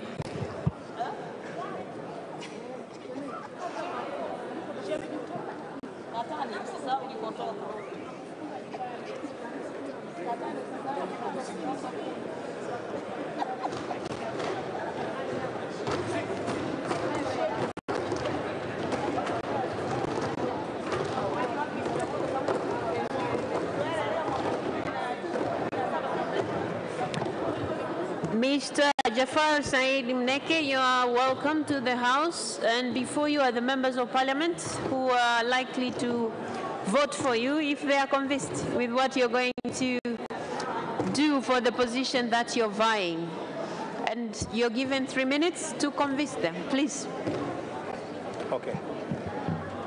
Honorable members, let's listen to the candidate. Please. Honorable Speaker, Dr. Tulia Ackson, the Honorable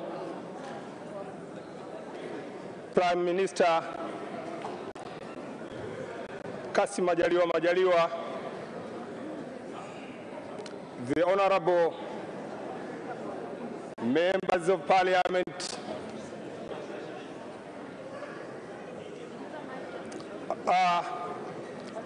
my name is Mneke Jafar Saidi, a member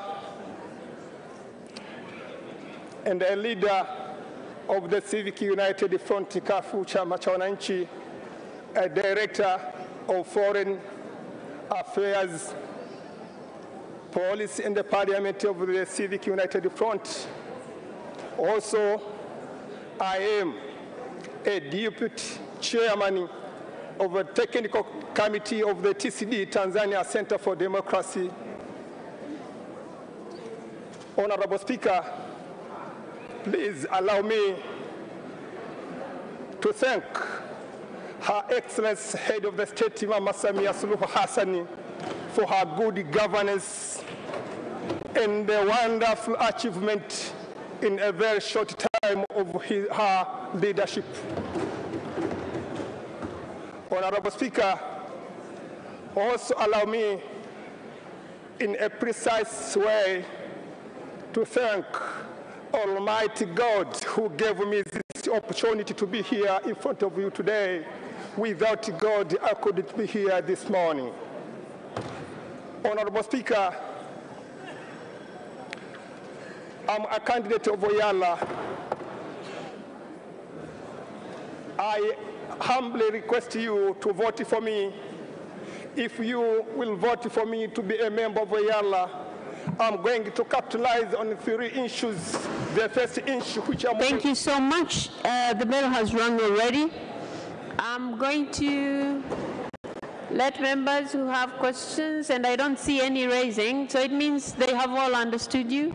And now you're given 30 seconds to wind up, then you can go. Thank you so much. Okay. Okay. Honorable members of Parliament, the first issue I'm going to deal with is the national agenda. I'm going to send for national agenda. The second one, I'm going to send for cooperation, economic cooperation, the political among the partner states. And the third issue, I'm going to stand for gender mainstreaming. I need to see women participating in economic and political issues. We have an example here. Madam Tulia Aksoni, Speaker of this Parliament, is leading well the Parliament. We have example Mama Samia Suluhu Hassan leading our country well. So women can, you can afford and lead in a very good manner. Thank you so much, Mr. Jafar Said Mneke. Thank you so much. You may now take your leave. Okay, thanks. Thank you.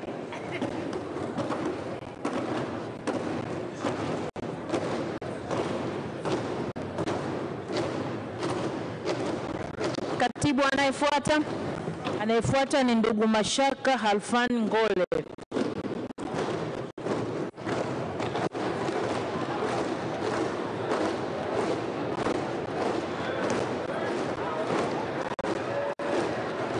Mheshimiwa Mkumbo, unamchanganya mgombea.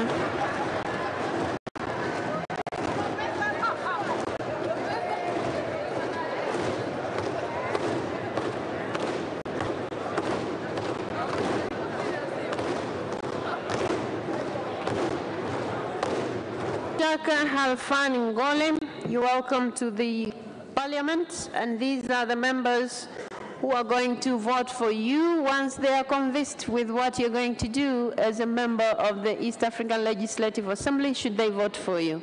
So you're given 3 minutes to convince the House why they should vote for you. Please.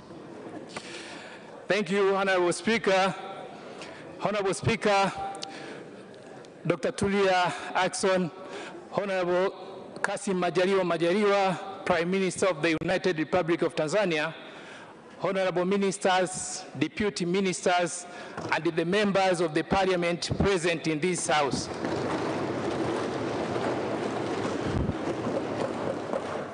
Honorable members of the Parliament, my name is Mashaka Ngole, a holder of a master's degree in business administration from Mzumbe University,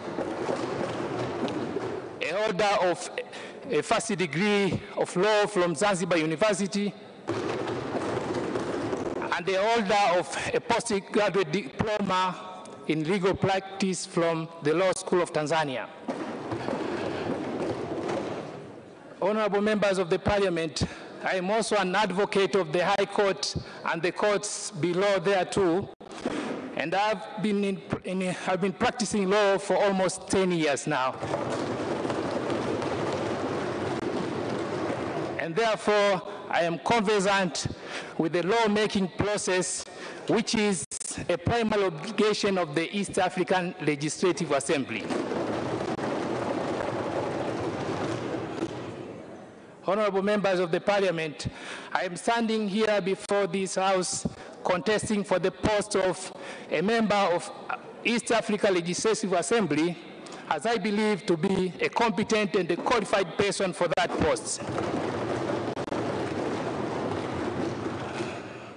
Honorable members of the Parliament, I pledge with my commitment that once I am elected a member of the Parliament, I will stand and defend the interests of our country on any matters presented to the East African Legislative Assembly. Honorable members of the Parliament, I also pledge to fully participate in the legislation of the laws of the East African Legislative Assembly, which are beneficial to our nation and without compromising to the national interests, to our national interests. Honorable members of the Parliament, lastly but not least, I commend all the efforts and the leadership of our President, Her Excellency Samia Suluhu Hassan, towards the achievement of the first milestone of the East Africa Legislative Assembly, which is the Custom Union. Thank you so much. Thank you so much. The members of Parliament have heard you, and I can see a number of them raising up, but there are more than 3. So we will have Honorable Zainab Katimba, we will have Honorable Olele Kaita, and Honorable Musa Sima. Those will be 3. So Honorable Zainab Katimba. Thank you, Honorable Speaker. I just have one very simple question. Advocate Mashaka, can you tell this august House, can you give us an overview of what the East African Legislative Assembly is, when it was inaugurated, and who was the first speaker of the East African Legislative Assembly? Well, I will let you respond to the first question and overrule the 2 questions. The question asking about the first speaker and when it was inaugurated. So respond to the first one. Thank you, Honorable Speaker. Thank you, member, for the question. Honorable Speaker, the East Africa Legislative Assembly is an arm of the East African community. Its purpose is to legislate laws. It was inaugurated in the November 2001.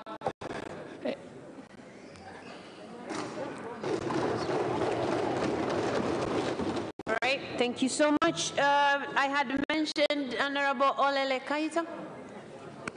I thank you, Madam Speaker, for the opportunity.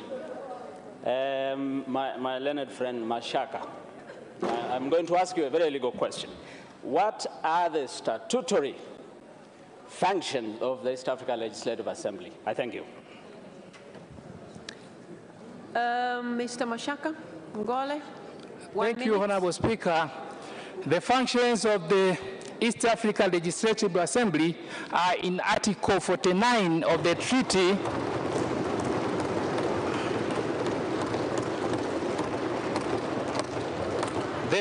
which established the East African Community. Honorable members of the Parliament, the primary objectives or functions of the East Africa Legislative Assembly, first is to legislate the laws applicable within the East African Community. Second is to debate and approve budget for the East African Community. The other functions are to approve the audit report and other reports submitted to the East African Legislative Assembly and other matters presented before the East Africa Legislative Assembly. Okay, thank you so much. And we also had, I had also mentioned the Honorable Musa Sima. Thank you very much, Madam Speaker. Mr. Mashaka, you told us that you will defend our national interest. Can you tell us how? Mr. Mashaka Angola, you have 1 minute to respond to the question. Thank you, Honorable Speaker. In the Parliament, in participating to the Parliament of the East Africa Legislative Assembly, my role is to defend the interests of my country. Therefore, I will ensure all matters presented before the East Africa Legislative Assembly are well scrutinized so as to make sure that no national interest is compromised.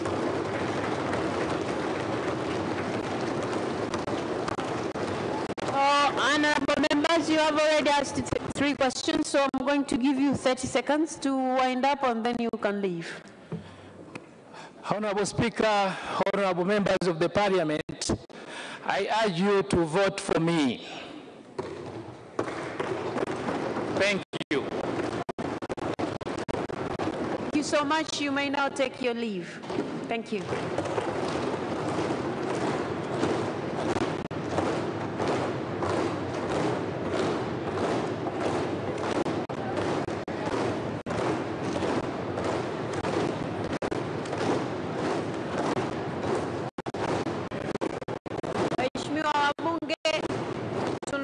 Sasa kwenye kundi la mwisho, kundi la 4, kundi la wagombea wa Tanzania bara. Katibu. Ndugu Ansar Abubakar Kachwambwa.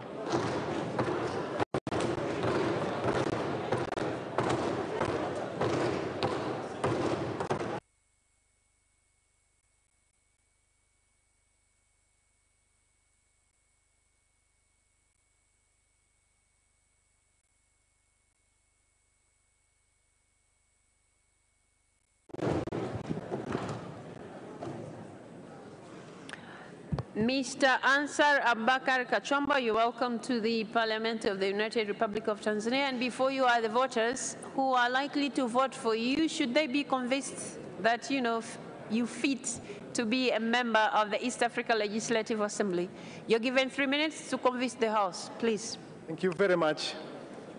Honorable Speaker of the National Assembly, Honorable the Prime Minister, Honorable Ministers, and honorable members of the Parliament. My name is Kachwamba Ansar Abubakar. Please take note that I'm a zealot, a patriot, and compromising member of Chama cha Mapinduzi. Why am I contesting for this position? First of all, it is my right. Being a Tanzanian, mature, with enough exposure, educated, it's my right to contest for that position. Secondly, we are all aware that the duties and functions of the Member of Parliament are uniform all over the world. They are universal, they are known. You are the lawmakers, you are engaged in debates about national issues, you approve the budget, you supervise the government, you stand as an arm of the state. These duties are uniform all over the world. But purely, personally, the following will be the principles which will guide me in the execution of my duty and functions as a member of the Parliament. These are the principles which will guide me. Principle number 1, the national interest. Principle number 2, security of our region. Principle number 3, business. I would like to explain briefly on principle number 1, on the national interest. The national interest is a dynamic term. It depends on the circumstance. At one time, it could be a surge of refugees, it could be terrorism or anything. But once the event is defined as the national interest, then my duty starts there. What will be that duty? That duty will be with the spirit of the nation, with patriotism, to make sure that the national interest is protected, safeguarded, entrenched, deep-rooted, and uncompromised. And I'll be accountable for that. Thank you, Madam Speaker. Thank you so much. Okay, I'm only seeing one member who would like to ask you a question. Honorable Hadija Taya. Thank you so much, Honorable Speaker. I would like to ask the question to Mr. Kachwamba. What is your weakness that can be a benefit to our country? I beg your pardon? I'm asking you, what is your weakness that can be a benefit to our country? What is your weakness that can be a benefit to your country? Is that weakness or weakness? I think if I heard her correctly, she's asking about your weakness. Weakness. So, yeah, that's it. Well, okay, you turn this side. She's asking if you have any weakness. That's her question. So I'm you can tell the House if you have any weakness. Enough, I don't have any weakness. Okay, members, that was the only question that a member had risen up to ask. Okay, so you're given 30 seconds to wind up and then you can leave. Naomba kura zenu za ndio. Asanteni sana. You can repeat the same thing in English. Please, I beg for your vote. May God bless you. Thank you so much. You may now leave. Thank you. Thank you so much. And katibu anayefuata. Anayefuata ni ndugu James Kinyasi Milia. Ndugu James Kinyasi Milia.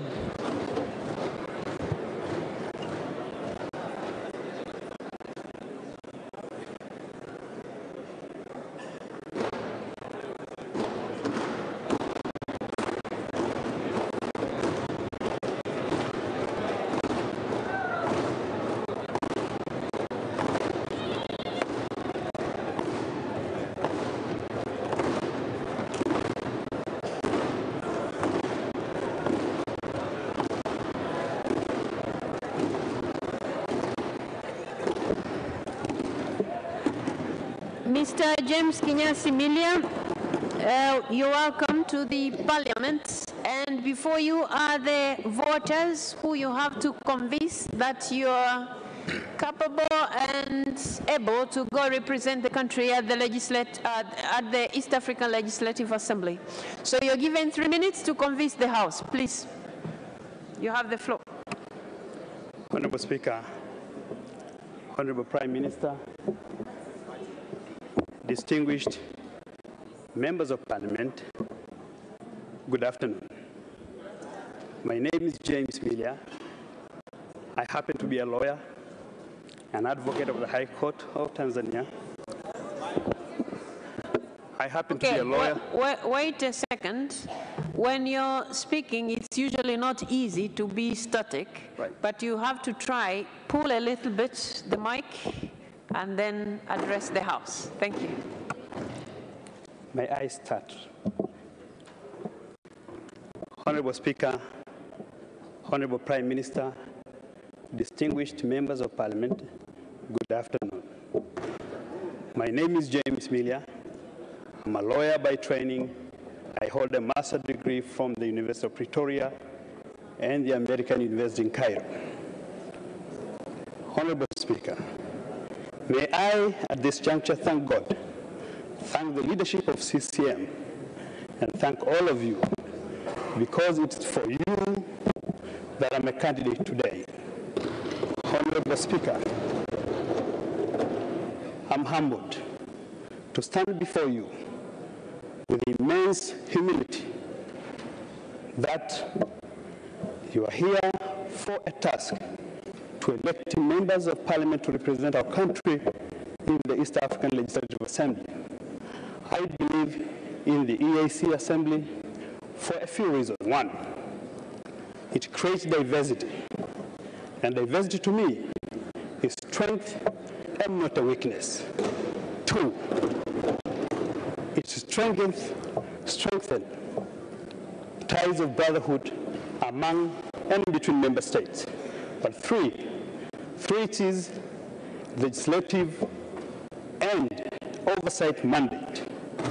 It does create an opportunity in the framework for economic and policy framework which Tanzania will benefit.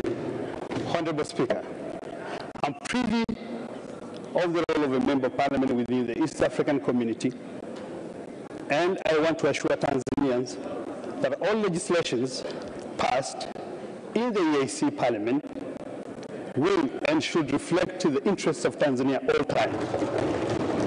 Honorable Speaker, I want to assure Tanzanians through your Parliament that at all times and always I will stand up for Tanzania even if the sky was to fall. Honorable Speaker, I qualify for this position. One, because I'm a lawyer, I'm patriot, and also I got a training through this parliament for 5 years to legislate. Thank you so much, Mr. Milia. The members of parliament have heard you. And okay, there's one member of parliament who has reason to ask you a question. Honorable Judith Kapinga. Thank you, Honorable Speaker. One amongst our interests as a country is to promote Swahili language to be spoken in regional blocks, including East African Community and Southern Africa Development Community and beyond. How are you going to further this interest? Excuse me, Honorable Speaker, I've not heard it well. Can she repeat it again? I'm sorry. No. One amongst Wait a second. Wait a second. Honorable Judith Kapinga, may you repeat yourself, please? Yes, Madam Speaker. One amongst our interests as a country is to promote Swahili language to be used in regional blocks such as East Africa Community and Southern Africa Development Community. So how are you going to further such interests? You have heard, Yana? Honorable Speaker. Wait a second. Have you heard the question? Yes. All right, please go ahead. Honorable Speaker, I thank you for the question. It's a great question, but one has to understand that I'm going to the East African Legislative Assembly, not really to represent my own personal views. If my country and the Foreign Affairs Ministry agrees that this is what you're going to present to other nations, if they say it's Swahili today, Swahili tomorrow, I'm good to go. And I will stand for that. But as a member of a member of parliament from Tanzania, I will not take my own personal views, but views of my country. That's my question, if I understood her question well. Thank you so much. There is no other person standing to ask you questions, so I give you 30 seconds to wind up, then you may leave. Thank you. Honorable Speaker, distinguished members of parliament, I'm before you. Please, I was among and in this floor, please give me the chance to serve this nation as an AC member of parliament. Please vote for me.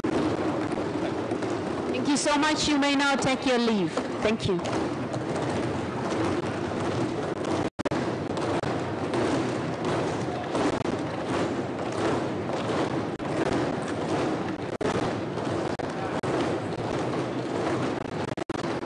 Katibu anayefuata.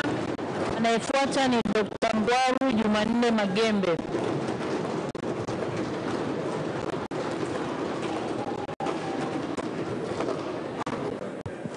Dr. Ngwaru Jumanne Magembe.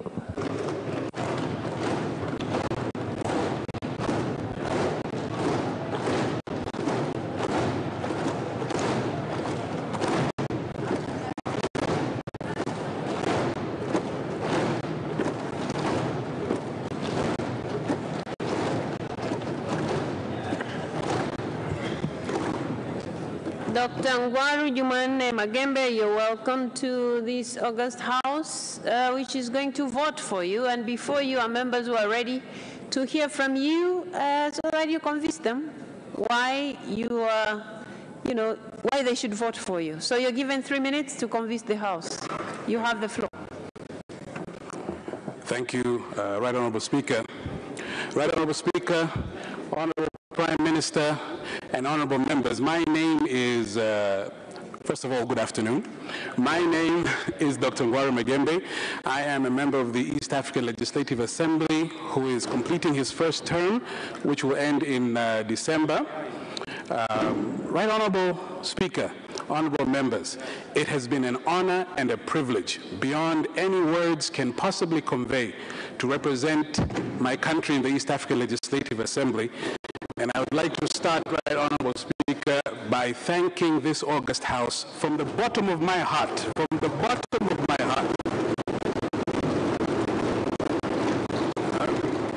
the 5 years that they gave me trust to serve in the East African Legislative Assembly. I have been working tirelessly to repay that trust. I have been the most vocal member who defends our country, who promotes our country, who is tough on oversight to make sure that the taxpayers' money of the United Republic of Tanzania do not go to waste or are used negligently. Therefore, stand before you, Right Honorable Speaker and honorable members, to ask for another 5-year term. If I am given another 5-year term, Right Honorable Speaker, I have a few priorities. The first priority will be to ensure that the private sector of Tanzania benefits from the common market. As you know, Right Honorable Speaker, since 2016, our country has been recording a trade balance surplus, meaning that we are exporting into the region more than we are importing. It will be my duty to make sure that the countries that we're exporting to, I will advocate that we will remove all of the non-tariff barriers, the NTBs,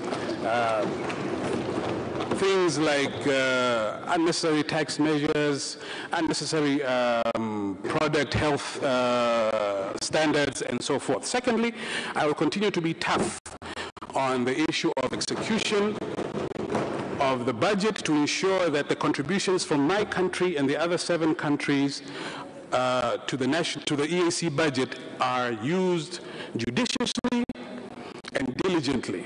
Thirdly, Right Honorable Speaker, I would like to promise the honorable members that I will continue to give them feedback, continue to be close to them, because, honorable members, without you, there can be no me. Thank you so much.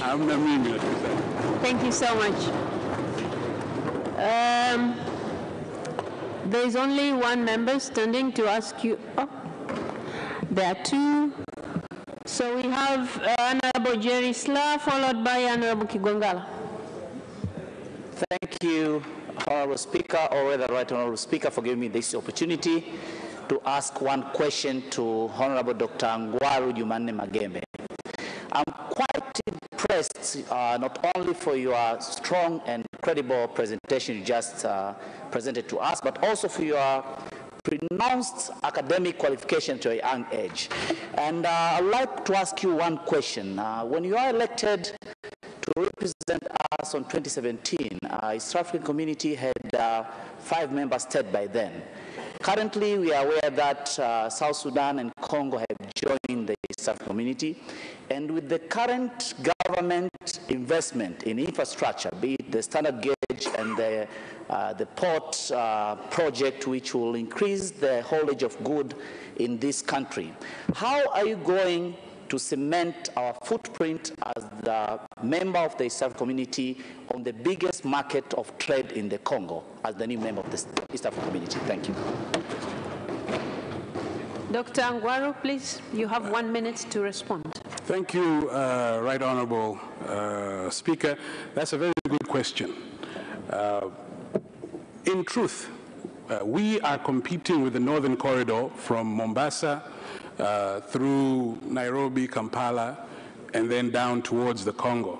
But I would like to tell you, Honorable Jerry Sla, that our central corridor has been constructed cheaper. Our SGR railway is cheaper, and we will be very competitive once it's operational. And I don't see how, there is no way that the Congolese business people, who we are, of course, willing to use our central corridor. Our central corridor is cheaper, it's shorter. We will be very competitive, Honorable Jerry Sla. I don't want to say too much more in case I step on the toes of the executive, Honorable Prime Minister, and the Minister of Foreign Affairs. But that's a very good question. Thank you so much.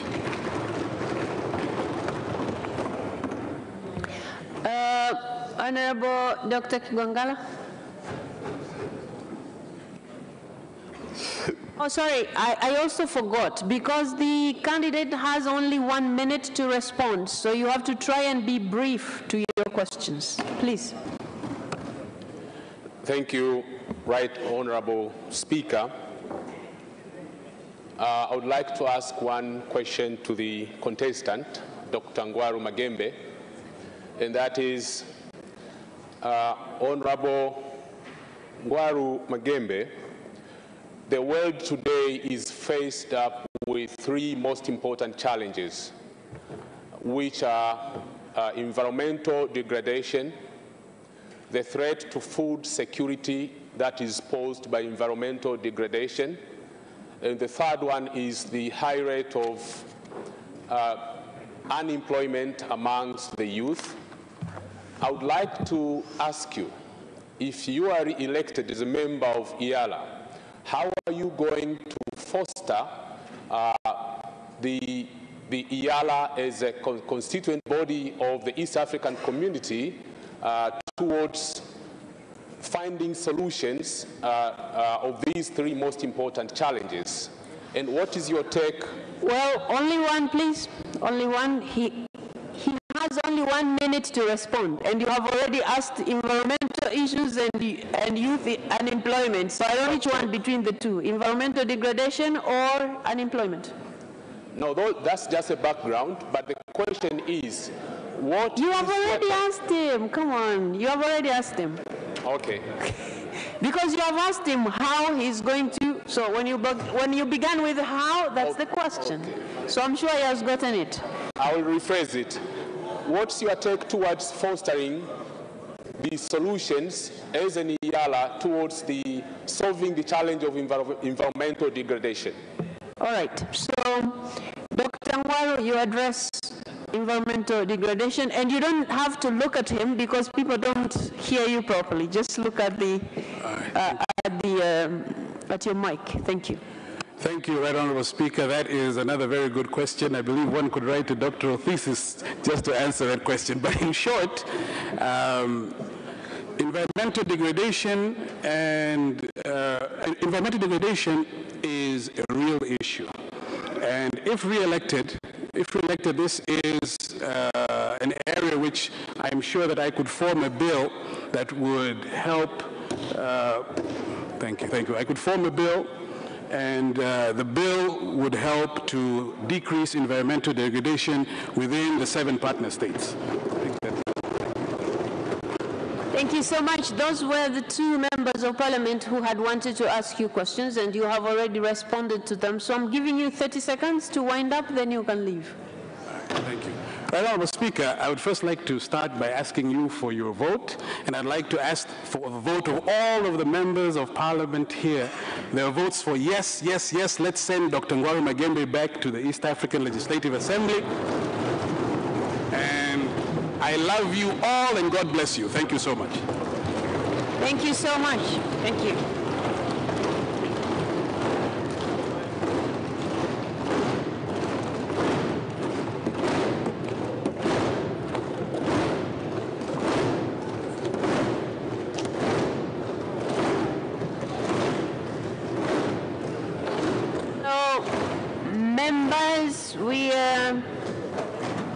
Sorry. Waheshimiwa wabunge. Waheshimiwa wabunge, kwa kutumia kanuni ya 34 na fasili ndogo zinazofuata hapo, tutaendelea na hii shughuli mpaka tumalize. Kwa hivyo katibu, endelea kuita waliosalia. Anayefuata? Anayefuata ni ndugu Adui Saif Kondo.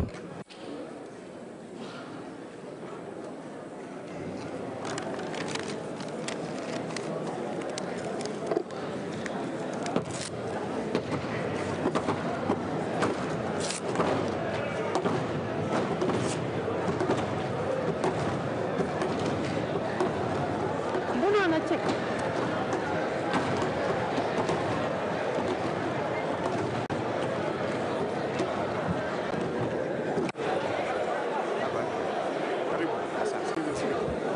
Members, before you is Adui Saif Kondo. Mr. Adui Saif Kondo, these are the members of parliament who are going to vote for you if they are convinced that you're capable of representing the country, meaning Tanzania, to the East Africa Legislative Assembly. So you are given 3 minutes to explain about, yourself, and so convince the members to vote for you. So you have the floor. 3 minutes.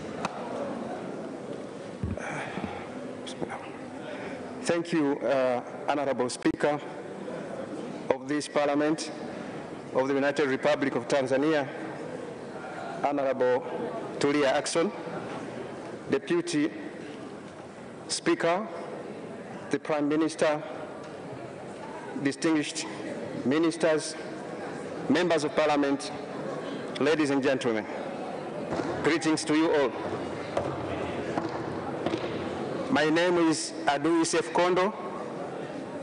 I was born 60 years ago, and I'm here asking for your votes to enable me become a member of Parliament in the East African Legislative Assembly. Educationally, I have a master's degree in sociology. It was found in the University of Dar es Salaam. I have also the first degree in the same discipline, same university.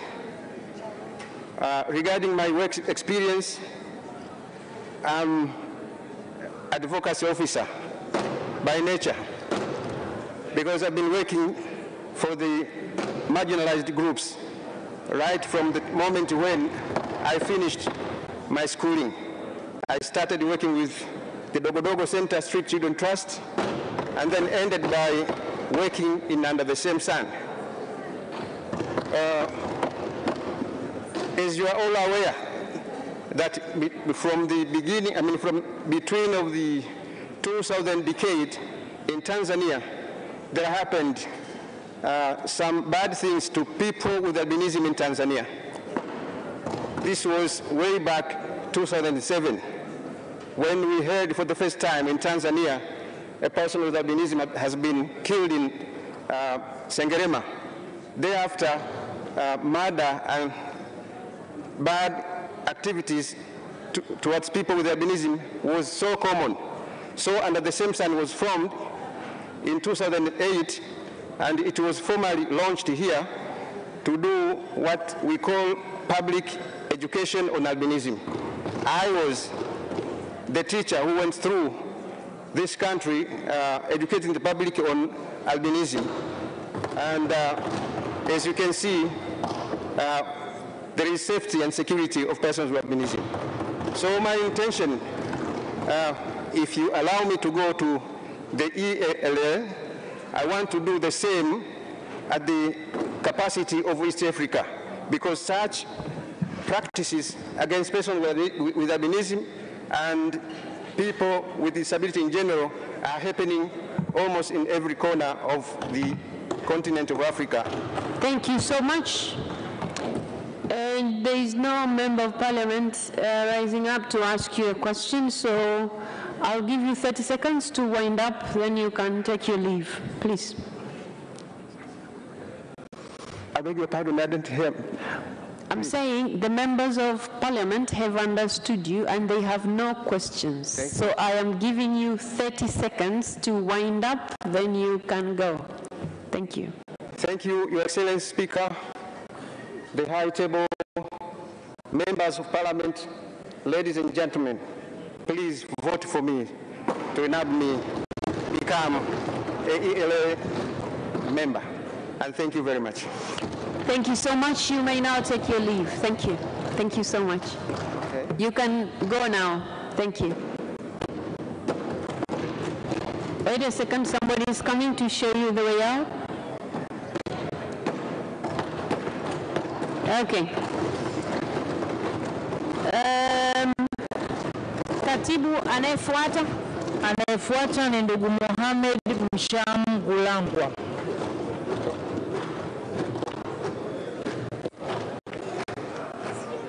Ndugu Mohamed Msham Gulangwa.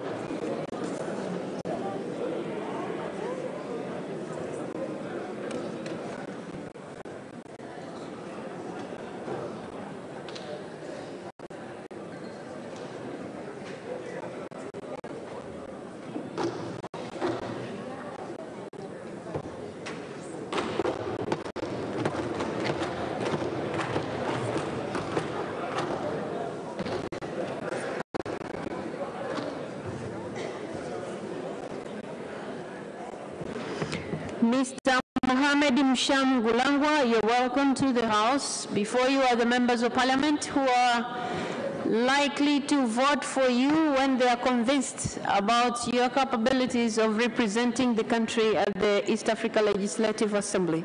So you're given 3 minutes to express yourself. Please, you have the floor. Thank you, the Honorable Speaker, the Honorable members of the Parliament.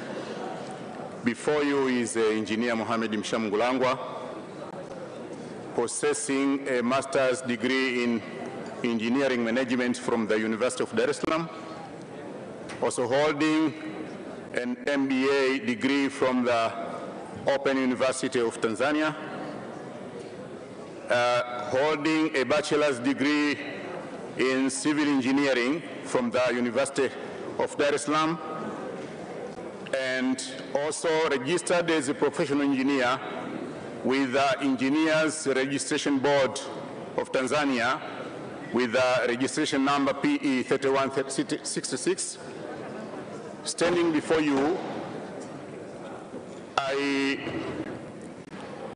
request for your votes to represent the nation in the East African Legislative Assembly.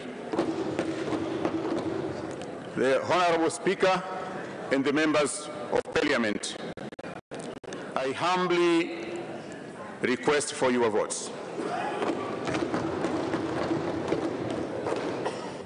Okay.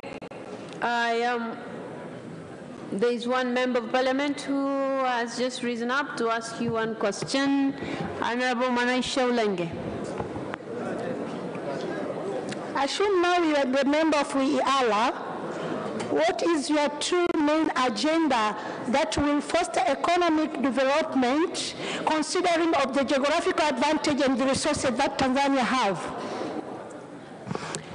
Okay, Mr. Mohamed Msham Gulangwa, you have 1 minute to respond.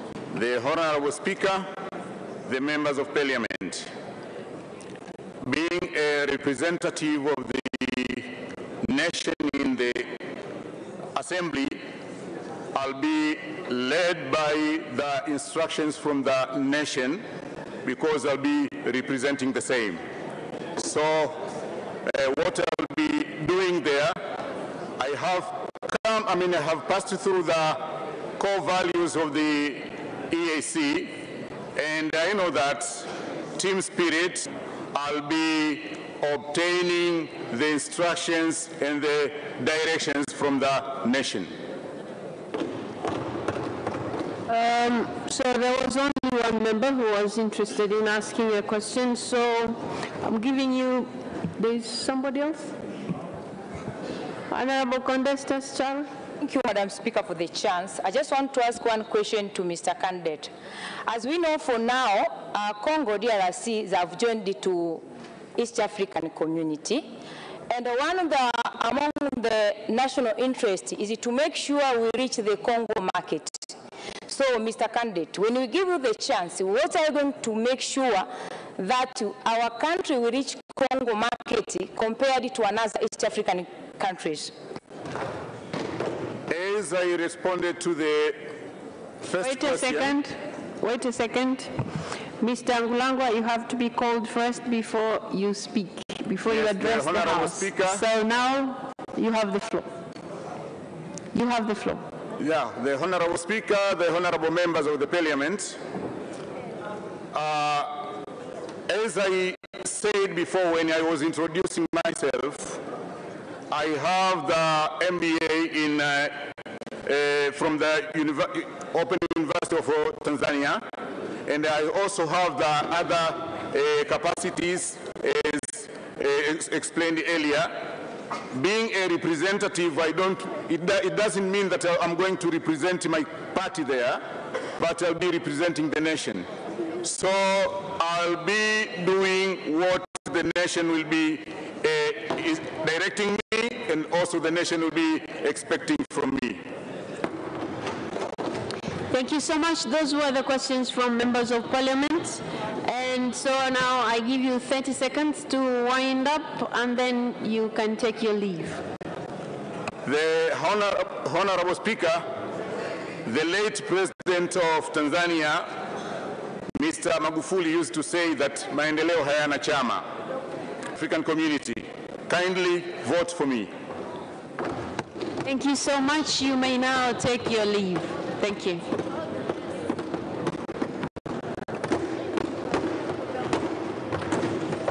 Katibu anayefuata.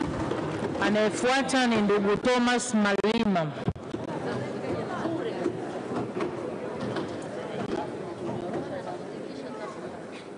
Ndugu Thomas Malima.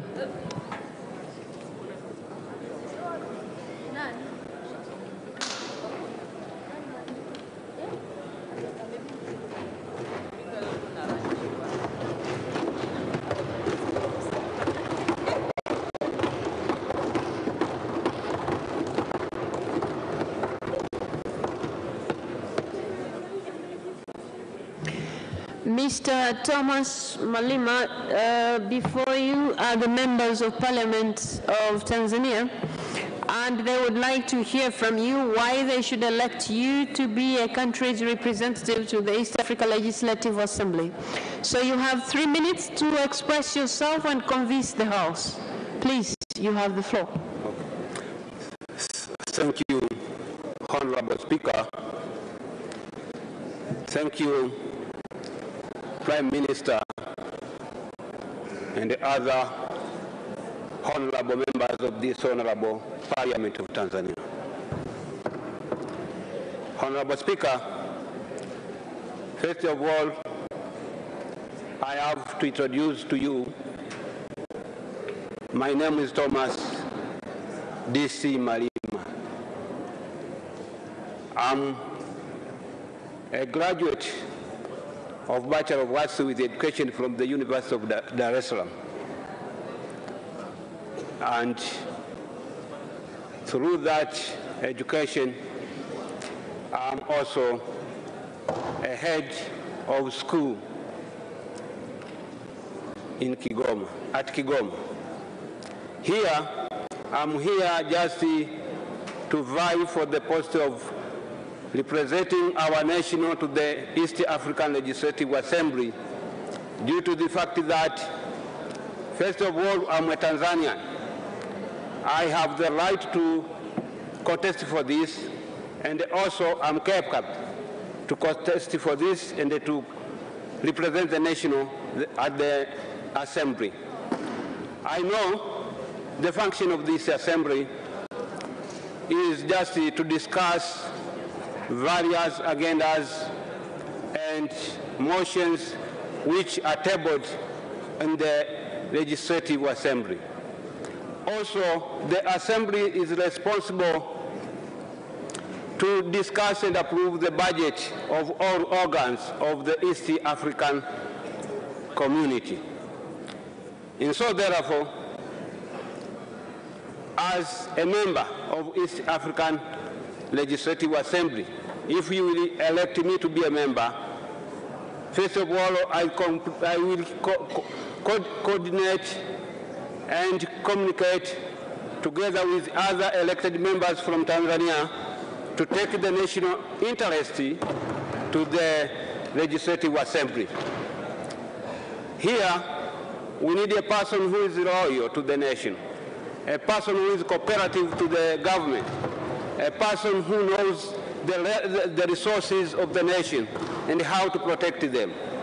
I'm the one who am able to cooperate with other members who will be elected and to be a member of this Legislative Assembly for the interest of the nation, so that to make the nation of our nation to grow longer. Also, as a member of this Legislative Assembly, I will make sure that I will take directives from the ministry responsible for East African Community affairs, in order to make sure that when we are discussing issues in the Parliament, we will discuss according to the national privileges and the priorities. Thank you so much. I see no member interested in asking any question. Oh, there's one. Yeah, there's only one. Honorable Alim Chungahela. Thank you, Mr. Honorable Speaker. This region has been one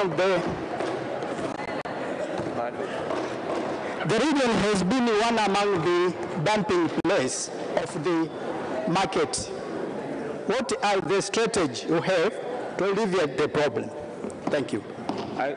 There was a noise. I did not understand where. Members of Parliament, is saying he didn't hear you. Mr. Honorable Alim Chungahela, can you repeat yourself, please? Yeah, what I say is, this region is among the dumping place of the foreign market. What is your strategy to alleviate the problem of dumping in this region of East Africa community? Okay.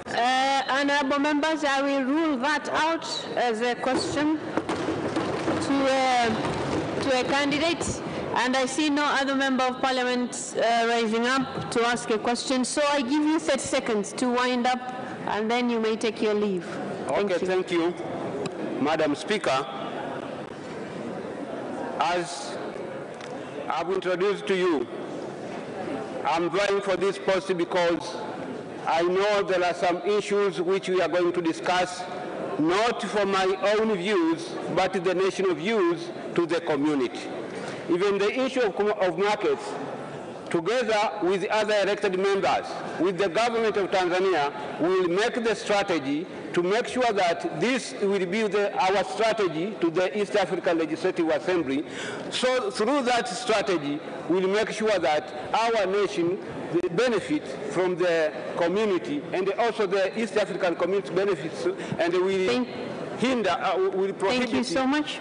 the dumping commodities from other countries, not from Thank you so much, Mr. Malino. Africa. Thank you. Thank you so much. You may now, thank you so much. You may now take your leave. Thank you. Thank you.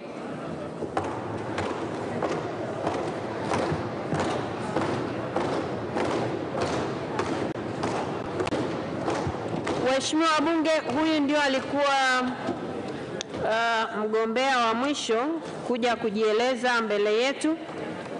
Sasa tunaelekea kwenye zoezi la kupiga kura, na kwa hivyo ni waombe wabunge wote walioko nje waingie ndani ili tuhesabiane. Na tukishamaliza hesabu, mbunge aliyeko nje, kwa sababu tunataka kutenda haki, hatoruhusiwa kuingia tukishamaliza hesabu, ili tusisumbuke kwenye kuhesabu kura. Wabunge wote walioko nje waingie ndani, zoezi la kuwahesabu linaanza mara moja.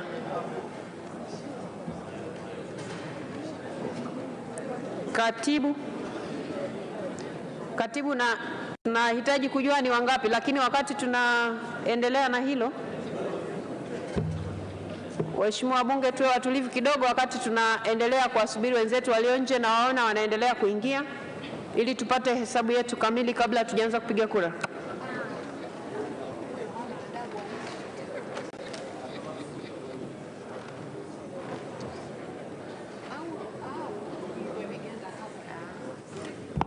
Haya, wakati hesabu inaendelea kupigwa hapa,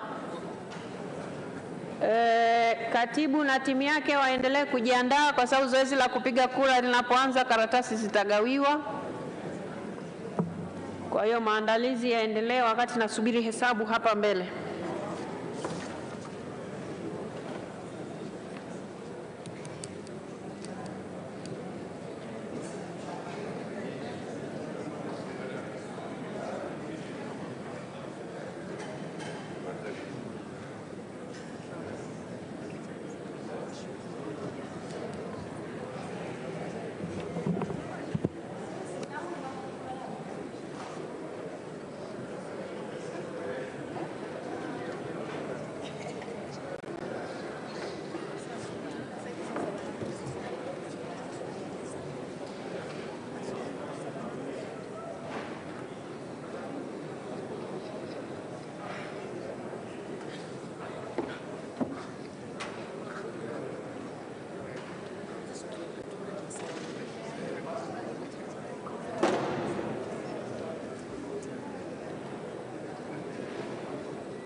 Haya, waheshimiwa wabunge, sasa milango hiyo haitafunguliwa. Nimeshaletewa orodha hapa, sio orodha, nimeletewa idadi ya wabunge waliopo.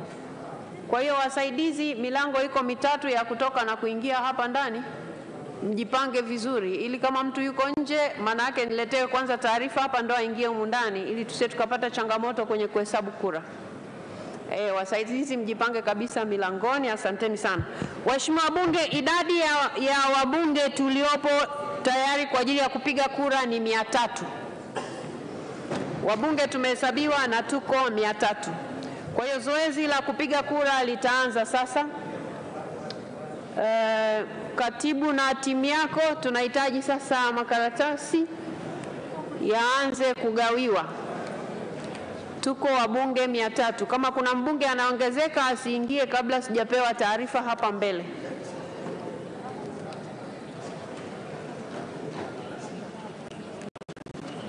Waheshimiwa wabunge, wakati wanawaletea hizo karatasi, mtapewa karatasi za kupigia kura 4 kulingana na makundi yale 4, na kila karatasi imeandikwa upige kura ngapi. Kundi la kwanza unapiga kura 3 kati ya majina 6 na mtayaona hapo. Kundi la pili mnapiga kura 2 kati ya hawa 5 walioko kwenye hiyo karatasi ya kura. Lakini kundi la tatu, mtaona majina yako matatu, mnatakiwa kupiga kura moja, na kwenye karatasi pia imeandikwa. Na pia kwenye kundi la 4 mnatakiwa kupiga kura 3 kati ya wagombea 6 waliopo. Na niwakumbushe, kwenye sehemu ya kupiga kura 3 ukipiga 4 kura imeharibika. Nadhani hilo imeeleweka. Na kwenye kura moja ukipiga 2 imeharibika. Kwenye kura 2 ukipiga 3 imeharibika, vivyo hivyo na nyingine zote.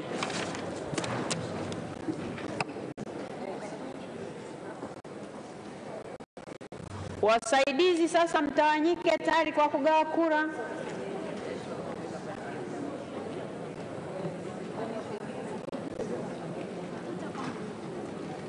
Sasa ngoja tuelewane. Nyinyi mlioshika karatasi mmeshika za kundi moja moja? Mmeshika karatasi za kundi moja moja au makundi yote? Kundi moja moja. Wewe umeshika makundi mangapi? Kundi moja. Kundi A. Yule kule nyuma. Sasa kama hivyo ndivyo katibu. Ngoja njoo. Kama ndivyo, kama mnagawa moja moja, nendeni kwa pamoja. Kama mnagawa moja moja, nendeni kwa pamoja ili mnampa huyu 4 mpaka tutakaposema nani hajapata, tutajua hajapata karatasi ipi, kwa sababu la sivyo tutachanganya mambo.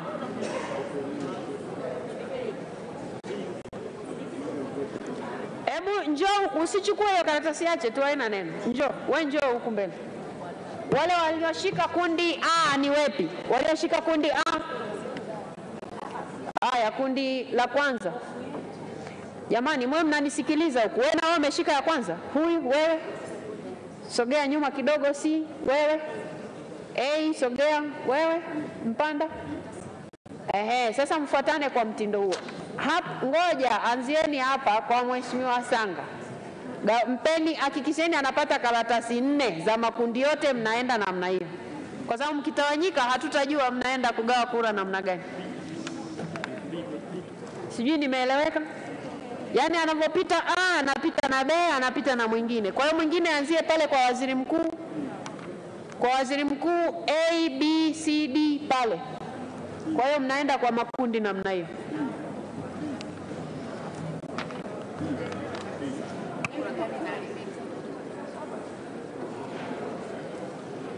Haya, Mheshimiwa Sanga una karatasi ngapi? 4.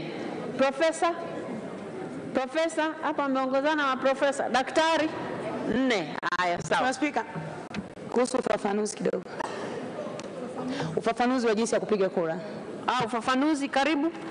Mheshimiwa Spika, ulikuwa unatangaza ufafanuzi wa kupiga kura. Nitaka kufahamu katika ballot paper imeonyesha kwamba kuna sehemu unapiga watu 3. Umesema mkipiga watu 4 kura imeharibika. Je, katika watatu nikiamua kumpigia mmoja?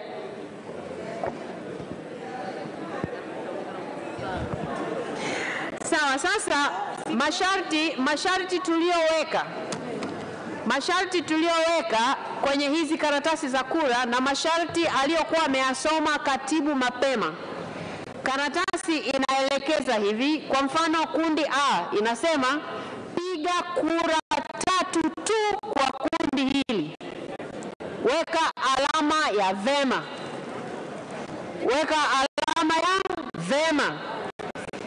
Sasa kwa sababu imesema piga kura 3, haijasema piga angalau.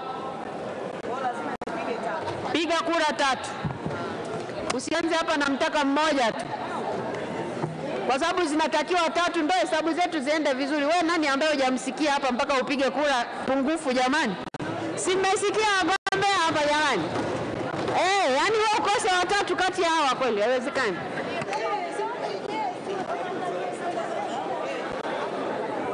Haya, waheshimiwa Bunge, zoezi la kugawa makaratasi limeshaanza. Na sasa naambiwa wako wabunge nje wanasubiri kuingia. Sasa kama nilivyosema, zoezi letu ni la wazi. Nataka kujua wako wangapi? Upande huu wako wangapi?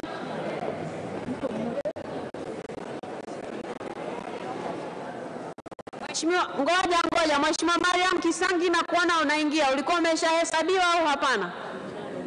Kwa sababu wewe msaidizi hapo mlangoni ndio unataka kunichanganya. Lazima nipewe taarifa. Au ametoka upande huu na hamia huko. Asante sana mheshimiwa. Shukrani. Haya, huku Mheshimiwa Mwakagenda anaingia na anatakiwa nipate taarifa kama alishahesabiwa au hapana. Mheshimiwa Mwakagenda, wakati tunahesabu ulikuwepo ama hukwepo? Kwa hiyo waheshimiwa bunge, ile 300 inakuwa 301. Tumeshasikilizana eh? Mbunge mmoja ameongezeka. Mheshimiwa Kamwele, naona umesimama. Sema na kisemeo. Mheshimiwa Spika, wakati wajumbe wanahesabiwa nilikuwa nje. Mheshimiwa, umepita mlango upi? Maana isije kuwa walikuhesabu alafu hapa nikaongeza idadi, isije ikaleta changamoto. Umepita upande upi? Upande huu. Upande huu? Ndio. Haya, kwa hiyo 302.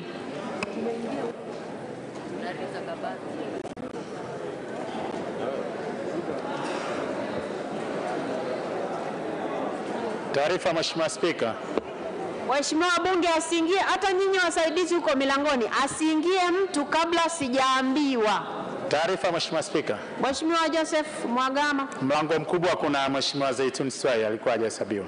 Mheshimiwa Zaituni Swai, tunakuwa na 303. Mheshimiwa Zaituni Swai. Kwa hiyo hapo anakuwa ameongezeka wabunge watatu zaidi. Kwa hiyo 303 jumla. Waheshimiwa wabunge, narejea tena kwa sababu la sivyo mtakuwa hampigi kura na ni haki yenu ya msingi. Kama kuwepo wakati wa kuhesabiwa, wasaidizi wa milangoni mnaniangusha. Asiingie mtu bungeni kabla sijapewa taarifa. Haya, wabunge ambao walikuwa hawajahesabiwa. Naona Mheshimiwa Rita Kabati umesimama, umepita mlango upi? Msaidizi hapo mlangoni, unahitaji msaidizi mwenzio aongezeke, maana unaingiza watu wengi sana na uniambii. Haya, namuona Mheshimiwa Catherine Magige, Mheshimiwa Rita Kabati, Mheshimiwa Bona Kalua, Mheshimiwa Mary Masanja. Hao ni wabunge 4 wameongezeka. Kwa hiyo tunakuwa na 307. Msaidizi uliyeko upande huu mbunge asiingie kabla sijapewa taarifa. Nadhani hilo limeeleweka.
Ngoja sindapa.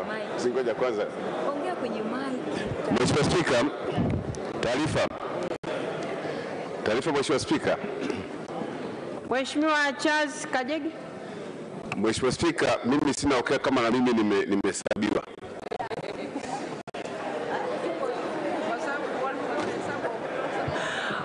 Waheshimiwa wabunge, waheshimiwa wabunge, sawa. Sasa ili zoezi naona linakuwa gumu kama mtu anasema hajui ama anajua. Hakuna neno, tusiwe na wasiwasi. Hapa na idadi ya 307, lakini nimeshaagiza wasaidizi wahesabu tena sasa hivi.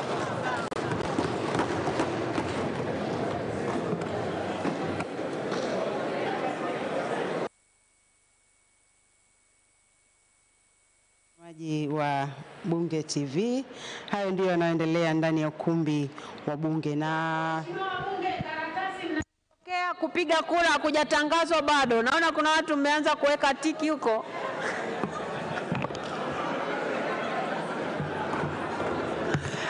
Subirini wote tupate karatasi, kwa sababu kama zitakuwa karatasi zimepelea, zoezi litakuwa litatusumbua kidogo. Kwa subirini kidogo.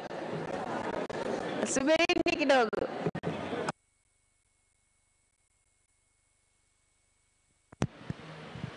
Wakati zoezi la ugawaji karatasi, ambapo hadi sasa idadi inaonyesha wabunge walioko ndani ya ukumbi wa Bunge ni wabunge 307, na wakati huo huo zoezi la kuhesabu wabunge walioko ndani likiendelea.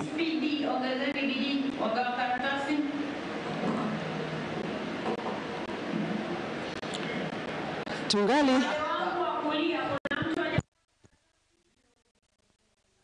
karatasi karibu mmoja, zote hazipo hapa. Mheshimiwa Getere, maana yake umeingia baadaye. Jirani yako mbona anazo? Hapana, ni hizo tumepewa 2 tu mheshimiwa. Kuna za karatasi nyingine ya 3. Umepewa ngapi? 2 tu. Na wasi wameshaondoka, wameenda upande wa pili. Haya, ngoja nisaidie. Mheshimiwa Getere, nisomee za kwako, ni kundi gani na kundi gani? Kundi B na kundi A. Bado C na D. Jamani, makaratasi C na D upande huu bado hayajafika. Mheshimiwa Spika, hata huko bado. Hata huko mheshimiwa. Mheshimiwa Spika, hata huko bado. 2 au 3?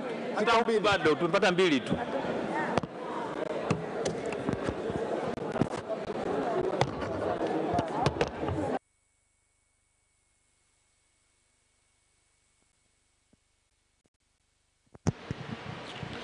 Tunaendelea kuangalia, kuyatazama. Ngoja, twende vizuri. Nyinyi mnaogawa makaratasi nisikilizeni. Mtu ambaye ana kundi che na D, hebu anyoshe mkono. Che na D. Che, sio wabunge wanaogawa karatasi che na D. Nani wanazo?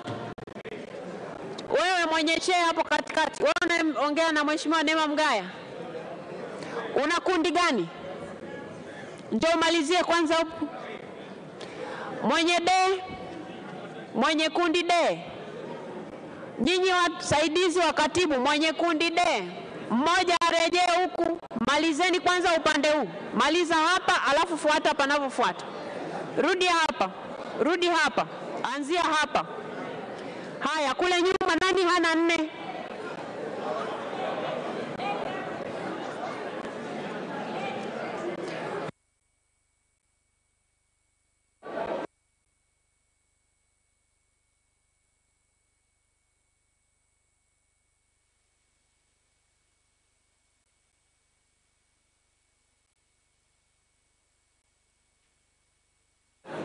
Aya, upande wangu wa kulia hapa, kuna mtu hana karatasi na ni ya kundi gani?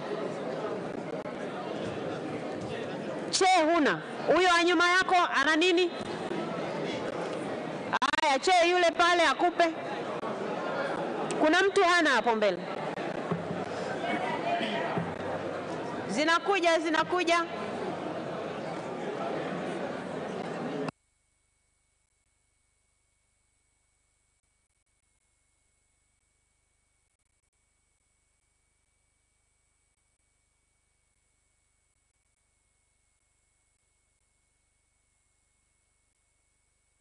Bunge TV, kinachoendelea ni zoezi la ugawaji karatasi kwa ajili ya zoezi muhimu la upigaji kura. na huku wasaidizi wa katibu wakihakikisha kila mbunge basi anapata karatasi kutoka kwa makundi manne, makundi ambayo ndio ambayo yamegombewa katika nafasi hizo za wabunge. Wanaohitajika ni 9 na 9 ni kila nchi wanachama wa Jumuiya ya Afrika Mashariki wanakuja na wabunge 9, wabunge ambao kwa pamoja wataliunda bunge la Jumuiya ya Afrika Mashariki. Kule nyuma kuna mtu hana karatasi yoyote hapa? Wote mnazo 4. Mheshimiwa Matei, wote mnazo 4 sasa. Bado ipi? Nini? Aya, kundi D mpelekee karatasi Mheshimiwa Juliet Masaburi.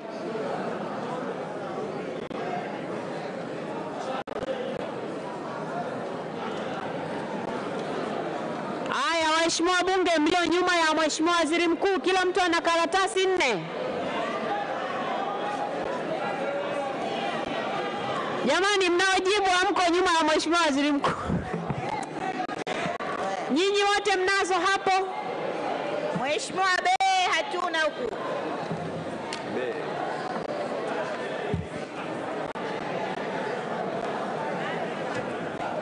Mheshimiwa Rita Kabati, huna karatasi gani?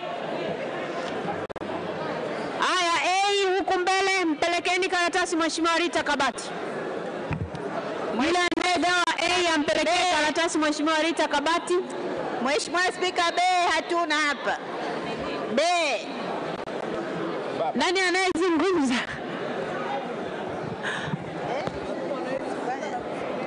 Aya, Mheshimiwa Juliet Masaburi umeshapata? Mheshimiwa Juliana umeshapata? Umeshapata? Mheshimiwa Rita Kabati bado. Kundi A. Jamani, kundi A mtafutieni karatasi Mheshimiwa Rita Kabati. Kundi A. B. Kundi A Mheshimiwa Rita Kabati. Mheshimiwa Spika, kundi B. Yuko hatujapata A, B wala C hatujapata. Sijui ni nani anazungumza. Nani anayezungumza? Mheshimiwa Ridhiwani Kikwete, huna karatasi gani? Naona umenyosha. Okay. Upande wangu, Mheshimiwa mwana, huna karatasi gani Mheshimiwa Naibu Waziri? B. Yeah. Aya. Modesta, karatasi B kwa Mheshimiwa Naibu Waziri. Karatasi B kwa Mheshimiwa Naibu Waziri hana, mtafutie.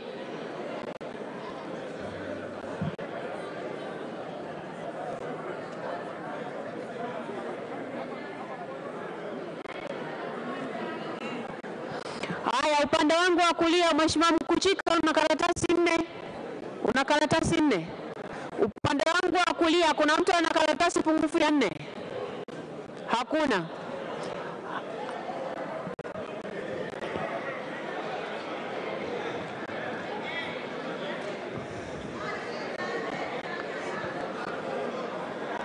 Mheshimiwa Neema Ngaya, huna karatasi namba ngapi?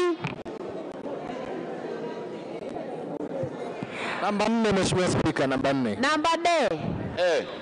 D, mwenye karatasi D awape Mheshimiwa Neema, Mheshimiwa Lusinde, Mheshimiwa Hussein.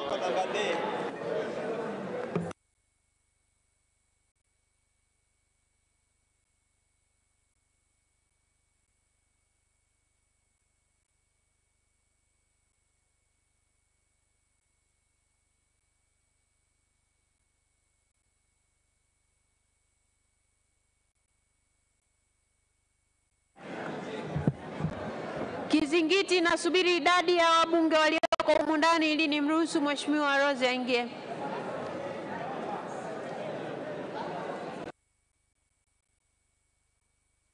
Mgombea Ado Shaibu Ado, Jafari Saidi Mneke na Mashaka Halfani Ngole.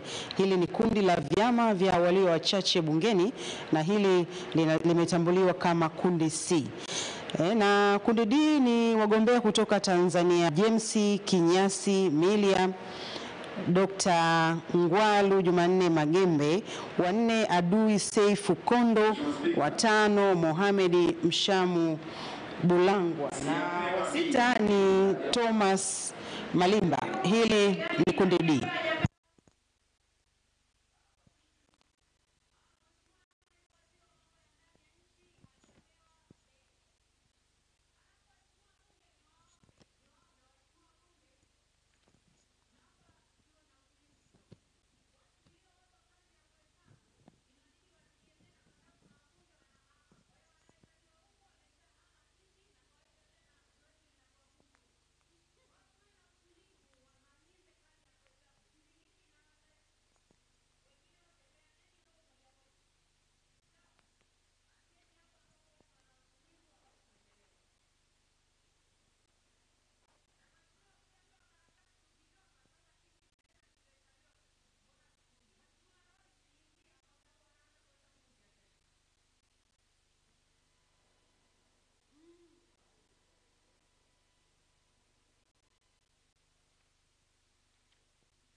Zoezi la ugawaji karatasi likiendelea ndani ya ukumbi wa Bunge, ambapo wasaidizi wakiendelea kugawa karatasi na kuhakikisha kila mbunge anapata karatasi kutoka katika makundi yote manne.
Zoezi la kukusanya kura likiendelea ndani ya ukumbi wa Bunge. Hili likiendelea, tujikumbushe sifa za mtu kuchaguliwa kuwa mbunge wa Bunge la Jumuiya ya Afrika Mashariki, sifa ambazo zimeainishwa katika ibara ya 50 kifungu cha pili, ambapo ni na kwanza kabisa, ili mtu achaguliwe katika nafasi hiyo awe raia wa nchi mwanachama husika. B, awe na vigezo vya kumwezesha kuchaguliwa kuwa mbunge katika bunge la nchi yake kwa mujibu wa katiba ya nchi husika.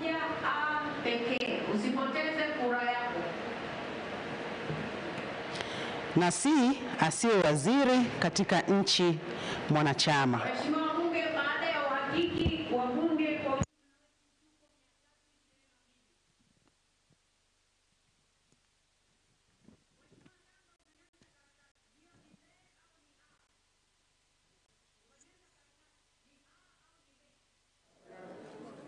tayari, asante sana. Waheshimiwa wabunge ambaye bado ana karatasi A mkononi anyoshe juu.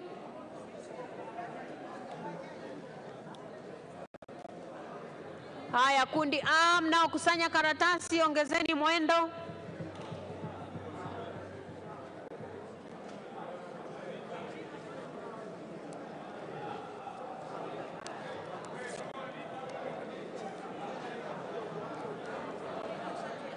Sanywa kutoka kundi A. Kumbuka kuna makundi manne. Kuna kundi A, B, C na D. Na wabunge ambao wako ndani ya ukumbi wa bunge kwa ajili ya kutekeleza zoezi hili muhimu ni wabunge 322. Tunaendelea kuzipitia sifa za mtu kuchaguliwa kuwa mbunge wa Bunge la Afrika Mashariki, na tumekwisha kitizama sifa ya kwanza, ya pili, na sasa tunaendelea na sifa ya tatu, kwamba ili uweze kuchaguliwa kuwa mbunge wa Bunge la Jumuiya ya Afrika Mashariki usiwe waziri katika nchi mwanachama.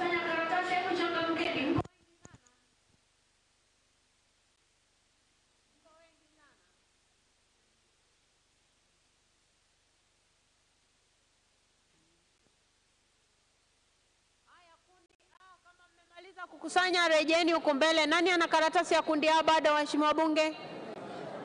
Kundi A rejeni huko mbele na mabox. Kule nyuma Modesta, kuna mtu hajapiga kura au shida iko wapi?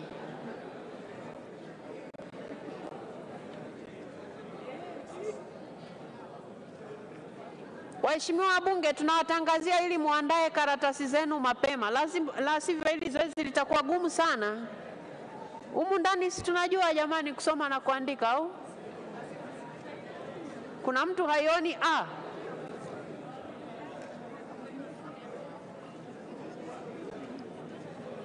Aya, tafadhali kusanyeni hizo kura zote kwenye box moja, kundi A.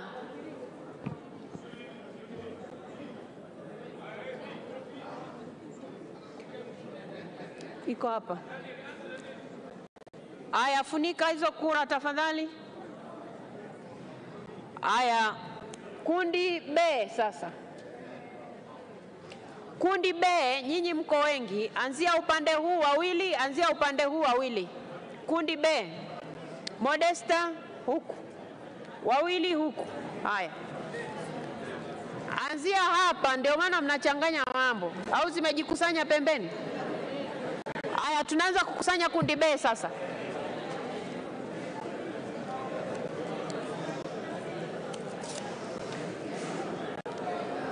Waheshimiwa bunge, ushauri, kwa sababu kura ni siri na umeifunga, mpe mtu wa pembeni kuliko kumfanya mtumishi azunguluke kwenye viti.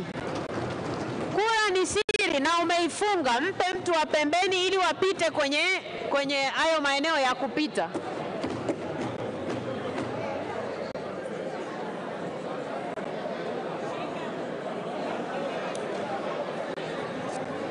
Kunja kura yako, mpe mtu wa pembeni, hatoifungua.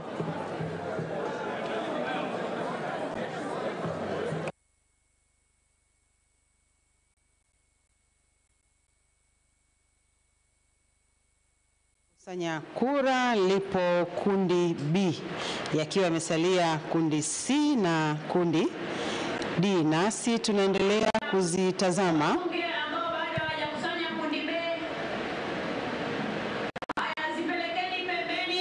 Zipelekeni pembeni. Upande anaopita mhudumu ndio peleka upande huo.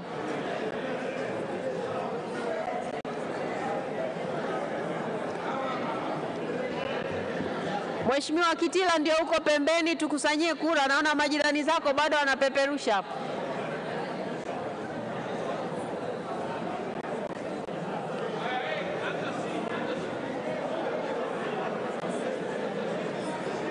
Msichanganye mambo, si hatujaanza. Wenye karatasi B wanyoshe juu. Karatasi B. Haya, B rejeni huku mbele kama mmemaliza kukusanya faster. B rejeni huku mbele na maboksi. Waheshimiwa wabunge, andaeni kura C, kundi C. Andaeni kura C na pelekeni pembeni. Andaeni kura C na peleka kwa mbunge aliyeko pembeni. Haya, tunaenda vile vile kundi C sasa. Kundi C, anzia huku, wengine wawili waanzie huku. Nenda kwenye zile za katikati pale.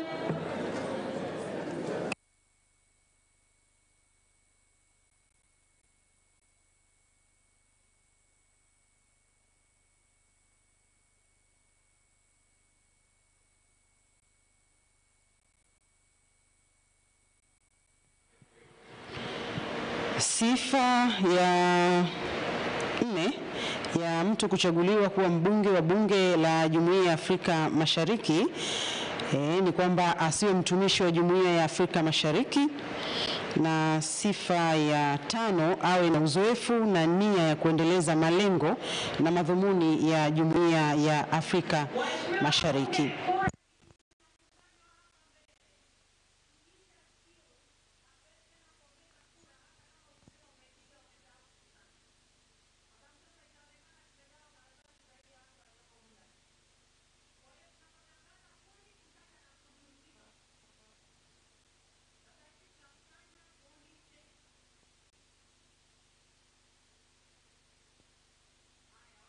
Meshamaliza kukusanya hizo, waanze kujiandaa kukusanya kundi D.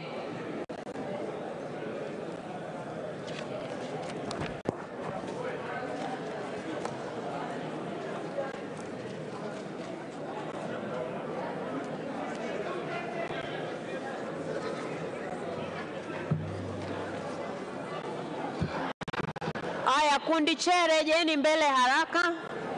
Wekeni kwenye boksi ambalo limeandikwa kundi C.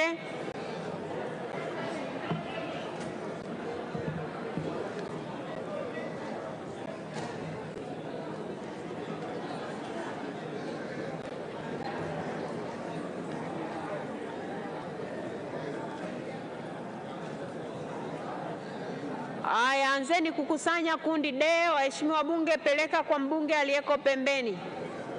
Kundi D zinaanza kukusanywa sasa.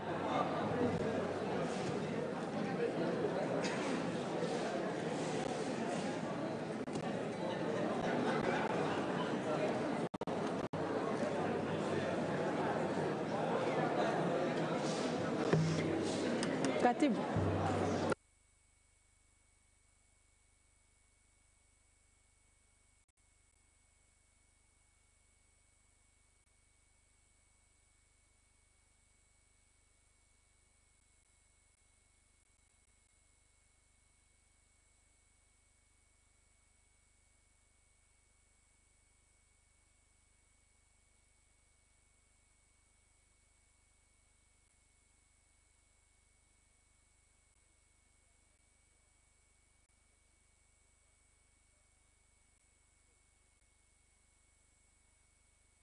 Tazama sifa 4 na sasa tunaitazama sifa ya 5.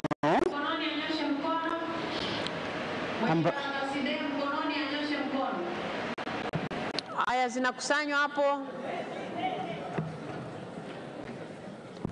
Mwenye karatasi D ainyoshe juu ili ikusanywe. Haya, D mlioenda kukusanya rudini huku mbele.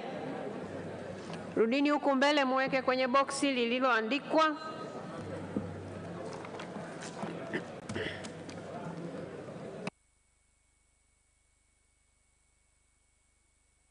Moja ya kifungu cha kwanza ya mkataba, muda wa ubunge katika bunge la Afrika Mashariki ni miaka 5, ambapo mbunge anaweza kuchaguliwa tena kwa kipindi kingine cha miaka 5. Na kama ambavyo umeshuhudia wakati wagombea wakigombea wakijinadi kuomba kuchaguliwa katika nafasi hizi, wapo ambao wamesema tayari. Naam, tumsikilize Spika wa Bunge.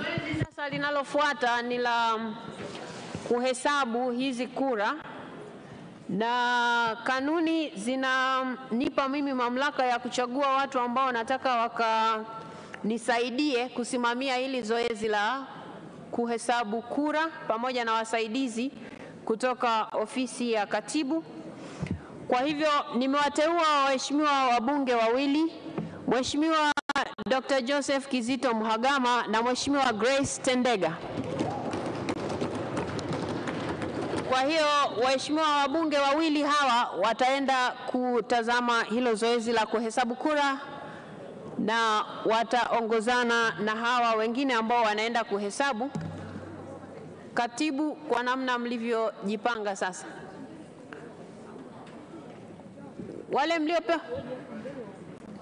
wale mlioteuliwa kwenda kuhesabu kura muongozane na. Aya, asante sana.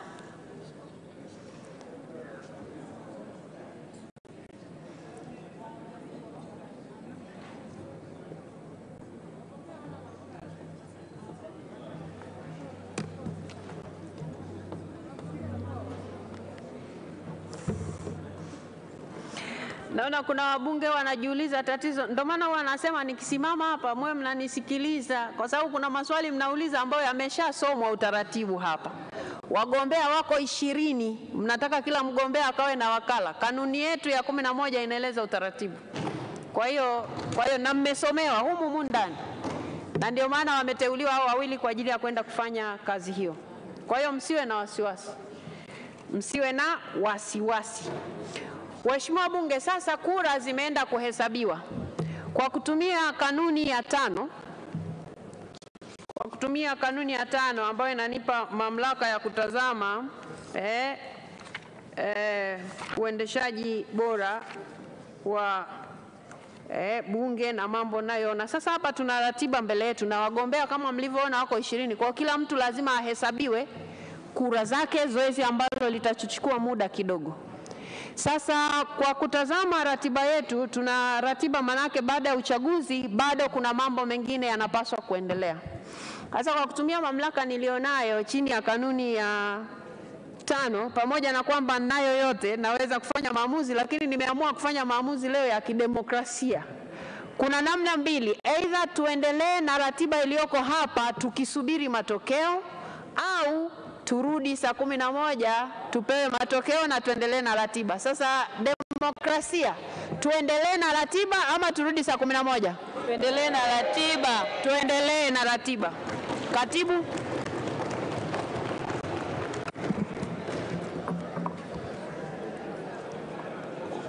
Hoja za serikali, miswada ya sheria ya serikali, mswada wa sheria ya marekebisho ya sheria mbalimbali za fedha wa mwaka 2022, the Written Laws Financial Provisions Amendment Bill 2022, kusomwa mara ya pili.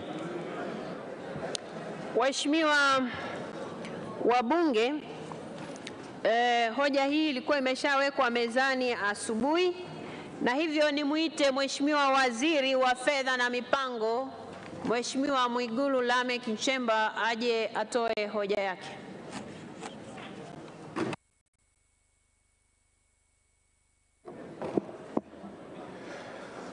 Mheshimiwa Spika, naomba kutoa hoja kwamba mswada wa marekebisho ya sheria mbalimbali za fedha mwaka 2022, the Written Laws Financial Provision Amendment Act 2022, pamoja na marekebisho yake sasa usomwe kwa mara ya pili.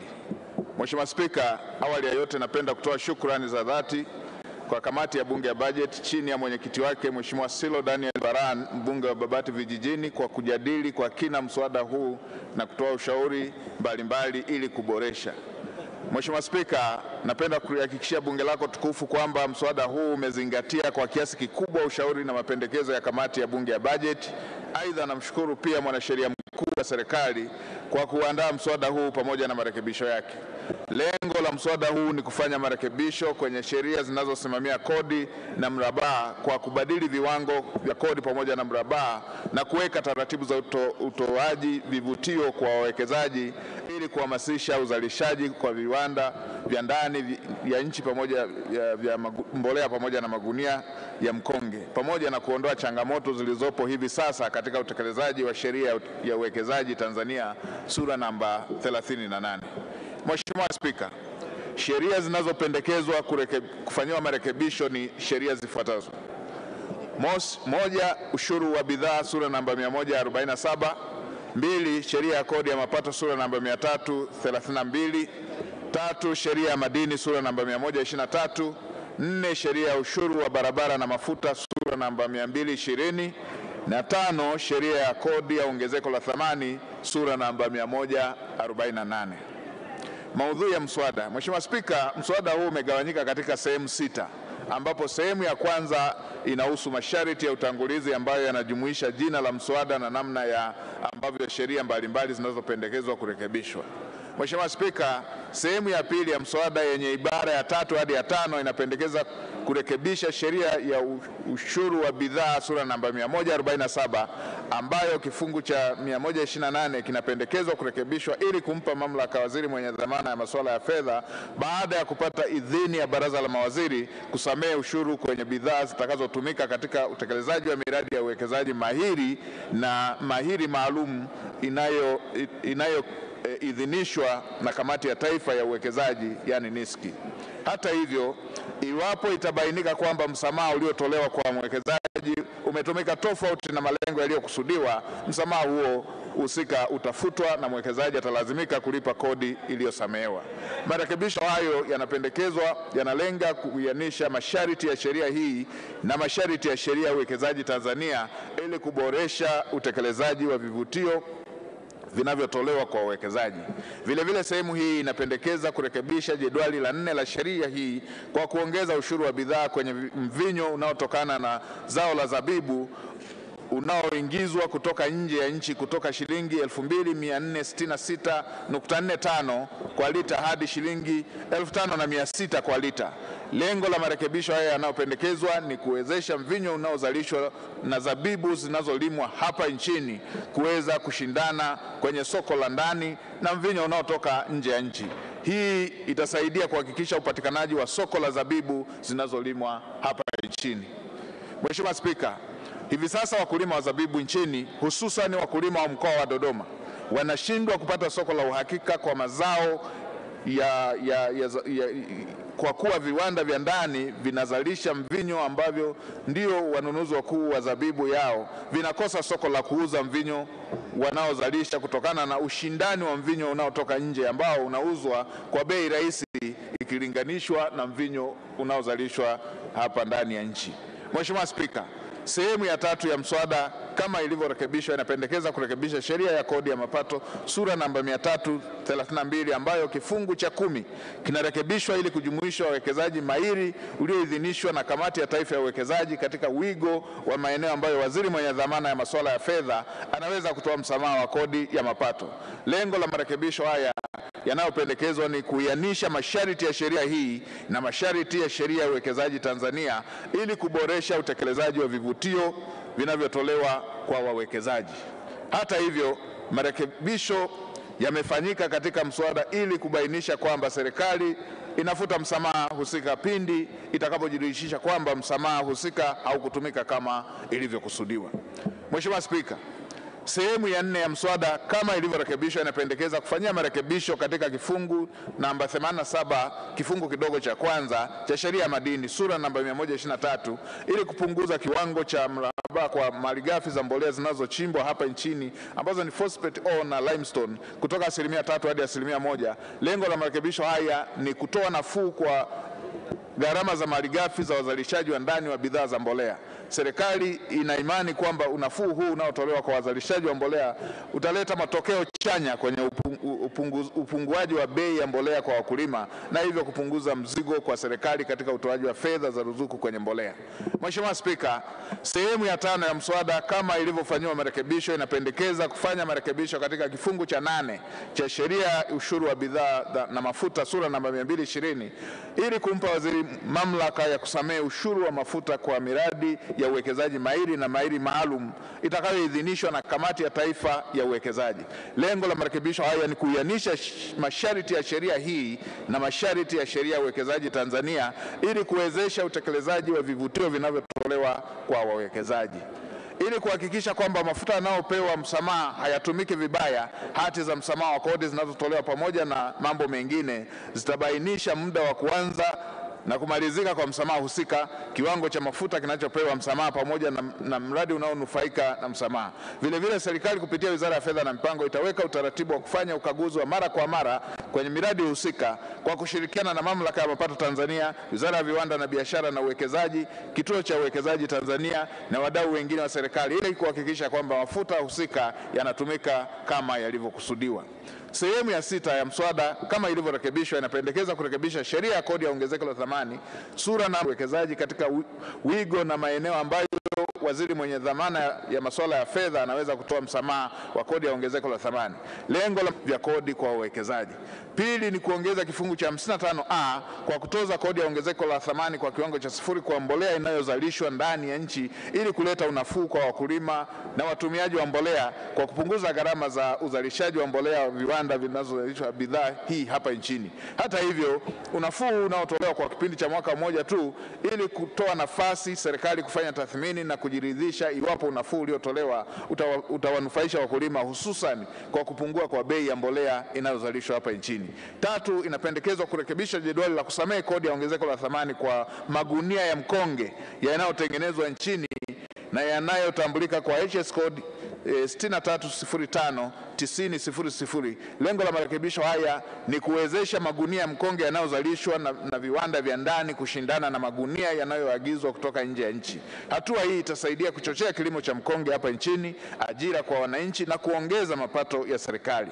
Vile vile, kufuatia majadiliano ya kina baina ya serikali na kamati ya bajeti, inapendekezwa kupitia jedwali la marekebisho kuondoa pendekezo la kutoa msamaha kwa malighafi ya kutengeneza mitungi ya gesi inayotambulika kwa HS code 7229-9000 na kutoa nafasi ya serikali kufanyia kazi zaidi mapendekezo husika ili kujiridhisha kwamba malighafi husika haiwezi kutumika kwenye matumizi mengine na hivyo kupoteza mapato ya serikali. Hitimisho. Mheshimiwa Spika, kufuatia maelezo haya, naomba waheshimiwa wabunge mujadili mswada huu na hatimaye mkubali kupitishwa kuwa sheria. Mheshimiwa Spika, naomba kutoa hoja.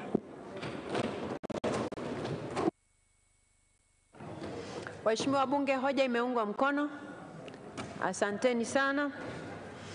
Kabla sijamuita mwenyekiti wetu wa kamati kuja kuwasilisha, tunaye mgeni ambaye aliingia baada ya matangazo ya wageni kuwa yameshafanyika ama yameshatangazwa, na huyu ni mgeni wa bunge ambaye ni mbunge mstaafu na kiongozi mkuu wa ACT Wazalendo, Mheshimiwa Zitto Zuberi Kabwe.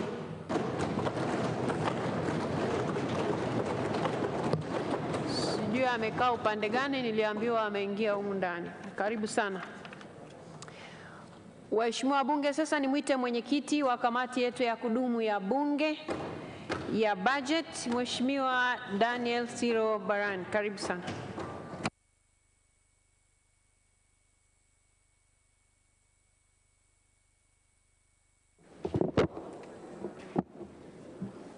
Mheshimiwa Spika, kwa mujibu wa kanuni ya 99 fasili ya kwanza B ya kanuni za kudumu za bunge toleo la Juni 2020, naomba kutoa maoni na ushauri wa kamati ya kudumu ya bunge ya bajeti kuhusu mswada wa marekebisho ya sheria mbalimbali za fedha namba 13 wa mwaka 2022, yani the written laws Financial Provisions Amendment Act 2022.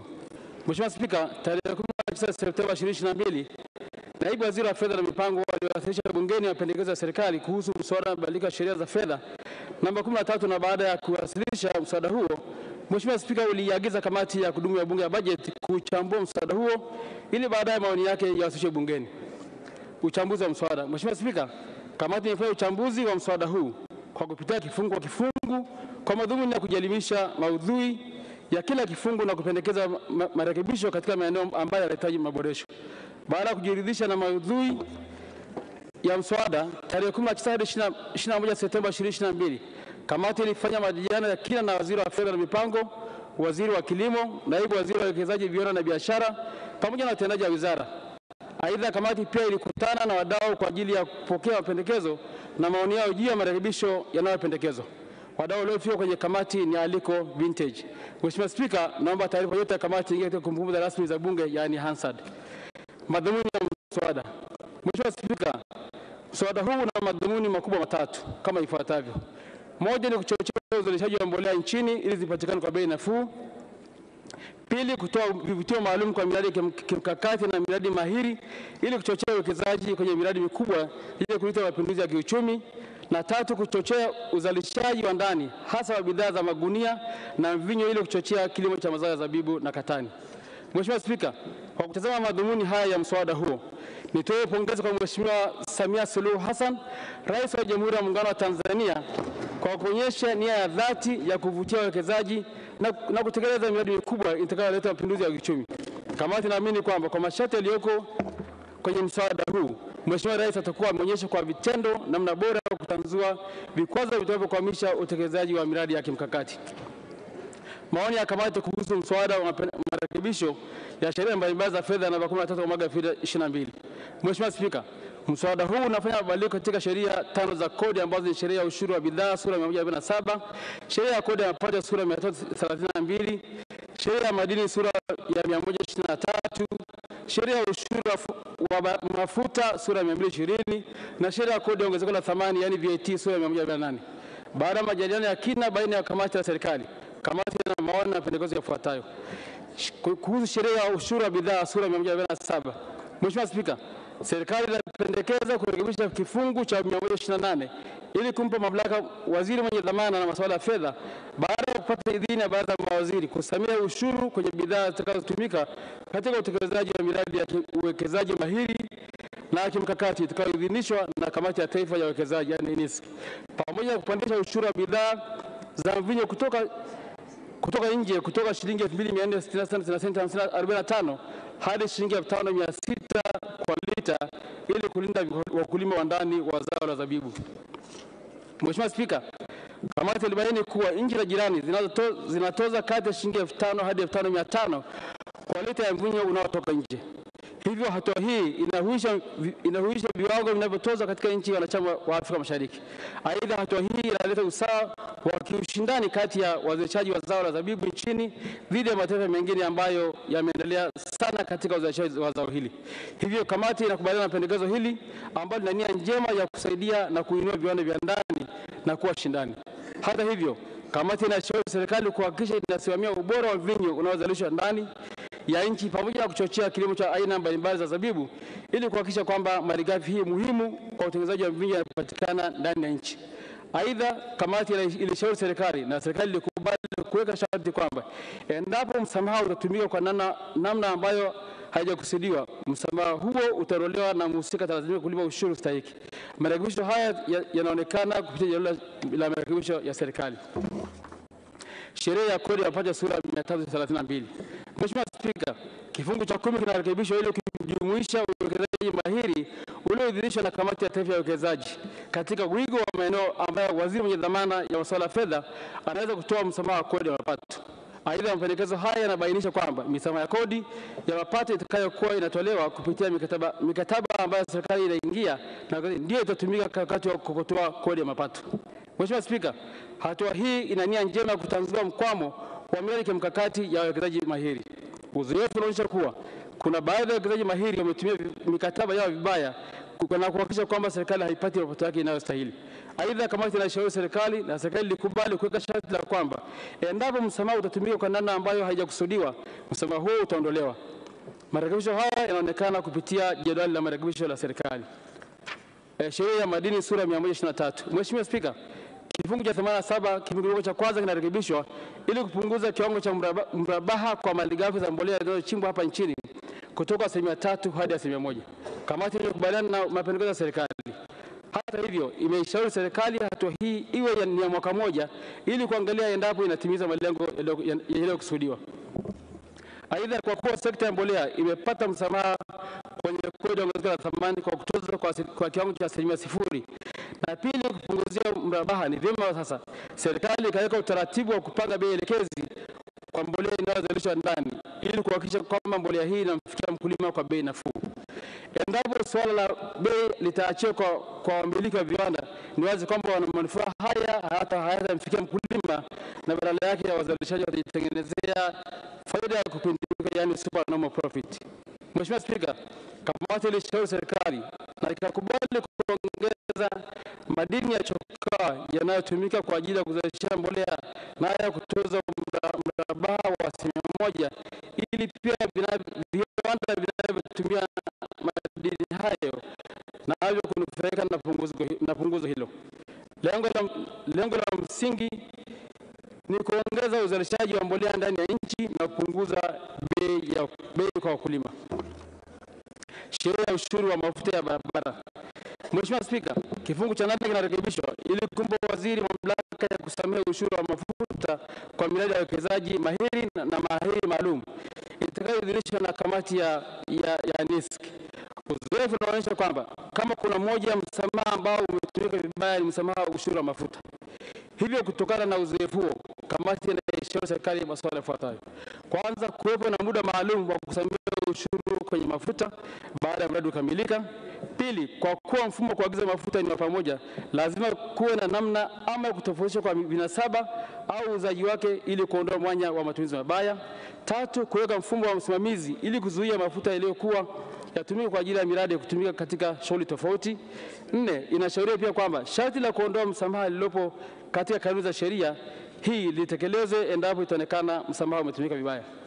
Mheshimiwa Spika, ushauri huu wa kamati ni kuhakikisha kwamba msamaha huu usije ukasababisha uuzaji holela wa mafuta hapa nchini, yani dumping. Aidha, kamati ilishauri serikali na serikali ikubali kuweka sharti la kwamba endapo msamaha utatumika kwa namna ambayo haijakusudiwa, msamaha huo utaondolewa na mhusika atalazimika kulipa ushuru stahiki. Marekebisho hayo yanaonekana kupitia jedwali la marekebisho ya serikali. Sheria ya kodi ya ongezeko la thamani, yani VAT. Mheshimiwa Spika, kifungu cha 6 kinafanywa marekebisho ili kujumuisha uwekezaji mahiri ulioidhinishwa na kamati ya kitaifa ya uwekezaji, ambapo waziri mwenye dhamana ya masuala ya fedha anaweza kutoa msamaha kodi ya ongezeko la thamani. Aidha, kuongeza kifungu kipya cha 55A kwa kutoza kodi ya ongezeko la thamani kwa kiwango cha 0 kwa mbolea inayozalishwa ndani ya nchi ili kuleta unafuu kwa wakulima na watumiaji wa mbolea. Vile kurekebisha jedwali ili kusamehe kodi ya ongezeko la thamani kwa magunia ya mkonge yanayotengenezwa hapa nchini inayotambuliwa kwa HS code 6305.90.00 na malighafi yanayotambuliwa chini ya HS code 7229.9000 ambayo hutumika kutengenezea mitungi ya gesi. Mheshimiwa Spika, kamati inakubaliana na serikali kwa mabadiliko ya sheria katika sheria hii kwa lengo la kupunguza bei ya magunia yanayozalishwa ndani. Hata hivyo, ilishauri serikali na serikali ikakubali kuweka ukomo wa mwaka mmoja ili kuangalia endapo msamaha huo unaleta manufaa yanayokusudiwa. Aidha, kamati ilishauri kwamba kuhusu msamaha wa malighafi za kuzalisha mitungi ya gesi usitolewe katika kipindi hiki kwa sababu utaathiri mapato ya serikali. Serikali ilikubali pendekezo hilo la kamati na ibara ya 15B ya mswada iliondolewa kama inavyoonekana kwenye jedwali la marekebisho la serikali. Maoni na pendekezo ya jumla. Mheshimiwa Spika, masuala mengine yaliyojadiliwa katika kamati wakati wa kupitia mswada wa sheria ya fedha ni kama yafuatavyo. kufanya tathmini na utafiti ya faida na hasara ya misamaha ya kodi ambayo inatolewa na serikali. Mheshimiwa Spika, kamati inashauri serikali kuhakikisha kuwa inajiridhisha na misamaha ya kodi pamoja na vivutio vingine vinavyolenga kuvutia uwekezaji nchini. Kujiridhisha kwa hatua hizo ni kuhakikisha kuwa inaleta matokeo tarajiwa na sio kuipotezea serikali mapato. Aidha, kuwepo na usimamizi mzuri wa misamaha inayotolewa na serikali kwa wawekezaji mahiri pamoja na kimkakati. Misamaha ya kodi kwa pato la taifa, yani tax exemption against GDP. Mheshimiwa Spika, misamaha ya kodi ni hatua ya sera za mapato ambayo huwa na malengo mbalimbali kama vile kuchochea uzalishaji, kupunguza gharama za huduma au bidhaa, kugawanya rasilimali na kuchochea ukuaji wa sekta. Hata hivyo, malengo tuliyojiwekea katika mpango wa miaka 5, misamaha haitakiwi kuzidi 1% ya pato la taifa. Hivyo ni wakati sasa kwa serikali kufanya tathmini ya kina ya misamaha yote ya kodi iliyotolewa na kuona endapo misamaha hiyo imefikia malengo yaliyokusudiwa. Serikali ukiimarisha vitengo vya utafiti wa sera za mapato ili kuiwezesha serikali kuwa na taarifa za uhakika pindi inapoandaa sera za mapato. Mheshimiwa Spika, kuna haja ya msingi ya kuimarisha vitengo vya utafiti wa sera za mapato na hasa kodi kwa kuvitengea rasilimali watu na fedha za kutosha ili vitekeleze majukumu yake kikamilifu. Kamati inaamini mabadiliko yanayofanywa mara kwa mara katika sheria za kodi ni kutokana na kutokuwa na utafiti wa kutosha wa kina katika sera za mapato. Hitimisho. Mheshimiwa Spika, naomba kutumia fursa hii kwanza kukushukuru wewe Mheshimiwa Spika kwa kunipa fursa hii ili niweze kuwasilisha maoni ya kamati kuhusu mswada wa mabadiliko ya sheria za fedha namba 13 wa mwaka 2022 mbele ya bunge lako tukufu. Pili, nimshukuru Mheshimiwa Musa Azan Zungu, mbunge naibu spika kwa ushirikiano wake. Aidha, napenda kumshukuru Mheshimiwa Dr. Mwigulu Lameck Nchemba, mbunge waziri wa fedha na mipango, Mheshimiwa Hassan Chande, mbunge naibu waziri wa fedha na mipango, Mheshimiwa Hussein Bashe, mbunge waziri wa kilimo, Mheshimiwa Exaud Kigahe, mbunge naibu waziri wa uwekezaji, viwanda na biashara, ofisi ya mwanasheria mkuu wa serikali na ofisi ya mwandishi wa sheria wa bunge kwa ushirikiano wao kwa kamati. Aidha, napenda kuwashukuru watendaji wote wa Wizara ya Fedha na Mipango na ofisi ya mwanasheria mkuu wa serikali kwa maoni na ushauri wao uliowezesha kamati kuchambua mswada huu hadi kufikia hatua hii. Mheshimiwa Spika, napenda kumshukuru Mheshimiwa Omar Kigua, makamu mwenyekiti wa kamati ya budget, na vile vile napenda kuwashukuru wajumbe wa kamati ya budget kwa umakini, umahiri na uvumilivu wao katika kipindi chote cha uchambuzi wa mswada huu, hasa ukizingatia kwamba muda haukuwa rafiki sana. Naomba orodha yao ya majina ya wajumbe hao yaingie katika kumbukumbu rasmi za bunge, yani Hansard. Mheshimiwa Spika, kwa namna ya pekee naomba kumshukuru katibu wa bunge Bi Nenelo Mwihambi NDC pamoja na watendaji wote wa ofisi ya bunge kwa kuiwezesha kamati kutekeleza majukumu yake ipasavyo. Aidha, napenda kuishukuru sekretarieti ya kamati ya budget ikiongozwa na ndugu Michael Kadebe ambaye ni mkurugenzi wa idara ya budget kwa kuratibu shughuli za kamati pamoja na kutoa ushauri wa kitaalamu na hatimaye kukamilika kwa taarifa hii kwa wakati. Mheshimiwa Spika, naomba kuwasilisha na naunga mkono hoja.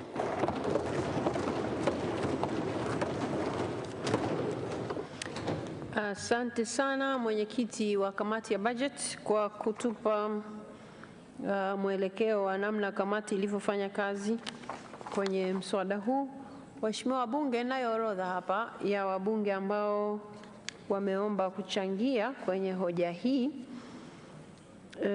Tutaanza na Mheshimiwa Joseph George Kakunda, Mheshimiwa Jonas Mbunda, atafuatiwa na Mheshimiwa Dr. Charles Stephen Kimei. Mheshimiwa Spika, nakushukuru sana kwa nafasi hii ya kuwa mchangiaji wa kwanza kwenye huu mswada. Mimi jambo la kwanza nipongeze sana serikali kwa kuja na mapendekezo ambayo yatakwenda kusaidia sana kuboresha maeneo ambayo kweli yalikuwa na matatizo. Hizi sheria 5 zilizorekebishwa zilikuwa yale maeneo yanayorekebishwa yalikuwa yanaleta matatizo ya kuchelewesha hasa baadhi ya miradi na kuchelewesha uwekezaji na kuathiri hasa eneo la wakulima. Mheshimiwa Spika, tunao miradi mikubwa ya kimkakati ya uwekezaji mahiri imechelewa kwa muda mrefu. Mradi kama Liganga na Mchuchuma na miradi mingine ya aina hiyo, kama hii miradi ambayo tunaenda kuzungumza kuhusu ujenzi wa bandari ya Bagamoyo ina elements kama hizo. Na hisi kwamba sheria hii, marekebisho haya hasa kwenye eneo hilo yamechelewa sana na yametuchelewesha kweli kweli kupata faida kubwa kutokana na uwekezaji kwenye miradi hii mikubwa. Una sheria ya uwekezaji nzuri, imeweka utaratibu mzuri, tunakwenda kwenye baraza la ushauri ile la uwekezaji chini ya waziri mkuu mwenyewe kabisa, na mawaziri ni wajumbe, lakini wakitoa maamuzi au ushauri au mapendekezo, waziri wa fedha alikuwa anakosa power ya kuweza kutekeleza mapendekezo ambayo yametoka kwenye NISC. Kwa hiyo Mheshimiwa Spika, marekebisho ambayo yanakuja kupitia marekebisho haya yanakwenda kumpa nguvu sasa waziri wa fedha baada ya approval ya baraza, ili aweze kutekeleza mapendekezo ya baraza la uwekezaji chini ya ofisi ya waziri mkuu. Kwa hiyo mimi nilikuwa napenda kuwashawishi wenzangu kwamba tukubali, bunge likubali marekebisho haya ili kuweza kuisaidia nchi kutekeleza miradi mikubwa ambayo ina faida kubwa kwa nchi. Nipongeze sana kile kipengele ambacho kimewekwa cha kuweka angalizo ili hawa watakaopewa misamaha wasitumie vibaya. Hiyo napenda kuiomba serikali iwe macho ili hawa ndugu zetu ambao watakuwa wamepewa misamaha basi waitumie vizuri misamaha hiyo kwa mujibu wa sheria. Jambo la pili, Mheshimiwa Spika, kumekuwa na kilio cha siku nyingi sana kuhusiana na togwa la zabibu au wengine wanaita mchuzi. Tulikuwa tunabishana ni mchuzi au togwa. Mimi nadhani mchuzi ni ule wa nyama. Sasa hii kuita mchuzi wa zabibu kidogo ilikuwa inaleta shida. Kwa hiyo mimi napenda kutumia neno togwa la zabibu. Wakulima wengi wa Dodoma hapa walikuwa wanalalamika sana kwamba wanakosa soko na mambo kama hayo. Kwa hiyo hii hatua inaopendekezwa hapa ya kuongeza kodi kwenye uagizaji wa nje wa bidhaa hizi za togwa la zabibu na wines ni hatua ambayo itasaidia wakulima wetu wapate soko. Kwa hiyo ni jambo ambalo sasa na wagogo nao wataanza kupata uchumi kutoka kwenye kilimo, akina Mheshimiwa Simba Chawene hapo. Kwa hiyo wenzetu hapa sasa wagogo wataanza kuongeza uzalishaji kwa sababu sasa watakuwa na soko la uhakika. Hii ni hatua ambayo ni muhimu sana, Mheshimiwa Spika. Eneo la tatu ambalo ningependa nilizungumzie kutokana na marekebisho haya, Mheshimiwa Spika, ni eneo la mbolea. Tangu tulivyopata janga la uviko 19, viwanda vilifungwa duniani, karibu viwanda 6,000 vilifungwa duniani vya kuzalisha mbolea. Kukawa na uhaba mkubwa sana wa mbolea. Sasa kwa sababu sisi hatuna kiwanda cha mbolea ndani ya nchi, tunategemea kuagiza nje, gharama za usafirishaji na ununuzi zilipandisha bei ya mbolea kwa kiasi kikubwa. Kwa hiyo hatua hapa ambao kwanza naanza kuipongeza serikali kwa hatua ambayo imechukua mwaka huu ya kuweka ruzuku kwenye mbolea ambayo imeshusha bei ya mbolea, ni hatua muhimu sana. Hongera sana Mheshimiwa Rais, hongera sana Waziri wa Kilimo na Waziri wa Fedha. Hiyo ni hatua muhimu sana, lakini hii hatua ambayo hasa inakuja kutarget kupunguza gharama za uzalishaji kwa kupunguza mrabaha kutoka 3% hadi 1% kwenye phosphate ambayo ni malighafi muhimu kwenye utengenezaji wa mbolea. Hii ni jambo ambalo ni muhimu sana, na kwa kweli limekuja katika wakati mwafaka kwa nchi hii ambayo sasa tunaenda kuwa na kiwanda kitakachozalisha tani 600,000 za mbolea hapa Dodoma, na tuna kiwanda kingine kule Manyara kinazalisha, cha Minjingu kinazalisha nadhani tani karibu 30,000. Sina takwimu sahihi.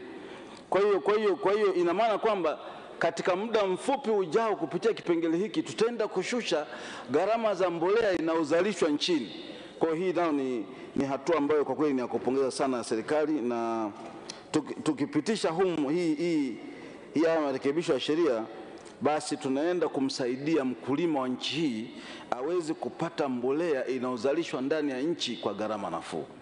Lakini la pili, nipongeze serikali, imekuwa sikivu sana kwenye majadiliano, hasa mwanzoni tulipokuwa tunapendekeza kwamba hii madini ya chokaa nao ni muhimu sana katika utengenezaji wa mbolea.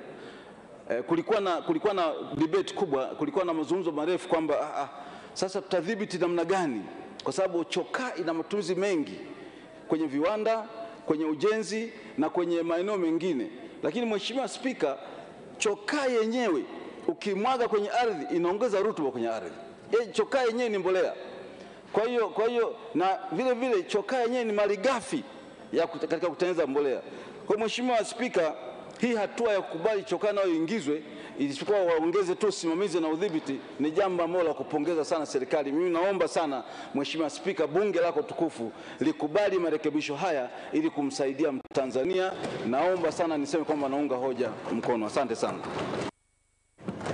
Asante sana Mheshimiwa Jonas Mbunda, atafuatiwa na Mheshimiwa Dr. Charles Stephen Kimei. Mheshimiwa Ali Hassan Omar King ajiandae. Asante Mheshimiwa Spika kunipa nafasi ya kuchangia marekebisho ya sheria mbalimbali. Mheshimiwa Spika, kwanza kabisa naomba nichukue nafasi hii nimpongeze Waziri wa Fedha pamoja na jopo lake kwa kuleta mabadiliko ya sheria hizi ambazo moja kwa moja sehemu kubwa zinalenga kuwasaidia wakulima wa nchi. Lakini la pili, naomba nichukue nafasi hii nimpongeze sana Mheshimiwa Rais wa Jamhuri ya Muungano wa Tanzania, Mheshimiwa Samia Suluhu Hassan, kwa kutenga kiasi cha shilingi bilioni 150 kwa ajili ya kutoa ruzuku ya mbolea. Hilo ni swala la muhimu sana na limeleta faraja kubwa sana kwa wakulima wa nchi hii. Mheshimiwa Spika, nitachangia miswada hii hasa kwenye maeneo ambayo yanagusa wakulima. Eneo la kwanza, serikali imeleta mapendekezo ya kubadilisha mswada wa sheria sura namba 123 kipengele cha 87 moja ambacho kimependekeza kupunguza miraba ya ushuru kwenye malighafi mbalimbali ambazo zinatumika kwa ajili ya kutengeneza mbolea. Swala hilo ni la muhimu sana. Jambo la kwanza ni lile eneo sikivu la serikali la kuhakikisha kwamba wakulima wetu wananufaika na kilimo katika nchi yetu. Lakini swala la pili ni jambo la msingi ambalo litavutia wawekezaji wa viwanda mbalimbali vya mbolea katika nchi yetu. Kwenye swala hili la kupunguza miraba kutoka 3% mpaka 1%, ni swala la msingi sana kwa sababu litasaidia kupunguza gharama mbalimbali za uzalishaji wa mbolea. Na kama mlivyoona kwamba kwa mwaka huu uliopita ilikuwa ni changamoto kubwa sana kwa wakulima. Kwa hiyo tunaona kabisa wazo hili la serikali litasaidia kuleta manufaa makubwa sana kwa wananchi katika nchi hii. Lakini pamoja na kuunga mkono hoja hii ya serikali, nilikuwa naomba nitoe ushauri ufuatao. Ushauri wa kwanza, niombe serikali sasa, kama wabunge wenzangu wataunga mkono na tukapitisha sheria hii, serikali iweze kusimamia kwa karibu sana ili tuweze kupata matokeo chanya na tuone kabisa punguzo hili limewasaidia wakulima. Lakini ushauri mwingine, kama patakuwa na uwezekano, serikali angalie uwezekano wa kutoa bei elekezi za mbolea kwa wakulima wetu. Mheshimiwa Spika, mabadiliko hayo tungeomba yahusishe madini zote ambazo zitatumika kwa ajili ya kutengeneza mbolea. Kwa maelekezo ambayo yametolewa kupitia mswada huu kwenye upande wa phosphate, lakini vile vile chokaa ambayo itasaidia sana kurekebisha hali ya udongo katika maeneo mbalimbali ili wakulima waweze kutumia kiasi cha mbolea kidogo sana baada ya udongo kurekebishwa.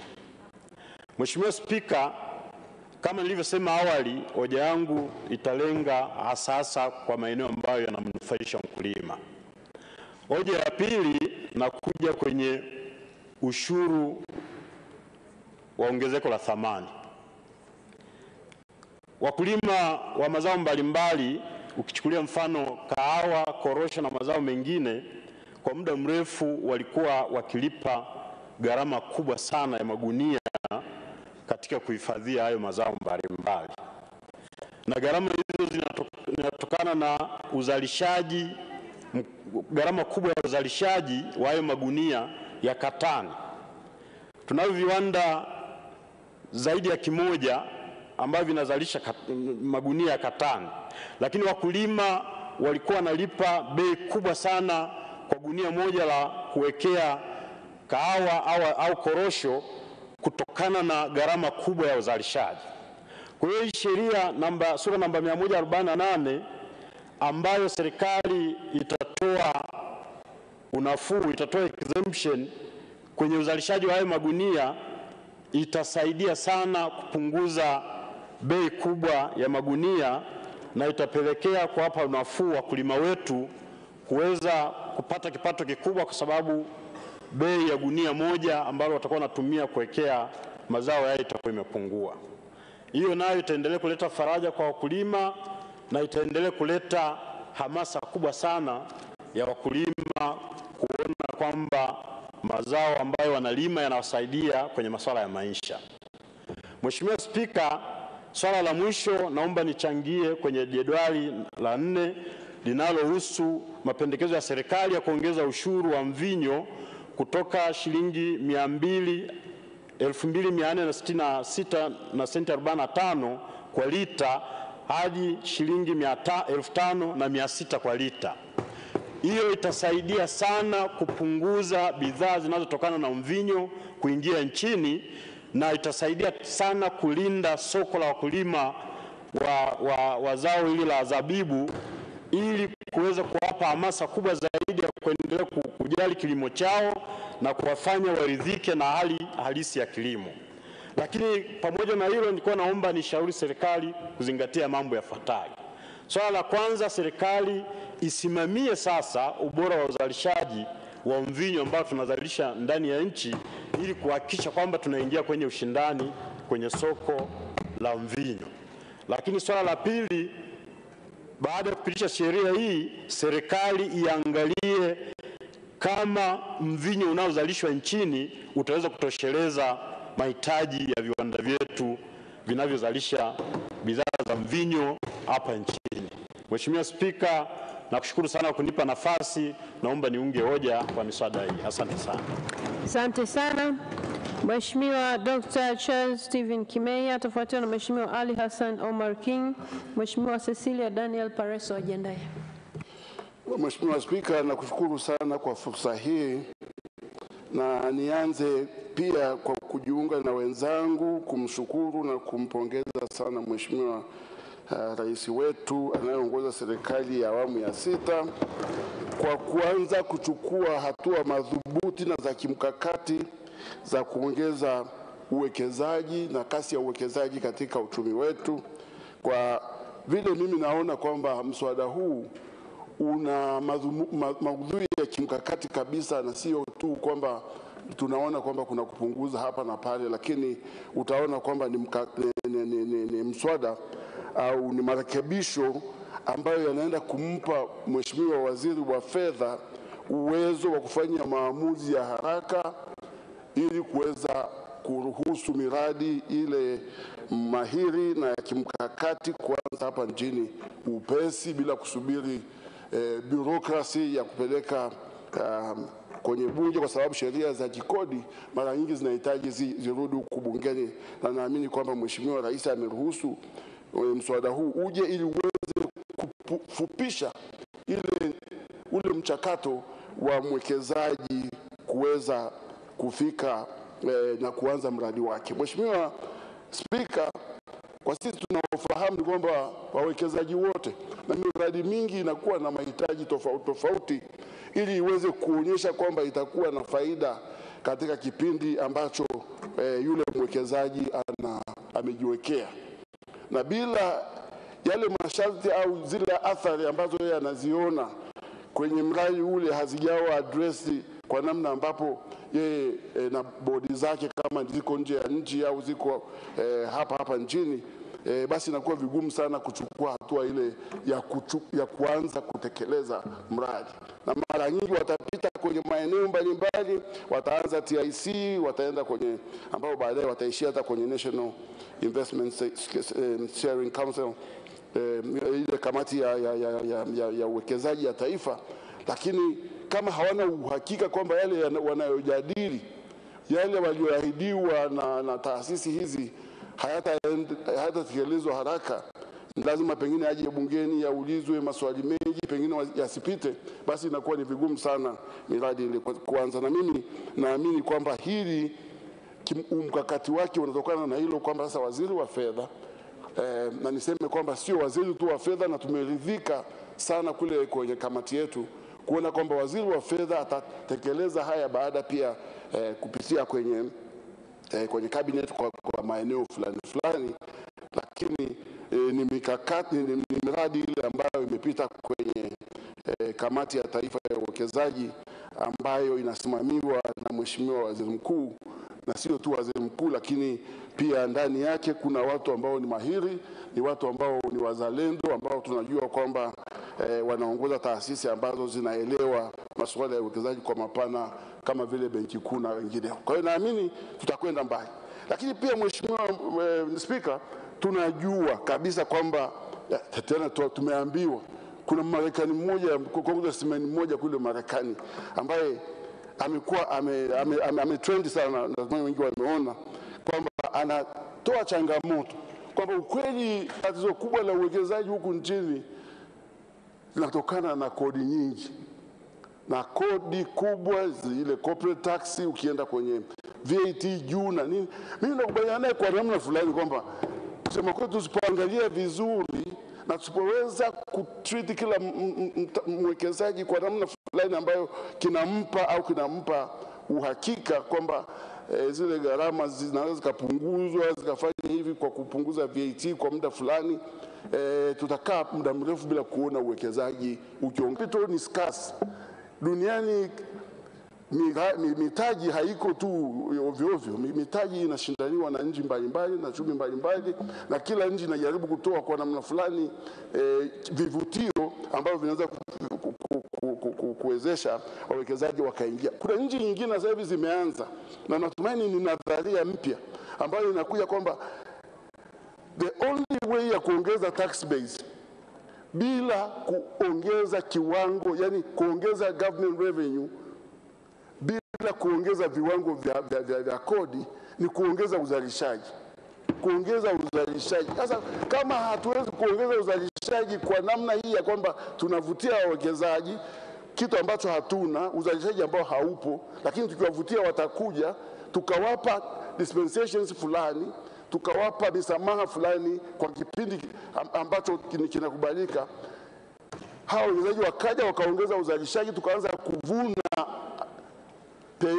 pay as you earn, yani kodi ya wafanyikazi, tukaanza kuvuna zote vile vingine ambavyo vinatokana na uzalishaji kuongezeka katika nchi hii, hatutafika mbali. Kwa hiyo naona kwamba hii nadharia, Mheshimiwa Waziri wa Fedha, nampongeza sana kwamba ameweza kuiona kwamba njia pekee sasa ya kuweza kuongeza tax base yake ni sio kuchukua tu from kilichopo, lakini tuongeze uzalishaji. Na hata kama tusipowakaribisha kwa kuwapa hizi dispensations wanazoomba, hatutakuwa nayo, uzalishaji hautakuwepo. Lakini tukifanya vile kwa muda kifupi watakuwepo, tutaona uzalishaji uongezeka na tax base yetu itakuwa ina grow na ni yake itakuwa inaenda vizuri. Lakini Mheshimiwa Spika, naamini kabisa kwamba mswada huu umebuniwa vizuri, na tumeona, kwa mfano nimeona kwamba kuna vingi vinalenga mwenye kiwanda hiki cha kuzalisha mbolea.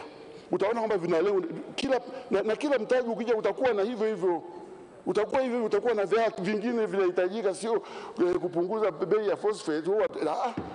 au kutoa mrahaba kwenye Facebook. Mwingine atakuja na ombi jingine kutokana na jinsi ambavyo anawekeza. Kwa hiyo ni vizuri tukampa waziri wa fedha na pia tukahakikishiwa kwamba kwa vile hivi vitu sio yeye anafanya mwenyewe, vitaenda mpaka kwenye cabinet ambayo mheshimiwa rais mwenyewe atakuwepo, basi haiwezi kuwa abused, na naamini kwamba tutakwenda vizuri, na hiyo ndio inaonyesha wazi kwamba miradi mingine ili iweze kwenda fast, iweze kutekelezwa kwa kipindi kifupi, ni lazima tutoe uwezo kwa serikali kuweza kufanya haya mambo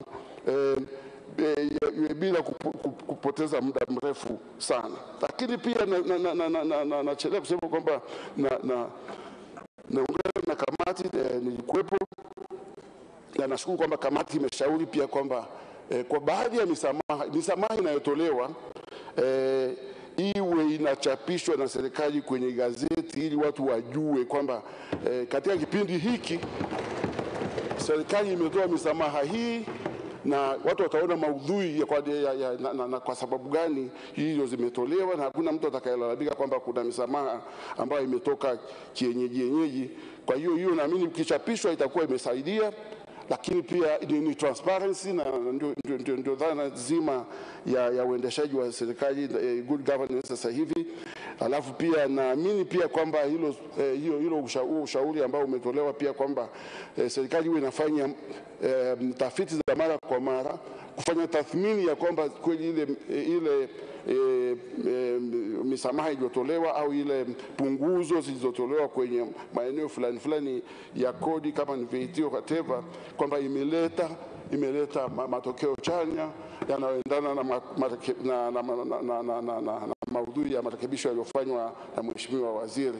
Lakini naamini pia kamati imeshauri pia kwamba kuwe na time frame ya hiyo dakika moja mheshimiwa, malizia. Utoaji wa time frame iwepo, wakati unapotoa ile misamaha ijulikane pia inaisha ndani ya utekelezaji wa mradi, na pia ndani ya muda mfupi baada ya mradi kutekelezwa na namna hii. Kwa hiyo nashukuru mheshimiwa Spika, nashukuru sana kwa fursa hiyo. Nataka niseme kwamba naunga mkono hoja iliyotolewa na mheshimiwa waziri ya kurekebisha hizi sheria, lakini pia naomba wabunge wenzangu waweze kuona maudhui haya kwa uchanya wake ili waweze kupitisha hoja hii ya mheshimiwa waziri wa fedha. Asante sana. Asante sana. Mheshimiwa Ali Hassan Omar King atafuatiwa na Mheshimiwa Cecilia Daniel Pareso. Mheshimiwa Isa Jumanne Mtemvu ajiandae. Asante Mheshimiwa Spika. Awali ya yote nimshukuru Mwenyezi Mungu kwanza kwa kutupa uhai, na cha pili kutujalia tukaja hapa kwa wazima, lakini chengine ni kushukuru nawe kunipa hii nafasi. Mheshimiwa Spika, kwanza nianze na pongezi kwa serikali kwanza kwa kuleta mswada, lakini cha pili ni shukuru serikali kwa kukubali ushauri na kutengeneza shade of amendment baada ya kupata ushauri wa kamati katika masuala ambayo yameletwa mbele ya kamati. Na pia naunga mkono hoja zote ambazo zimewasilishwa na kamati ya bajeti ambayo zimelenga kuishauri serikali katika maeneo mbalimbali katika mswada huu ambao umeletwa. Mheshimiwa Spika, kiufupi mswada huu ilikuwa una sheria 4 ambazo zinakwenda kubadilishwa ili zende sanjari na ile sheria ambayo tulopitisha ambayo inahusiana na mambo ya strategic investment, ambayo inakwenda sambamba kwenda kurekebisha sheria ya excise duty, road and fuel tolls, sheria ya corporate tax na VAT kwa ajili ya kwenda sanjari ili kupata uwekezaji wa kimkakati uweze kwenda vizuri. Sasa pamoja na hayo kwamba nina ushauri ufuatao. Ushauri wangu wa kwanza kwenye punguzo ambao tumetoa, kuna sheria zimelenga kwenye kupunguza. Kwa mfano kuna sheria inapunguza royalty, lakini kuna sheria pia inaweka zero rate, lakini pia kuna pendekezo la sheria hapa ya VAT ya kuweka exemption. Kwenye sheria hizi ambazo zitapunguza, mimi nilikuwa nataka kusema msemo mmoja. Tunasema aliyeumwa na nyoka akiona unyasi anasituka. Sasa tumewahi kuwa na sheria ambazo tunatoa punguzo, tumewahi kuwa na sheria ambazo tunaweka zero rate, na tumewahi kubadilisha sheria tukaweka exemption kwa ajili ya kuwapa nafuu watumiaji ambao ni wananchi wetu. Lakini sheria hiyo baada ya kupitishwa, ikifika huko katika kutumika, hatuoni ule unafuu unaopatikana. Na najaribu kutoa mfano wa sheria hizo. Tuliweka zero rate katika kwenye VAT kwenye simu zitakazoingizwa smartphone, lakini tuliweka kwenye sanitary pads. Lakini baadaye kwamba hatukuona bei iliyopungua, hatukuona unafuu ambao umepatikana.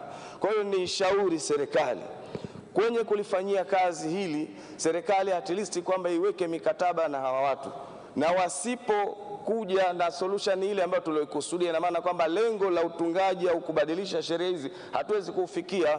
Kwa hiyo niwaambie serikali kwamba tujaribu kuweka measures ambazo zitathibitisha na kupata ule unafuu ulioulenga, vinginevyo ndio tutaona huyu ndio nyoka yenyewe ni yule yule. Kwa hiyo sasa hivi tunaona unyasi hapa, atakuja kutugonga tena. Jambo jingine niseme katika upunguzaji wa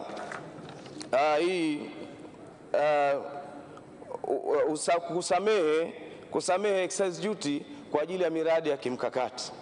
Ni kweli tumepanga bidhaa zitakazoingizwa nchini kwa ajili ya miradi ya kimkakati tuzipe tutoe msamaha. Sasa alikuwa ni ushauri serikali kabla kupitisha, kwa sababu humu ndani tuna viwanda ambavyo viwanda hivyo vinaweza vikatoa bidhaa ambazo zikawa ni same na zile ambazo tunazotaka kuzipa msamaha. Kwa maana hiyo katika miradi ile kwanza ni tujaribu kuangalia kama baraza la mawaziri au NISC wajaribu kuangalia kabla kukubaliana na hicho kitu kupitishwa, basi at least kwamba ijulikane kwamba hichi kitu kinazalishwa nchini na kipo na kinapatikana nchini, ili at least kwamba na sisi viwanda vyetu viweze kufanya kazi vizuri. Kingine katika excise duty, nazungumzia excise duty ambayo inazungumziwa katika zabibu, mvinyo. Excise duty katika mvinyo unaunga mkono wazo la serikali, lakini tumetoa hii excise duty kwa ajili ya kufanya zao la zabibu litumike, ili wazalishaji wa zabibu bidhaa zile zisiweze kuwa zimewekwa tu na hazitumiki. Sasa ni shauri serikali tujaribu kutafuta matumizi pamoja na hii ambayo ni hatua ya kikodi, lakini baada ya hiyo hatua ya kikodi, hebu tukaangalie quality. Wanywaji wa mvinyo wanatazama quality. Kwa hiyo na sisi katika viwanda vyetu hivi, hebu tukajaribu kwenda kufanya kitu ambavyo kita improve quality. Tuki-improve quality ya wine ambayo inazalishwa ndani yetu kwa zabibu yetu, basi hapo tunaweza tukapata matumizi ya zabibu. Lakini jengine, serikali ijaribu kufikiria mbali zaidi, kuanzisha bidhaa nyingi ambazo zitakuwa zinatumiwa na zabibu, au kutoa incentives katika viwanda ambavyo vitazalisha bidhaa nyingi ambazo zinatumia zabibu. Hapo tutapata kuzifanya zabibu zetu kuwa zinatumika katika maeneo mingi, na badala yake tutaondosha zile zabibu ambazo ziko kwa wananchi ambazo tunasema kwamba zinaharibika. Lakini chengine, tujaribu kukuza teknolojia juu ya utumiaji huu wa zabibu na bidhaa za zabibu. Pengine inawezekana kwa teknolojia yetu iko chini, kwa hiyo kila tunachokizalisha hapa haizuru kwamba tutaweka excise duty ndogo. Sasa je, kama hakuna teknolojia nzuri, je, hichi kitu kitatumika? Lakini chengine ni shauri serikali katika swala hili, tujaribu kuita wawekezaji wakubwa ambao wataweza kutumia zabibu zetu, ili hizi zabibu, kwa kuwa lengo ni kutaka kuwasaidia wauzaji wa zabibu, hizi zabibu ziweze kutumika. Lakini watengenezaji wetu wa mvinyo wa zabibu hapa, huu ambao wengine wanaita mchuzi, wengine wanaita togwa, utakuja kukuta kwamba wanaustore katika maeneo ambayo sio mazuri. Kwa hiyo serikali jaribu kufacilitate ile jambo, ili storage katika masuala haya iweze kwenda vizuri. Jengine ambalo nitoe ushauri wa jumla. Ushauri wa jumla ambao nautoa, tumesamehe baadhi ya vitu ambavyo tumesamehe, kama vile ambavyo katika mafuta. Kwenye mafuta, huu msamaha ambao tunaoenda kuutoa kwa ajili ya wawekezaji, tujaribu kuchukua hatua kuhakikisha mafuta haya ambayo yanaingizwa ndani ya nchi hii, ambayo yatakuwa yamesamehewa, basi at least yaweze kutumika kwa lengo hilo tu. Na nashukuru serikali kwa hatua ambazo zipo katika mikataba ambazo zinaonyesha wazi kwamba nini kitafanyika, lakini tuzidi kuwa serious, kwa sababu tuliwahi kusamehe mafuta na kwenda kutumika migodini. Mafuta yaliyokwenda kutumika migodini, badili yake yalikuwa yanarudi tena Kwa hiyo yanafunguliwa watu wana visima vya mafuta, mafuta yale hayatumiki tena kule, yanarudi mtaani, yanauzwa katika bei ambayo katika sio fair price, ambayo biashara nyingine zinakuwa zinapata tabu. Kwa hiyo hili tujaribu kuliangalia kwa vizuri zaidi ili tuweze kulimudu na kwenda nalo vizuri. Mheshimiwa Spika, naipongeza serikali kwa kuja na mabadiliko haya, lakini kila tulicholenga kutoa nafuu basi kibakie pale pale kwamba kinakwenda kutoa nafuu. Tulicholenga kwenda kuzidisha, kuimprove uwekezaji, basi kirudi pale pale tuone kinafanya hivyo na sio kuja kushusha biashara nyingine kwa sababu ya fursa hiyo. Nashukuru Mheshimiwa Spika kwa kunipa nafasi na naunga mkono hoja asilimia moja. Asante sana. Mheshimiwa Cecilia Daniel Pareso atafuatiwa na Mheshimiwa Isa Jumanne Mtemvu. Mheshimiwa Subira Hamis Mgalu ajiandae. Nakushukuru Mheshimiwa Spika kwa kunipa nafasi niweze kuchangia katika hoja iliyoko mbele yetu ya marekebisho ya sheria. Nitachangia katika maeneo mawili na baadaye nitatoa ushauri. Kwanza ni kuhusiana na sheria ya ushuru wa mafuta ya barabara sura namba 220. Serikali inapendekeza hapa kutoa msamaha wa kodi katika miradi mahiri na mahiri maalum. Sasa kupitia uzoefu huko nyuma kama ambavyo wameeleza pia mheshimiwa aliyotoka kuongea, mara nyingi hii misamaha inaweza ikatumika vibaya kwa sababu wanaofanya haya mambo sio watu, ni watu lakini sio malaika. Kwa hiyo inaweza ikawa ni kichaka cha watu kupitisha bidhaa kupata kwa unafuu na kukwepa kodi. Kama ambavyo wamesema mheshimiwa aliyetoka kuongea, huko nyuma tulitoa misamaha kwenye miradi ya migodi. Watu wakawa wanapitisha mafuta, inaingia kwa mujibu wa taratibu, ikifika migodini mafuta inatoka inaenda mtaani, watu wanakwepa kodi. Kwa hiyo pamoja na mambo ambayo mmeeleza, kuimarisha mfumo wa usimamizi, kufanya ufuatiliaji, kuweka kipindi maalumu ambacho itainishwa katika kanuni, sasa haya yanayesemwa ni vema yakasimamiwa ipasavyo kuhakikisha kwamba malengo haya yaweze kufikiwa. Lakini kama haitoshi, ni lazima pia kupitia matumizi yasiyokuwa ya lazima yanapungua kwa serikali. Kama ambavyo umesema Mheshimiwa Waziri, tutaendelea sisi kama wabunge, jukumu letu la kushauri na kupiga kelele, tutapiga kelele kuhakikisha yale ambayo umeyanena tunayafuatilia na tuone utekelezaji wake kwa vitendo. Asante sana Mheshimiwa Spika. Asante sana. Mheshimiwa Isa Jumanne Mtemvu atafuatiwa na Mheshimiwa Subira Hamisi Mgalu. Mheshimiwa Naibu Waziri wa Fedha na Mipango ajiandae. Nikushukuru Mheshimiwa Spika kwa kunipa nafasi na mimi nichangie kidogo kwenye mswada huu wa mabadiliko ya sheria za fedha namba 13 wa mwaka 2022. Mheshimiwa Spika, nikiwa mmoja wa mjumbe wa kamati ya bajeti, tumejadili vizuri jambo hili, mswada huu ukiwa ni mswada muhimu kwa maudhui yake yote. Mheshimiwa Spika, kabla sijasema lolote, nimshukuru sana na kumpongeza Mheshimiwa Rais mama yetu Samia Suluhu Hassan. Kwa kweli tunaendelea kusema mama anasikia kwa haraka sana na anatoa maelekezo kwa haraka sana kwa ajili ya utekelezaji wa mambo mengi sana ili aweze kwenda kwa wakati. Mheshimiwa Spika, kwenye hili pongezi kubwa kwa Mheshimiwa Rais ni kwa sababu ameona kuna kila sababu ya kurekebisha sheria kadhaa ili kuvutia wawekezaji kutekeleza miradi mikubwa ya kimkakati na kielelezo kwenye nchi yetu. Lakini vile vile mswada huu unakuja kuonyesha ukweli juu ya Mheshimiwa Rais anaonyesha kwa vitendo juu ya namna bora ya kutanzua vile vikwazo vilivyopo wakati tunatekeleza miradi yetu ya maendeleo. Mheshimiwa Spika, pamoja na sehemu 5 au sheria ndogo 5 ambazo zipo ndani ya mswada huu, mimi nitajielekeza katika maeneo mawili. Moja ni sheria ya ushuru wa bidhaa sura ya 147. Mheshimiwa Spika, hapa tunarekebisha kifungu cha 128 ambacho Mheshimiwa Waziri mwenye dhamana ya Wizara ya Fedha anapewa sasa anapata idhini idhini ya baraza la mawaziri katika kusamehe ushuru kwenye bidhaa ambazo zitatumika kwenye miradi hii maalum, mahiri na mahiri maalum. Mheshimiwa Spika, hiyo imetusaidia kwenye marekebisho hayo kwenda kwenye hili jambo ambalo wengi wamejadili, kupandisha ushuru wa bidhaa za mvinyo kutoka karibu shilingi 2,466 mpaka shilingi 5,600. Jambo hili limekuwa ni muhimu sana. Mheshimiwa Spika, umuhimu wake mkubwa unaenda kuinua kilimo chetu cha mvinyo. Wengine tumesema togwa, wengine tumezungumza lugha nyingine, lakini kubwa sana kilimo chetu cha zabibu na vilimo vya aina hiyo kuweza kupata nafasi. Na ni ukweli hatujafikia tu kusema 5,600 kutoka 2,466. Tumeangalia kwenye nchi kadhaa za Afrika Mashariki kama comparative.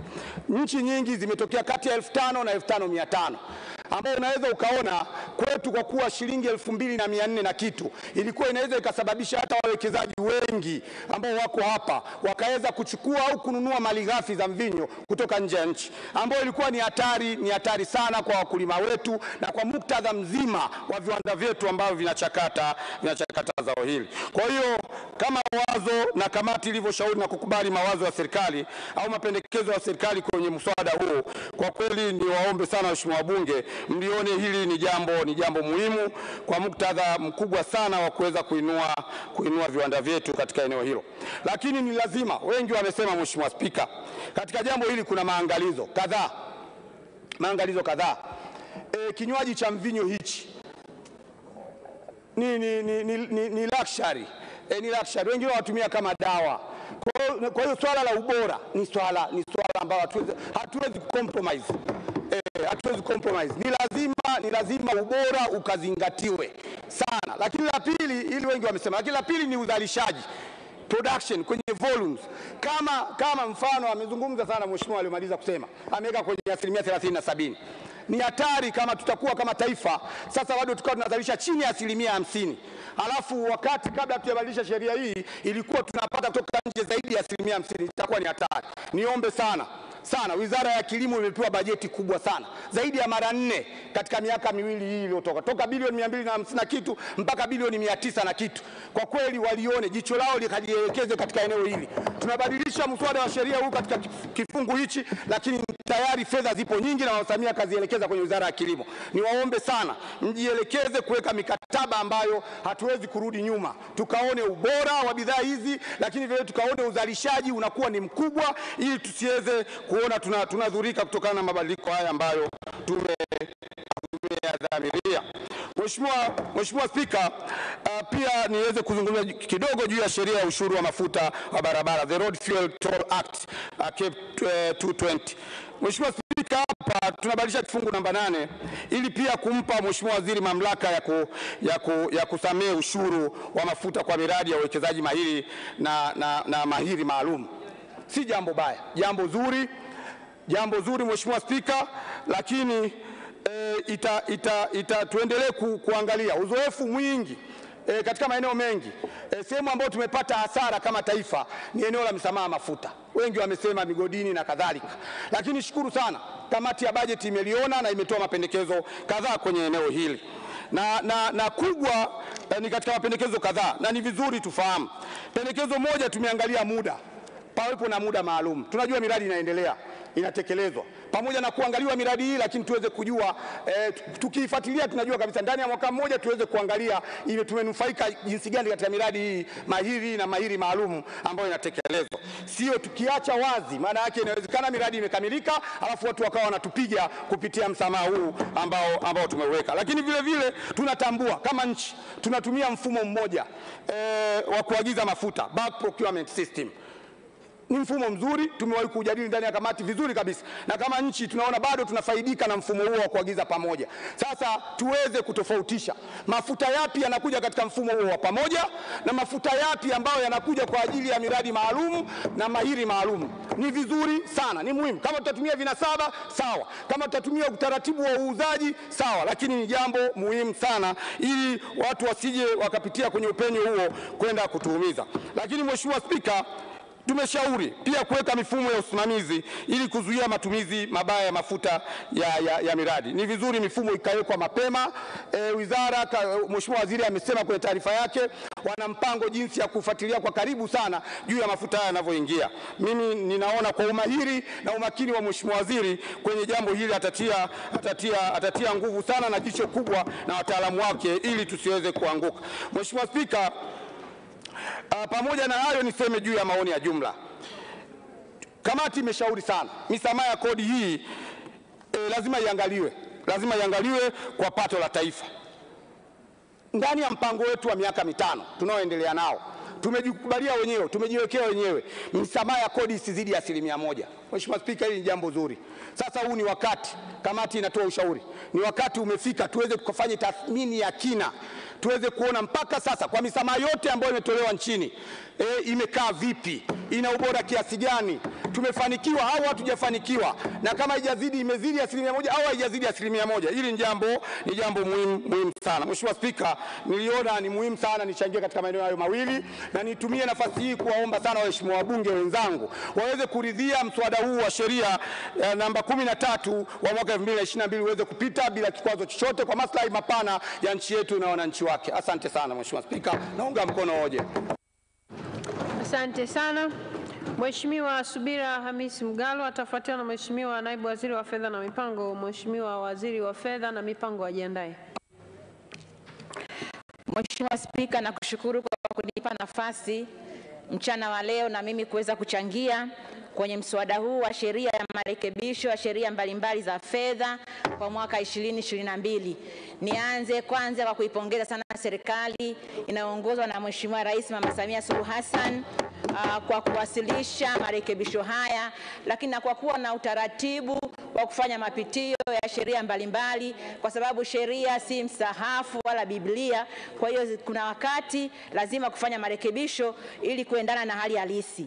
Kwa hiyo naipongeza sana serikali kwa hatua hizi, lakini marekebisho haya yanalenga kuunga mkono juhudi za mwenyewe Mheshimiwa Rais za kuhamasisha na kuvutia masuala mbalimbali ya uwekezaji. Tumekuwa mashahidi wa namna ambavyo wawekezaji wengi wamekuwa wakija nchini na kujisajili katika kituo chetu cha uwekezaji, lakini kutokana na changamoto ya utekelezaji wa sheria ya uwekezaji sura ya 38 imepelekea wakati mwingine kuleta urasimu mbalimbali. Kwa hiyo kwa marekebisho haya ambayo yanaenda kurekebisha sura ya 147 ya sheria ya ushuru wa bidhaa kifungu 128 kumpa mamlaka Mheshimiwa Waziri baada ya idhini ya Baraza la Mawaziri, na yaunga mkono kwa sababu itakwenda kuondoa urasimu hasa kwenye miradi ile ya kimkakati na miradi ile ambayo mahiri. Na kwa kuwa tuna matarajio ya miradi mingi nchini kwetu ikiwemo mradi wa usindikaji wa gesi asilia, ninaamini marekebisho haya yamekuja kwa wakati mwafaka kwa nia ya kuwezesha sasa mazungumzo yanayoendelea katika mradi huu utakapoanza rasmi. Kwa hiyo vikwazo vilivyokuwa vinajitokeza vitakuwa havipo, na ambao mradi tunautegemea kwa taifa letu. Lakini Mheshimiwa Spika, pia imenipendeza kuunga mkono marekebisho yatakayofanya kwenye jedwali la 4 kwa ajili ya kuongeza ushuru wa bidhaa kwa bidhaa zinazotokana na zao la zabibu, hasa mvinyo kama walivyosema wenzangu, kwamba nia hapa ni kulinda viwanda vya ndani, na hii inaendana na utekelezaji wa dhima ya mpango wa miaka 5 wa maendeleo ya taifa ambao unasema kujenga uchumi shindani na viwanda kwa maendeleo ya watu. Kwa hiyo kwa marekebisho haya ambayo yameongeza ushuru wa bidhaa kwa mvinyo unaoingia ndani ya nchi, unawezesha kwa viwanda vyetu vya ndani kuvilinda, lakini ambavyo vitatoa ajira na mwisho wa siku vitachangia kwenye pato la taifa kupitia kodi ambayo itakusanywa kwenye viwanda hivyo. Kwa hiyo naunga mkono hili, lakini sambamba na hilo naunga mkono marekebisho yanayofanya kwenye sheria ya madini sura ya 123 kifungu 87 ambako kinakwenda kupunguza mrahaba kwa malighafi za mbolea zinazochimbwa hapa nchini. Na hii Mheshimiwa Spika, jitihada hizi za kuwezesha kushushwa kwa bei ya mbolea hapa nchini, ninapenda niipongeze sana serikali. Tumeona kwanza imetenga bilioni 150 kwa ajili ya ruzuku ya mbolea, lakini kwa bajeti iliyoanza kutekelezwa tarehe 1 mwezi wa 7 2022 tumeona hatua za kibajeti za kuweka zero rated katika malighafi zinazoingia nchini kutengeneza mbolea. Kwa hiyo zote zinaainisha serikali na imeweka kwa kweli mkakati makusudi wa kuinua kilimo hapa nchini, na hasa tukizingatia imeongeza bajeti zaidi ya bilioni 700 kwenye sekta ya kilimo ambacho kitatoa malighafi kwa ajili ya viwanda, kilimo kinachoajiri Watanzania wengi, kilimo ambacho kitatufanya tujitosheleze kwa chakula, lakini kilimo ambacho kitatuwezesha pia kupata mapato ambayo yatasaidia kutekeleza shughuli mbalimbali. Kwa hiyo naipongeza sana serikali kwa hatua hii, lakini rai ambayo imetolewa na kamati izingatiwe, kwa sababu zipo hatua za kikodi zenye nia ya kupunguza bei za bidhaa nchini, lakini unapokuja kwenye swala la utekelezaji, unapokuja kwenye kufanya tathmini, lile lengo la kushusha bidhaa kwa ajili ya wananchi linakuwa halifikiwi. Kwa hiyo serikali tunaishauri kwa nia hii njema iliyokuwa nayo, lakini kwenye usimamizi iwe na ukali wa kutosha na kufanya tathmini ya mara kwa mara kwa mwenendo wa soko ili kuona kwamba ile dhamira yake inatimia. Mheshimiwa Spika, pia ninaomba niunge mkono maelezo yote ambayo tumetoa kwenye kamati na taarifa nzuri ambayo imesomwa na Mheshimiwa mwenyekiti wetu, lakini kubwa kwenye swala zima la kuimarisha vitengo vya tafiti vya sera za mapato. Mheshimiwa Spika, sisi ni wabunge. Serikali unapowasilisha bungeni mswada wa sheria ya fedha na vyanzo vya mapato venye kulenga kutatua changamoto za jamii, na sisi tunatumwa kwa ajili ya kuwasemea wananchi. Utakapoleta chanzo cha mapato chenye lengo la kujenga zahanati, kukamilisha maboma ya sekondari, kujenga vituo vya afya kwenye maeneo ambavyo havipo, na ukizingatia takwimu zinazowasilishwa, changamoto hizo bado kwa kiwango kikubwa, na unaiona dhamira ya serikali, ni wazi tutaunga mkono, kwa sababu ndio lengo linalotuleta ndani ya Bunge. Kwa hiyo tunaiomba serikali ifanye tathmini ya kutosha, kwa sababu ili kuondoa mkanganyiko, kwa sababu leo wanatushangaa wabunge, kwa nini wakati mnaunga mkono, lakini serikali mnafanya maboresho pia tunaunga mkono. Lakini mimi nataka niseme Mheshimiwa Spika, uendelee kujivunia bunge lako, kwa sababu unapounga mkono ni kwa maslahi ya Watanzania, ni kwa maslahi ya wananchi tunaowakilisha, na tunaiona dhamira njema ya serikali inaongozwa na mama yetu. Kwa mfano hata hii hatua ya tozo tuliunga mkono kwa sababu dhamira ya ujenzi wa vituo vya afya kwenye tarafa zote ambazo hazikuwa na vituo vya afya, na tuliunga mkono kwa sababu tuliona ni kweli zaidi ya vituo vya afya 3000, zaidi ya kata 3000 nchini hazina vituo vya afya. Kwa hiyo uamuzi wa serikali wa kujenga vituo vya afya ngazi ya tarafa itatusaidia hasa kina mama ambao tunatarajia vituo vya afya. Lakini tunapokuja wakati serikali imefanya maboresho, pia lazima tuunge mkono, kwa sababu tunasema sauti ya wengi ni sauti ya Mungu. Kwa hiyo tunaipongeza serikali pia kwa kusikiliza, lakini dhamira ya nia njema inabaki pale pale, mchango wa kodi hiyo au tozo unabaki pale pale, na historia itakuwepo kwamba hata hiyo tozo imeleta ukombozi, kwa sababu kwa mara ya kwanza vituo vya afya 234. Kwa hiyo bunge lako limejijengea heshima ya kukubali vyanzo hivyo, kwamba imeenda kutoa mchango. Sasa hivi zahanati ni nyingi, vituo vya afya ni vingi, lakini pia itajenga heshima pia kwamba maboresho yamefanyika, wananchi wamesikilizwa. Kwa hiyo mimi hapa kwa lugha ya Kiswahili ni bila, lakini maendeleo yameonekana.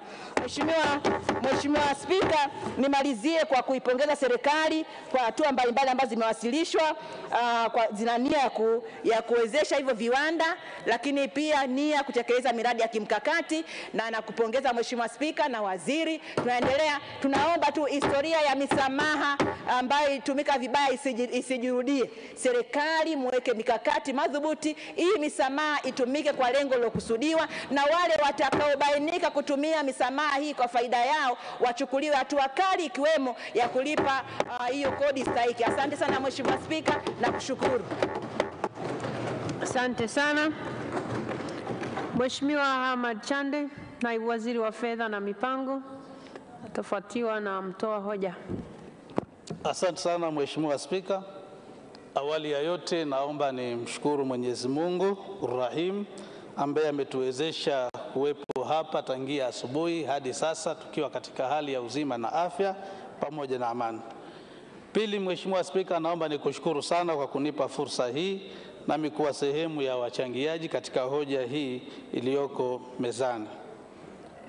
Mheshimiwa Spika, nimshukuru pia waziri wangu, waziri wa fedha na mipango, kwa namna anavyonisaidia na kunielekeza. Lakini pili, ni mshukuru mwenyekiti wa kamati ya budget pamoja na makamo wake na wajumbe wote wa kamati husika, na washukuru sana kwa mashirikiano yao na maoni yao na maelekezo yao. Lakini kwa jumla ni washukuru waheshimiwa wabunge wote kwa mashirikiano yao wanaotuonesha ndani ya bunge hili tukufu. Mheshimiwa Spika, mimi niende tu moja kwa moja katika mambo mawili ambayo kwa jumla ni maoni ambayo yametolewa na waheshimiwa wabunge. Maoni haya yote yapo kwa lengo la kujenga taifa letu na kwa maslahi ya serikali yetu na wananchi kwa jumla. Mheshimiwa Spika, maoni ambayo yametolewa na kamati pamoja na wachangiaji, moja ni usimamizi na ufuatiliaji wa matumizi ya serikali. Hili niseme Mheshimiwa Spika, kwa niaba ya waziri wa fedha na mipango, tumelipokea na tutalifanyia kazi kwa maslahi ya wananchi wetu. Lakini jambo la pili ni kufanya tathmini ya kina katika misamaha yote ambayo inatolewa na serikali kwa miradi mahiri. Nalo hili Mheshimiwa Spika tunalichukua na tunaahidi kwamba serikali italifanyia kazi kwa nguvu zake zote. Asante sana Mheshimiwa Spika kwa kunipa nafasi hii. Asante sana. Waheshimiwa bunge sasa yake. Mheshimiwa Waziri wa Fedha na Mipango.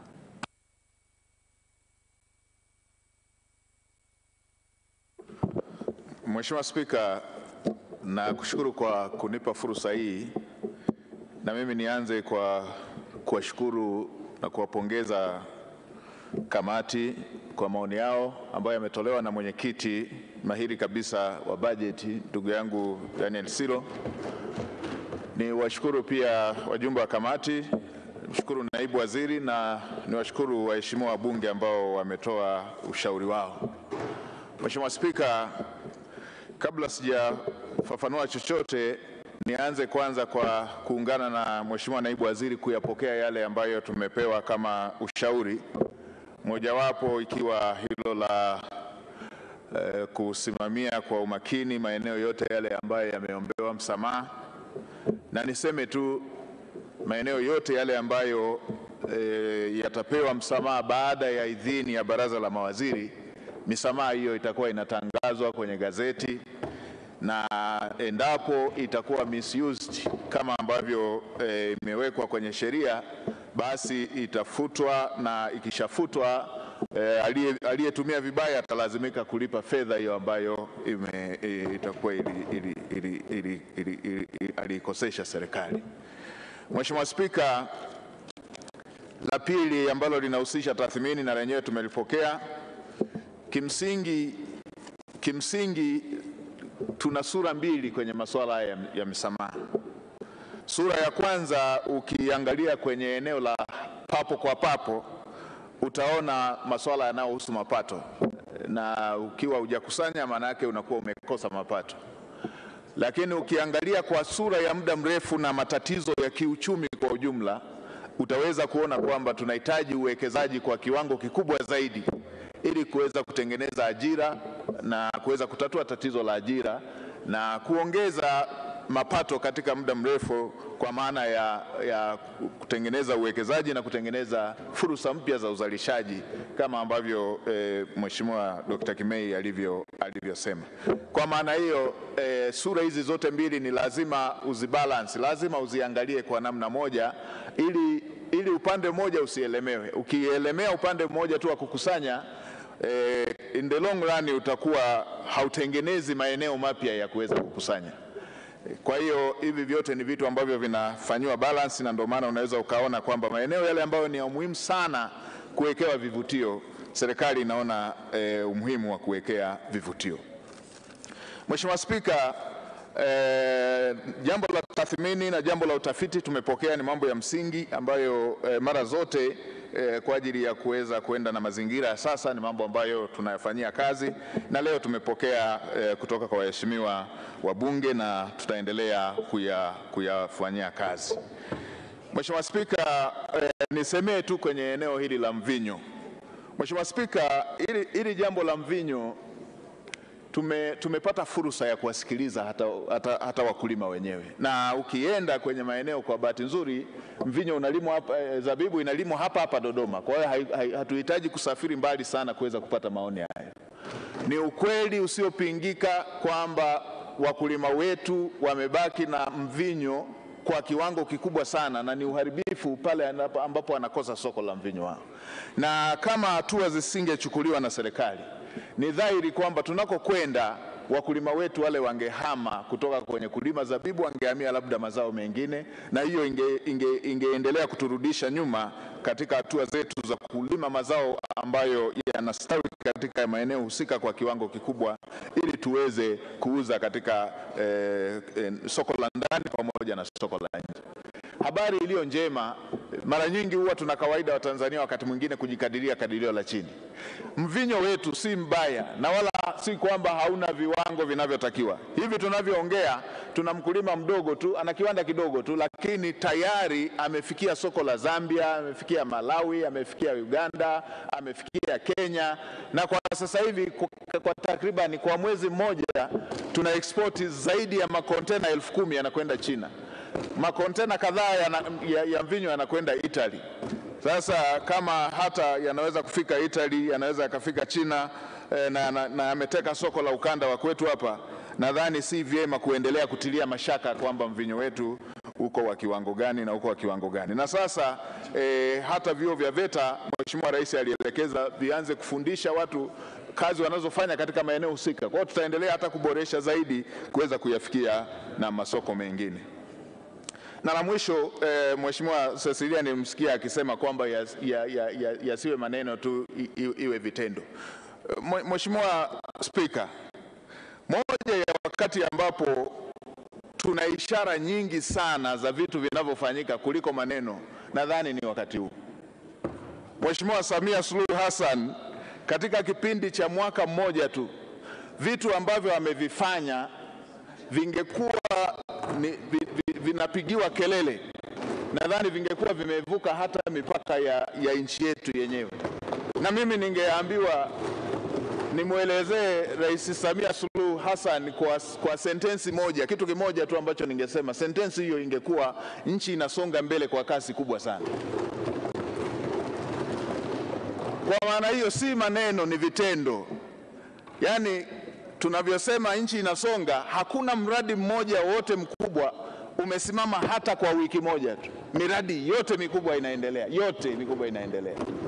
Lakini na nyongeza, katika kipindi cha mwaka mmoja tu barabara zimejengwa vijijini, na ninyi ni wabunge ndio wawakilishi wa wananchi. Barabara zimejengwa vijijini kuliko mwaka wote ule katika rekodi tangu uhuru. Tuna vijiji ambavyo tangu uhuru havikuwahi kupata barabara, lakini zimejengwa barabara hizo na zinapitika katika kipindi cha mwaka mmoja. Kwa hiyo si maneno, ni vitu ambavyo wananchi wanaviona. Lakini si hivyo tu, tuna tarafa ambazo hazikuwahi kuwa na vituo, katika kipindi cha mwaka mmoja zimepata vituo, na sasa hivi hatua inayofuata ni kwenda kuviwekea miundombinu ama vifaa tiba ili viweze kufanya kazi. Lakini si hayo tu, hata hii tuliyosema juzi kwamba tutabana matumizi, si maneno, ni jambo ambalo tunaenda kufanya.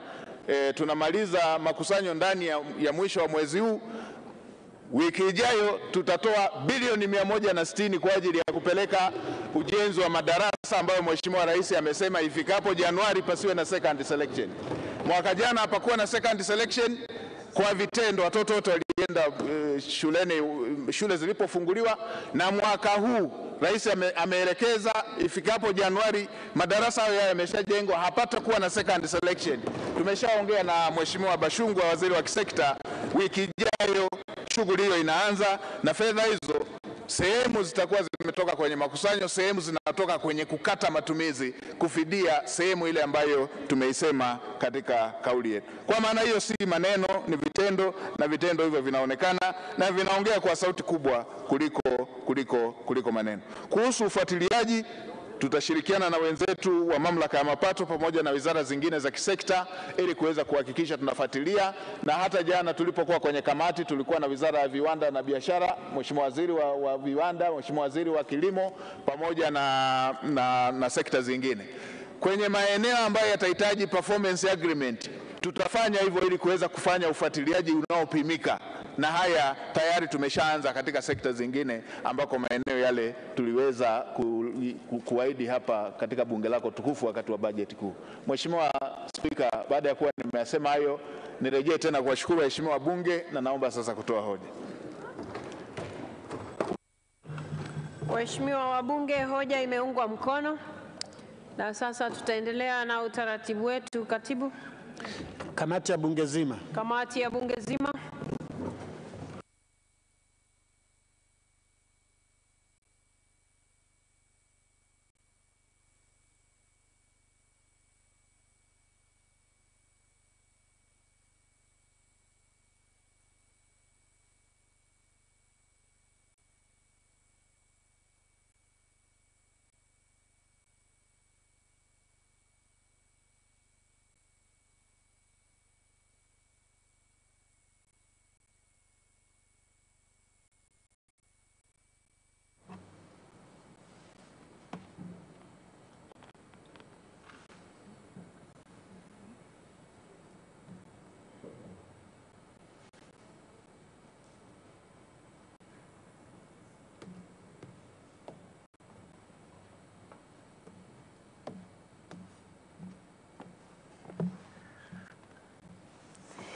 Mheshimiwa wabunge, tukae.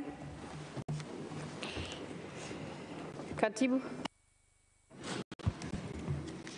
Muswada wa sheria ya marekebisho ya sheria mbalimbali za fedha wa mwaka 2022. Kifungu cha kwanza. Kifungu kinafikiwa?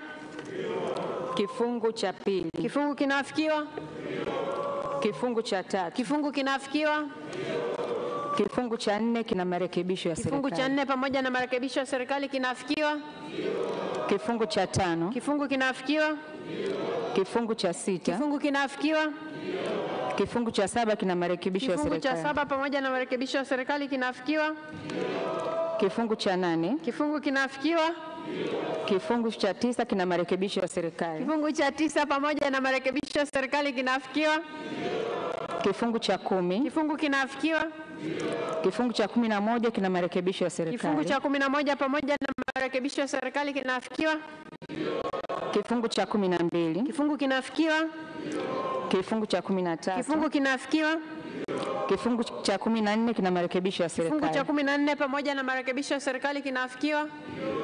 Kifungu cha 15 kina marekebisho ya serikali. Kifungu cha 15 pamoja na marekebisho ya serikali kinafikiwa? Mheshimiwa Mwenyekiti, napenda kutoa taarifa kwamba kamati ya bunge zima imekamilisha kazi yake. Bunge linarejea.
Mheshimiwa wabunge, tukae.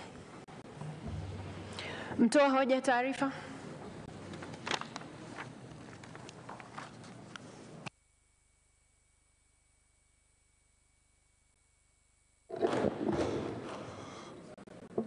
Mheshimiwa Spika, naomba kutoa taarifa kwamba kamati ya Bunge zima imepitia mswada wa marekebisho ya sheria mbalimbali za fedha wa mwaka 2022, the Written Laws Financial Provisions Amendment Act 2022 kifungu kwa kifungu na kukubali pamoja na marekebisho yake.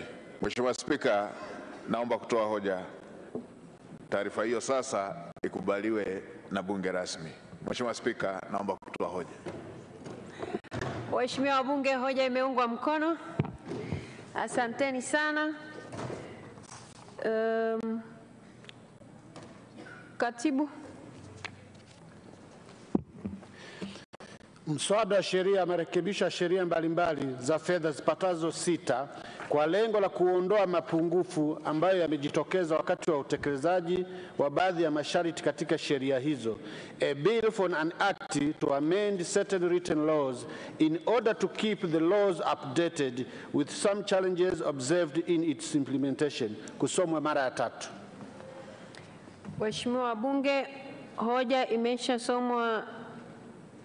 Mswada umeshasomwa kwa mara ya 3 na sisi tumemaliza kwa hatua yetu. Sasa ni wahoji. Naona hapa nilipaswa kuwahoji kabla ya kusoma kwa mara ya 3. Katibu. Waheshimiwa wabunge, sasa ni wahoji. Wabunge wanaoafiki hoja ya Mheshimiwa Waziri wa Fedha kuhusu mswada wa sheria marekebisho ya sheria mbalimbali za fedha wa mwaka 2022, and the Written Laws Financial Provisions Amendments Bill 2022 waseme ndio. Wasioafiki waseme sio. Hakuna ambao hawajaafiki, wote wameafiki sheria hii kupitishwa na Bunge. Na sasa nimpe fursa katibu ya kusoma kwa mara ya 3. Mswada wa sheria marekebisho ya sheria mbalimbali za fedha zipatazo 6 kwa lengo la kuondoa mapungufu ambayo yamejitokeza wakati wa utekelezaji wa baadhi ya masharti katika sheria hizo. A bill for an act to amend certain written laws in order to keep the laws updated with some challenges observed in its implementation. Kusomwa mara ya 3. Waheshimiwa wabunge, mswada umeshasomwa kwa mara ya 3. Na sasa sisi kwa sehemu yetu tumeshamaliza zoezi la kutunga sheria, na kwa mswada huu ulivyokuwa tulikuwa tunabadilisha baadhi ya sheria, vifungu ambavyo vilikuwa vinaleta changamoto kwenye utekelezaji, ambavyo pengine kwa namna moja au nyingine vilikuwa vinaleta changamoto kwenye uwekezaji na vingine kwenye mambo mengine kama kuwasaidia wakulima hasa kwenye eneo hili la zabibu. Kwa sehemu yetu sisi tumemaliza kazi na sasa tutampelekea Mheshimiwa Rais ili na yeye afanye kwa sehemu yake kwa kadri anavyohitajika kufanya hivyo, na katiba yetu ya Jamhuri ya Muungano wa Tanzania inamtaka yeye asaini, alafu akisha saini basi tutakuwa tumeshapata sasa sheria iliyo kamili. Kwa hivyo nichukue fursa hii kumpongeza Mheshimiwa Waziri wa Fedha na Mipango na Naibu Waziri na watendaji wote kwa kuyaona haya mapungufu ambayo mengine yametokana na michango ya wabunge. Kwa hiyo ninawapongeza sana kwa hatua mlizozichukua ili kuleta marekebisho haya na Bunge kuweza kuchukua hatua zile ambazo zinastahiki. Lakini nishukuru pia kamati yetu ya budget kwa kazi nzuri walioifanya ya kutumia muda mfupi ambao walipewa, wameweza kufanya kazi hii vizuri, na sisi wote ni mashahidi kwa mapendekezo ambayo waliyatoa, wakajadiliana na serikali ikayakubali, pamoja na kwamba muda ulikuwa mfupi. Kwa hiyo tunawapongeza sana kamati yetu ya budget na wabunge wote kwa ujumla ambao mmeshiriki kwenye zoezi hili. Wengine si wajumbe wa kamati ya budget, lakini mmepata fursa ya kuchangia humu, na kama Mheshimiwa Waziri alivyosema na Naibu Waziri alivyosema kwamba mawazo yenu wameyachukua, hata yale ambayo hayakuwa yanahusu moja kwa moja utungaji wa sheria, na wataendelea kuyafanyia kazi, na mengine yale ambayo watahitaji kuyatumia katika utekelezaji wa haya mabadiliko basi watafanya hivyo, na sisi tunawatakia kila laheri katika hayo. Na ni muhimu sana sasa, hasa katika lile eneo ambalo wabunge wamesisitiza kuhusu hii misamaha itakayokuwa inatolewa, kuendelea kufuatilia isilete changamoto ambazo ziliwahi kujitokeza huko nyuma. Hilo ni la kwanza. Jambo la pili ni kuhusu huu mchuzi wa zabibu tunaosema mchuzi sijui togwa ya zabibu, lakini ni muhimu viwanda vyetu viwe na huo mchuzi wa kutosha, maana isije kuwa tumezuia kuingia alafu kilimo cha zabibu kikaanza kusuasua, na sasa hivi kilimo wameshaongezewa pesa nyingi na Mheshimiwa Rais kwenye bajeti yao ililetwa na Bunge ikapitisha. Kwa tunaamini mtakuwa mmeweka mazingira ambayo huu mchuzi utatosheleza viwanda vyetu hapa ndani, na usitengeneze mazingira ambayo sasa viwanda vitakuwa vinahitaji mchuzi alafu hapa sheria tumeshabadilisha, alafu hayo matokeo yake yanazifanya bidhaa tena ziende juu kwa sababu bidhaa itakuwa ni adimu. Kwa hiyo tunawatakia kila laheri katika kuhakikisha sekta hizi zinafanya kazi kwa pamoja kuhakikisha mambo yanaenda vizuri, na wabunge wamefanya kwa sehemu yao kwa uaminifu kabisa kuwapa ninyi vitendea kazi ama nyenzo, na tunaamini mtazitumia vizuri ili tuendelee kuisaidia nchi yetu isonge mbele.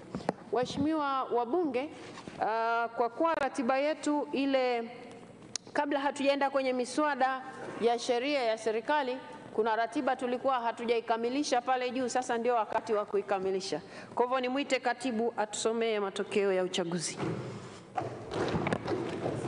Asante Mheshimiwa Spika. Naomba tuanze na kundi A, wagombea wanawake. Kura zilizopigwa ni 322. Matokeo ni kama ifuatavyo. Ndugu Angela Charles Kiziga amepata kura 322. Ndugu Nadra Juma Mohamed amepata kura 310. Ndugu Shogo Richard Mlozi amepata kura 322. Ndugu Zainab Ham Abdu amepata kura 1. Ndugu Queen Juliet Lugembe amepata kura 9. Na ndugu Sonia Juma Magogo amepata kura 2. Kundi B, wagombea wa Zanzibar, idadi ya kura ni 322. Kura zilizoharibika ni 11. Matokeo ni kama ifuatavyo. Dr. Abdullah Hasnu Makame kura 305. Ndugu Machano Ali Machano kura 291. Ndugu Husna Muhammad Abdalla kura 4. Ndugu Muhammad Habibu Mnya kura 7. Na ndugu Anderson Ndambo kura 2. Kundi C, wagombea wa vyama vya walio wachache bungeni, idadi ya kura zilizopigwa ni 320 na kura 1 imeharibika. Matokeo ni kama ifuatavyo. Ndugu Ado Shaibu Ado kura 78. Ndugu Jafar Saidi Mneke kura 7. Ndugu Mashaka Halfan Ngole kura 234. Kundi D, wagombea wa Tanzania bara, kura zilizopigwa ni 322, kura 9 zimeharibika. Matokeo ni kama ifuatavyo. Ndugu Ansar Abubakar Kachwamba kura 300. Ndugu James Kinyasi Milia kura 312. Dr. Ngwaru Jumanne Magembe kura 311. Ndugu Adui Saif Kondo kura 10. Ndugu Mohamed Msham Gulangwa kura 3. Na ndugu Thomas DC Malima kura 3. Asante sana katibu. Waheshimiwa wabunge, tumesomewa matokeo ya kura na sasa ni kazi yangu kuwatangaza washindi kwenu kwa mujibu wa kura hizi zilizosomwa na katibu. Tulikuwa tunahitaji kuchagua wabunge 9 kwa ajili ya kwenda kutuwakilisha, na mimi nitawatangaza hao 9 ambao wameshinda kwa mujibu wa kura zilizosomwa na msimamizi wa uchaguzi. Wa kwanza ni ndugu Angela Charles Kiziga. Bunge wa pili, sasa hii sio kwa idadi ya kura, hawa wanasomwa kwa kadri walivyoandikwa hapa mbele. Ndugu Nadra Juma Mohamed. Watatu ni ndugu huyu ni daktari jamani, Dr. Shogo Richard Mlozi. Wanne ni Dr. Abdullah Hasnu Makame. Watano ni ndugu Machano Ali Machano. Wa sita ni ndugu Mashaka Halfani Ngole. Wa saba ni ndugu Ansar Abubakar Kachwamba. Wa nane ni ndugu James Kinyasi Milia. Wa tisa ni Dr. Ngwaru Jumanne Magembe. Waheshimiwa wabunge, pamoja na kuwapongeza sana hawa ndugu zetu, kama ingekuwa katika utaratibu ule wetu wa kawaida na zoezi kama lisingechukua muda mrefu, kwa sababu wakishachaguliwa namna hii hawapati tena fursa ya kuingia humu ndani, na ni siku ya leo tu ndio tumetengua kanuni ili wao waruhusiwe kuingia humu ndani. Kwa hiyo kama tungekuwa hatujakaa muda mrefu sana, ningewapa fursa ya kuwashukuru waheshimiwa wabunge kwa kura mlizowapa. Lakini hata hivyo sitawaruhusu kuzungumza nanyi, lakini nitawaruhusu wote kwa pamoja waingie humu ndani, watatoa ishara ya shukrani kwenu waheshimiwa wabunge. Kwa hiyo wale wabunge sasa ambao tumeshawachagua wanaosubiri kuapa, wanaruhusiwa sasa kuingia humu ndani ili watoe shukrani zao, na watatoa kwa ishara badala ya kuzungumza. Ndugu Angela Charles Kiziga, ndugu Nadra Juma Mohamed, ndugu Shogo Richard Mlozi, Dr. Abdullah Hasnu Makame, ndugu Machano Ali Machano, ndugu Mashaka Halfani Ngole, ndugu Ansar Abubakar Kachwamba, ndugu James Kinyasi Milia na Dr. Ngwaru Jumanne Magembe.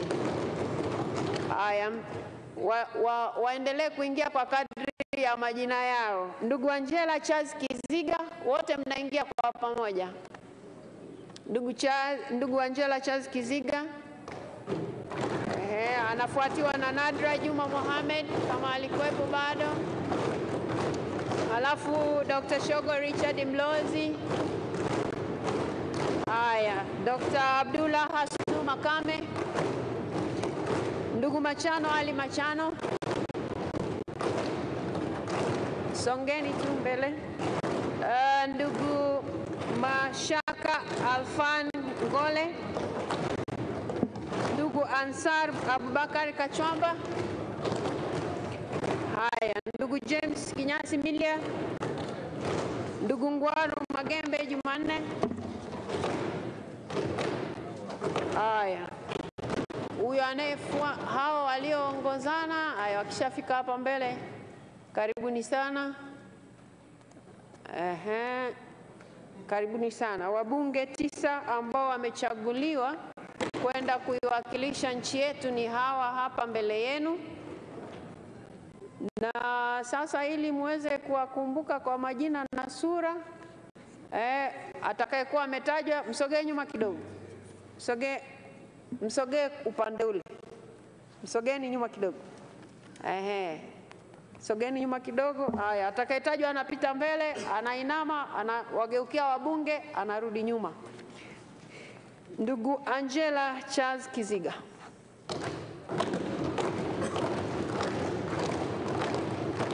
Waheshimiwa wabunge, mbunge wenu huyo mmemchagua kwa niaba ya nchi nzima, ndugu Nadra Juma Mohamed.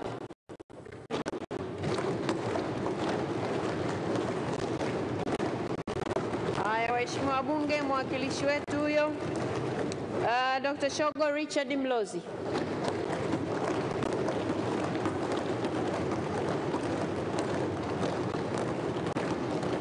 Haya, asante sana. Mwakilishi wetu huyo Dr. Abdullah Hasnu Makame.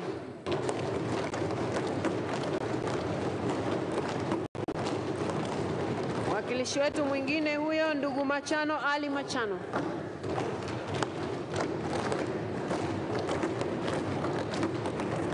Asante sana. Ndugu Mashaka Halfani Ngole.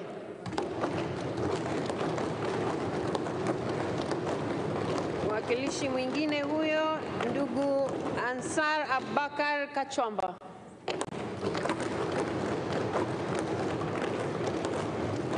Asante sana. Mwakilishi wetu huyo mwingine ndugu James Kinyasi Milia.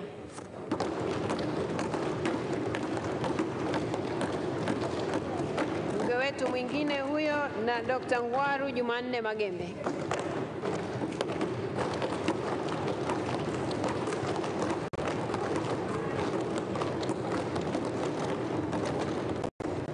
Waheshimiwa wabunge, hawa ndio wabunge ambao tumewachagua sisi siku ya leo kwa niaba ya wananchi wote kwenda kutuwakilisha kama Tanzania kwenye bunge la Afrika Mashariki.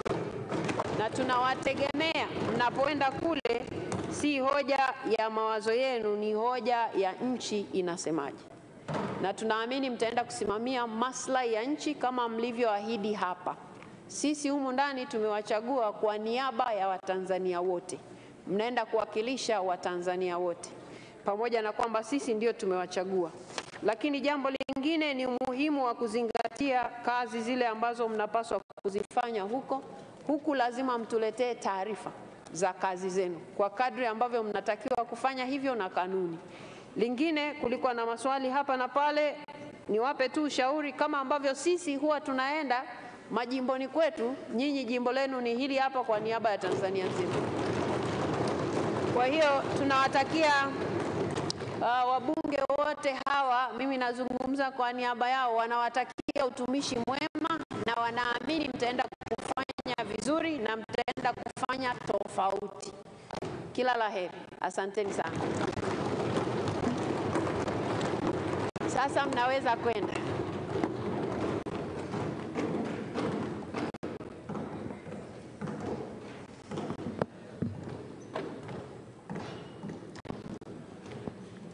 Sasa leo waheshimiwa wabunge mtakuwa mnashangaa kidogo, ni kwa sababu kanuni zimetenguliwa. Kwa hiyo ndio maana mimi nimesimama na wengine wanasimama. Kwa hiyo msiwe na wasiwasi. Leo kanuni zimetenguliwa.